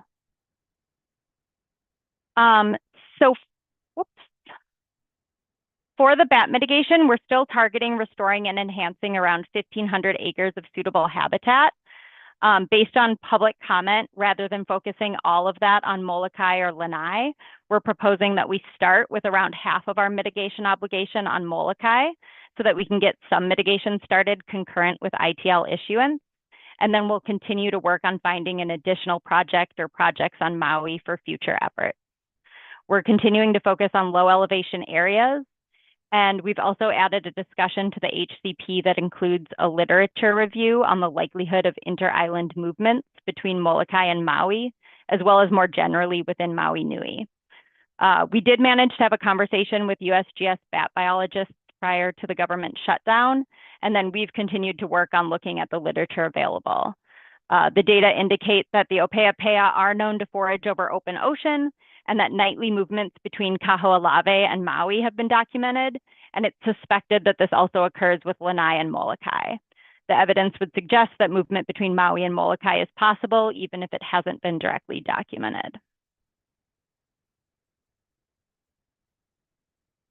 So we made a site visit to Molokai on September 22nd and 23rd with our bat biologist and the landowner to discuss potential target areas and actions. The 5 areas shown here on the map are the areas we're currently targeting, and each area has various actions that we're proposing depending on the habitat and threats. So in some areas, we'd be removing barbed wire. There are areas where we'd be replacing that with ungulate fencing. Other areas have been inundated with dense Formosa koa stands over the last decade, so we'd be thinning those stands to create foraging pockets, and then also to allow individual koa trees to mature into suitable roost trees. And then there's also other existing roost tree species, such as mangoes, within the gulches of the ranch that would benefit from selective thinning around them to allow access by bats and encourage use. And then within all of those areas, we'd be also doing some outplantings with a combination of known roost tree species and or understory plants known to host Lepidoptera.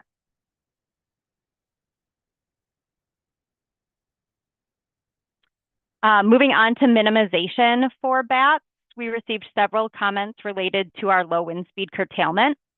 So our current protocols are 5.5 meters per second from sunset to sunrise from February 15th to December 15th.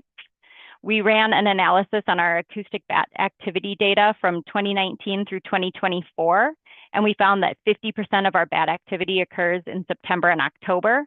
And so we're therefore proposing to target those 2 months to raise the cut-in speed to 6.5 meters per second. This doesn't change our take request since very little of our bat activity occurs between 5.5 and 6.5 meters per second, but it does provide some additional protection to the species and aligns with the current draft Hawaiian hoary bat guidance by utilizing both a 6.5 meter per second cut-in speed as well as incorporating smart curtailment.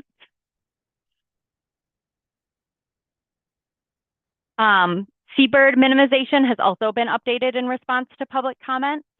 So we've added text to clarify that KWP1 does not have any overhead transmission lines. And then we've also committed to the new lighting guidance related to short wavelength content.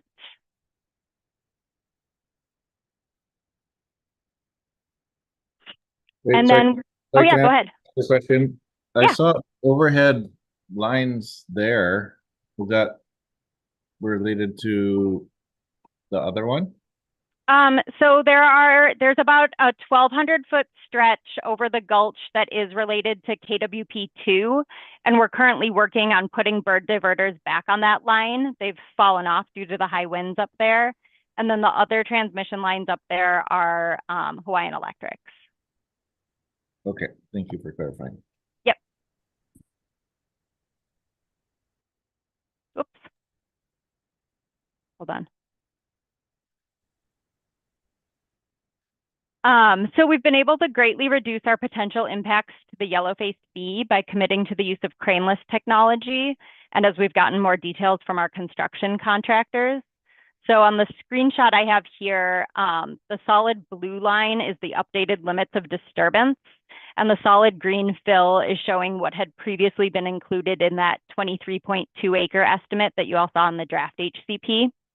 Our contractors have been able to confirm that the existing roads are adequate for the equipment, and we've been able to narrow in on areas of potential grading on the pads.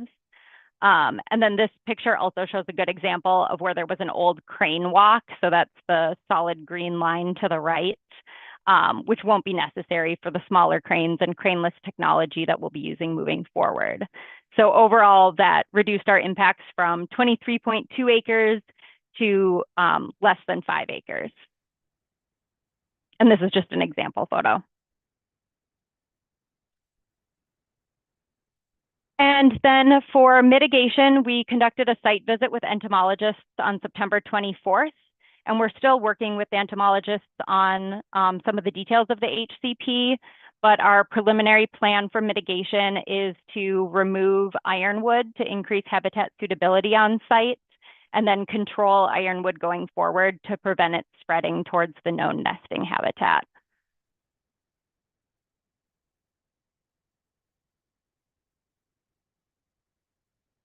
And that just brings me to a review of the site visit. So I threw a map on here just to show for those of us that were there, and then also for Lindsay who wasn't there. We met down at this parking area. Can you guys see my mouse on the screen? Okay. We met down at this parking area. We drove up the access road past KWP2, past those transmission lines you mentioned, Kavika.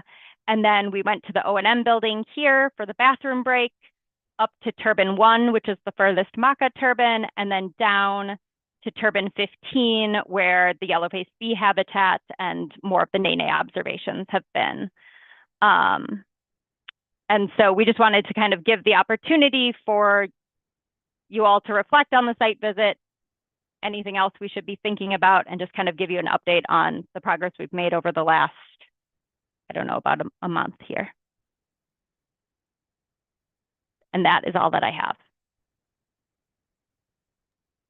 Yeah, thank you. One thing I definitely want to talk about is their searcher area. Do you happen to have a image of that up or a figure from the draft? I did not throw one of those in. We could talk about it a little bit. We could potentially kind of use this to discuss. Sure. Right now, what we're searching is essentially where you can see that it's graded within under a turbine.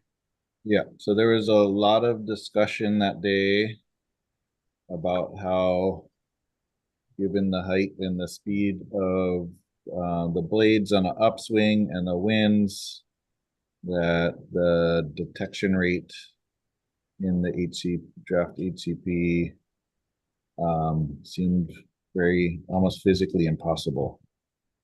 So I know there's other people who were thinking that, so I wanted to make sure we talked that through. What's this detection rate that you were going with in this one? I don't have it right in, oh wait, actually, do I don't have it right in front of me. It varies by species based on the size. So we did have larger, I believe they were 200 meter by 200 meter plots centered on the turbines that were searched from 2006 to, I think it's 2014. And that's what our, the fall probability is based on the data that was collected during those years. And there's an appendix to the draft HCP that kind of walks through the comparison of that to one of the available models that's out there. But we can be more prepared to talk about this at the next meeting as well. Well, it's kind of hard to talk about it without some actual things to look at or numbers, but do any other members have concerns similarly? I think I'd need to see the visual that you're talking about to fully grasp it since I wasn't at the site visit. Kavika, I just wanted to share something. In our we submitted comments from their published HCP as a division, and one of our comments was to have a bigger buffer for their search area. And I don't remember if it was 20% or something. I'd have to look at it, but we did feel the same way when we were up there looking at the site and 42 knot winds coming across and thinking about that. So yeah, we have comments that we submitted to our division administrator that had approved them and went to the applicant already. And one of those comments were to increase that, were requests to to increase that search area. But I think it would be good to look at the different species and understand, yeah, the numbers that are associated with each of them for the. Even those, whatever you said, 200-meter circles around the nacelle tower, I think those circles assume that it's physically possible for something to fly against the wind for 200 meters. Seems like those should be shifted, accounting for the way the wind blows. But I think it's pretty unlikely that something would hit that and fly against the wind 200 meters as opposed to going the other direction. Yeah, and just maybe I'll just weigh in. Troy Ramick with Tetra Tech. I think what Molly was alluding to, that the larger transects that were searched, and we looked at the some of the flagging and stuff that was out there when we were, that was left over from back in the day when we used to search those larger transects. And from those transects, we were able to, for this project location, because it's of the unique nature of it, just, its location and winds and all that kind of stuff, able to use those larger stairs to create a site-specific fall distribution for the project, rather than relying on models that are used widely, for areas where we don't have site-specific fall distributions. And based on that, it was determined in 2015 that we had enough information to then reduce the search area to basically the pads and roads. So that's what's summarized in that appendix that Molly was alluding to. So I think what we can do when we come back on November 25th is maybe just spend some time walking through how that process worked again. And then, Jason, to your point about the recommendation from you all about adding it by 20%, we have previously spent some time, I think maybe last year, considering that same type of scenario, and so we can kind of think that through. And then the other thing I'll just add to this discussion is when we've been having those discussions in the past, that was before we were all also thinking about the presence of yellowface bee in and around the facility. And so that's something else that we'll just have to balance, as a group, as we kind of think through the value of adding search area outside of the turbines and pads, and then the fact that there are now, at least on probably a couple of those turbines, yellowface bees nearby. So just wanted to throw that out there as well.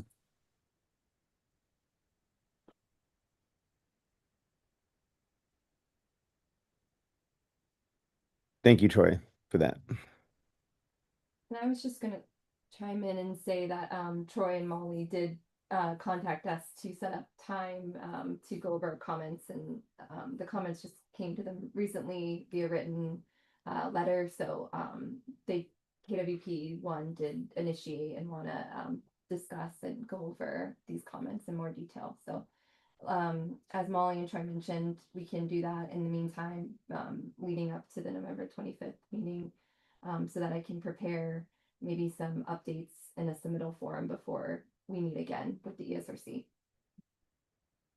Okay, and then I have two other comments when you folks are done. Go for it, Kavika. Okay, thank you. So I'm not really supportive for off-island mitigation when there are options. So I don't like the mitigation plan that was the one on Molokai, which you mentioned, but we also talked about one that day on Lanai, which I also don't like that. So are you still going with the Lanai plan, or do you find something on Maui? We haven't had the chance, like Kinsley mentioned, we haven't had the chance to discuss that further with DOFA. But right now our current plan would be to continue with that on Lanai for the Hawaiian Petrel. Yeah, I don't like that. I'll be open right now. And the Molokai one, are there really no options for that mitigation on Maui, or is this just an easy option for you? There is no option I am aware of on Maui that we could implement starting in January. And that is, so we're trying to balance the desire that we have heard from DOFA and Fish and Wildlife Service and ESRC of implementing mitigation upon permit issuance with island specific, which was where we were looking at potentially starting on Molokai, where we have a project that's more fully developed, and then supplementing it with another project on Maui at a later date. DOFA, do you have comments? Sorry, Kavika, go ahead. No, I was just asking for you to comment. Yeah, we're going to be sharing our comments with you guys, I guess, eventually, right? Yeah, ESRC. I can Yeah, share with them. because one of our comments for that topic was, you know, yeah, if it's exhausted right now for Maui, that they continue to work to see if there's a mitigation side in Maui that can be implemented while moving forward with mitigation sites on neighboring islands. Showing that Maui Nui is Maui Nui. But if we want to do mitigation, it should be on Maui. This thing's happening on Maui. So continue to research and figure out how this mitigation can happen on Maui. But in the meantime, to still have mitigation ongoing that to move forward with what was provided in their plan, but at the same time continue to search where they can set up mitigation on Maui. And so we'll continue those conversations for sure. And yeah, if I could just jump in again, Troy with Tetra Tech, I guess a couple other things I would just note that we're continuing to work on. I mean, the search hasn't stopped for mitigation on Maui. In fact, next week Molly's going to be out with Hawaiian Land Trust looking at some sites, and like that work is ongoing. I think the conversations we've had with the ESRC in the past couple of years on not just this project but other wind projects on Maui about mitigation projects that have been proposed and have moved forward. There has been a real interest in having projects at lower elevations that aren't just focused on foraging habitat and so forth at higher elevations. And so we are constrained or I guess constraining ourselves to these lower elevation sites because we know that that's what everybody wants. But then also, as Molly mentioned, like also realize we want mitigation as soon as possible, so there's not a delay. So when we put all that together, I think we feel like we've come up with a pretty good solution where we have an opportunity to do something right now on Molokai while we continue in parallel to pursue something on Maui, and then can build out the balance of the mitigation on Maui. And so I think the way we have updated HCP right now, it's about like half of the mitigation would be on Molokai and the other half would be on Maui. Obviously, we could adjust that if needed. And then just for purposes of trying to avoid kind of a future amendment situation, and also so that the EIS, which is actually moving ahead before the HCP, we're contemplating, the Molokai option, the Lanai option at a much higher level and more general level, and then committing to doing more on Maui so that we have kind of all options on the table approved in the HCP so that we don't have to, come back for an amendment in the future if something doesn't quite work out, for example. So, but the intention is half on Molokai, half on Maui, and the work continues on Maui. So for the Molokai project, is the assumption that cutting down Formosa koa and replacing it with native koa will result in more bats? Yeah, I think the combination, Molly can speak to this too. I think the idea would be it's kind of a combination of, the Formosa stands are really thick and pretty impenetrable by bats right now. There are bats there. We've demonstrated that with some kind of baseline monitoring.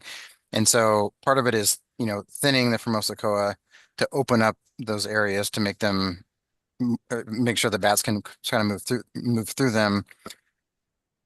In addition to that, thinning it in a way that, some trees are left so that they can grow bigger and provide more structure for bat use. And then also supplementing that with some outplantings of known roost trees and known vegetation that would attract bat prey species. So it would kind of be a combination of factors. Is that approach based on any scientific studies?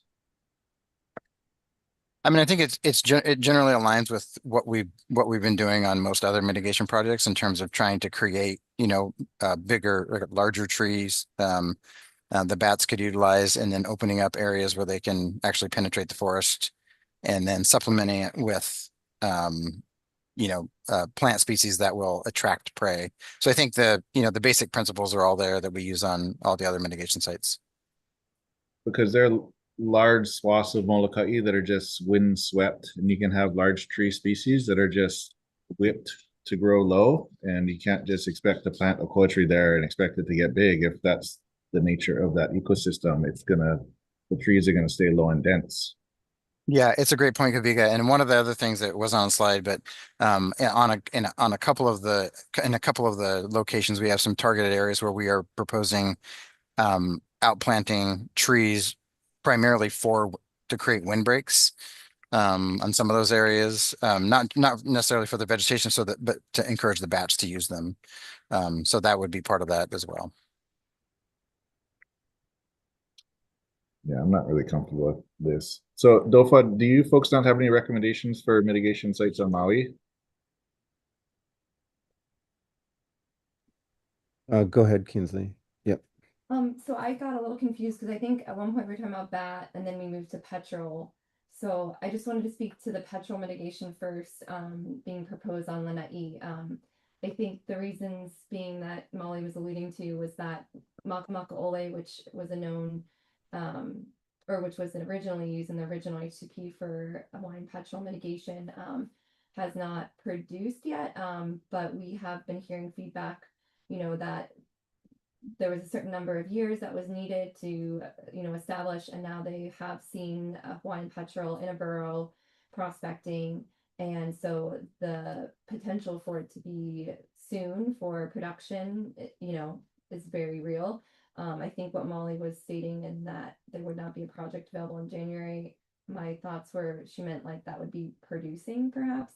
But I think it's worth saying that DOFA, can explore some other options on DOFA land for petrels that could, present themselves. There have been talks of these DOFA lands that are petrel managed colonies being used for other HCPs that are already in progress and for amendments purposes. But I think since this is moving forward quicker than those processes, we need to perhaps look at those sites for this particular HCP if it's going to move forward and prioritize maybe this HCP over those.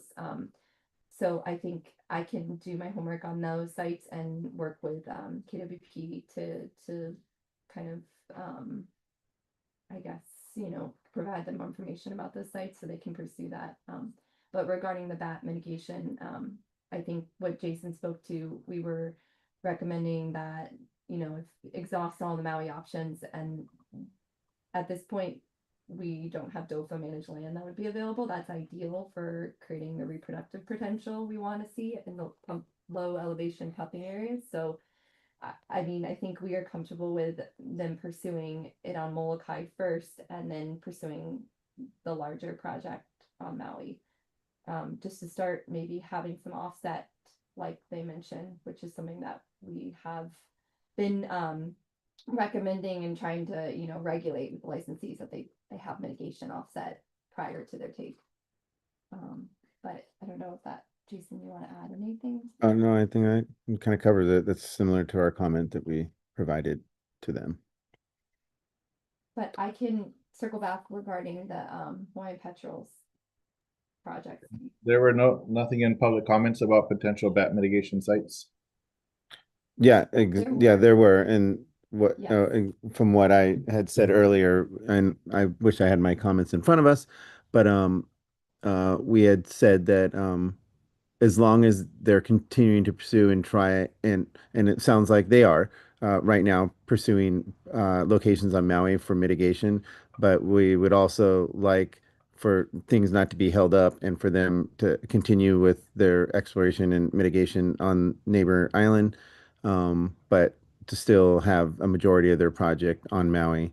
And so, hopefully in the next couple days, we'll get some more information from Molly and kind of see where that's going to take us. We're going to be able to address this one more time when they come back to us. And so let's see where we can get with the negotiations they may have with other private landowners on Maui. Yeah, and Jason, if I could just add one more thing, I know we're running short on time. I think just for the group to consider, especially as we come back at the end of November. I mean, I think the decision, the kind of the decision in front of everybody is really if we were to not allow, just say in this case, like not allow mitigation on Molokai, and say everything has to be on Maui, it'd probably be best case scenario, 2 years, 2 to 2.5 years, and before you're starting to see results. And what I mean by that is like, say we found a property like right now, and then we did some baseline monitoring for a number of months before we said, yeah, there's some potential here. And then you start implementing management actions, and then you start to see the benefits to bats. There's just a lead time there that we're trying to shrink that period of time where we, between when take could occur and when we're seeing results for bats. And so, that's why the Molokai project is attractive, because like they're ready to go right now. And it really literally upon issuance of the permit, barbed wire will be pulled out, management actions will start. And so if the group is comfortable with it being, a little bit delayed, a couple of years delayed, then, I think then we could say, let's do it on Maui. But I just want to make sure that that's the decision really. And we're trying to be responsive on both fronts there. So. How many acres are we talking about in that image? This is just over 800. All of those polygons added up because your cursor is. Yep. Yeah. All the parcels added up is like 809, I think. And what kind of habitats were you trying to prioritize for this one? Low elevation, as many natives as we can, but there's not, it's not all native for sure. Okay. Thank you. But low elevation, I think, was more important.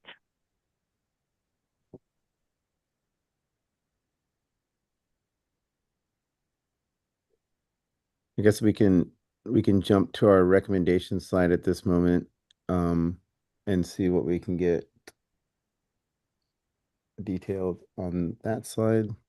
Thank you, Molly, very much for sharing.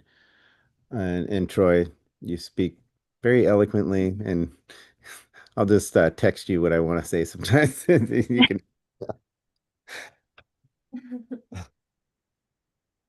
Let's see. Okay, here we go.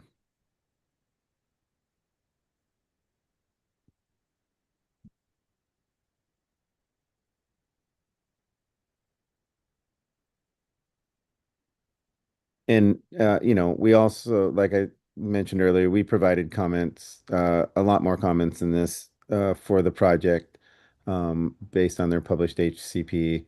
I think there was probably 15 to 20 different comments. So we'll share those with you guys here shortly, and they're addressing those comments now. So. Yeah, and I want to thank Kinsley for pointing out that we just got those 3 days ago. So that's why we haven't had a chance to discuss them with Jason and Kinsley, and we weren't able to present those to you guys today, but we'll be ready in November.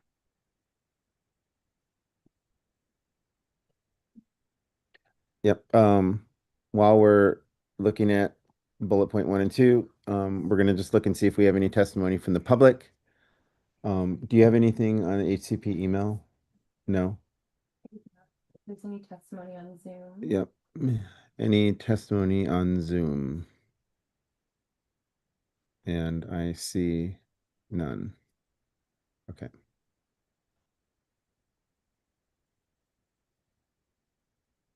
So our next step is to approve what we have on our recommendation slide.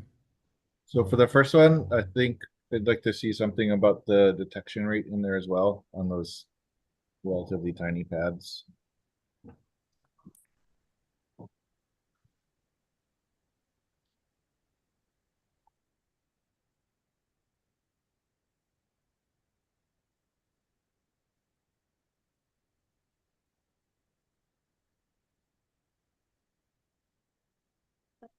Yeah, I'll let you wordsmith that, but yeah, as long as it's in there, thank you.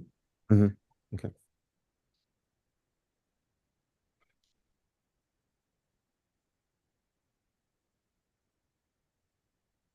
That looks good. Okay. Before we approve, is everyone okay with, well, we'll go ahead and, is everyone okay with what's on the screen? Raise their hand and we'll go ahead and approve this recommendation slide. Well, I just want to let the applicant know there's lowland areas in Hanamaui that have some large landowners that might be worth looking into. NTBG, which is a part of our other HCPs, has a 400-acre property in low elevations on Maui. There are others. So, thank you. But with that, I will vote to. Okay. All right. We will save this slide. Yeah, they raised their hands. Thank you for raising your hands. Thank you again. Jason said, thank you, Molly and Troy. It's really late where you all are presently, so thank you for your sticking around. I Okay. appreciate the ESRC as well. Yeah. We have one more item, and that's adjournment. Motion to adjourn. Motion to adjourn. Do I have a, yeah, Second. okay, second. Second. It's always Okay, the fastest one. Yeah. we'll take a vote. All in favor, say aye and keep your hands raised. 1, 2, 3. Okay, that's unanimous. The time is now 3:28, and we will adjourn the meeting. Thank you, ESRC, because Thank you, everybody. Hey, everybody. Thank you, everybody. Mahalo. Thank you. Aloha.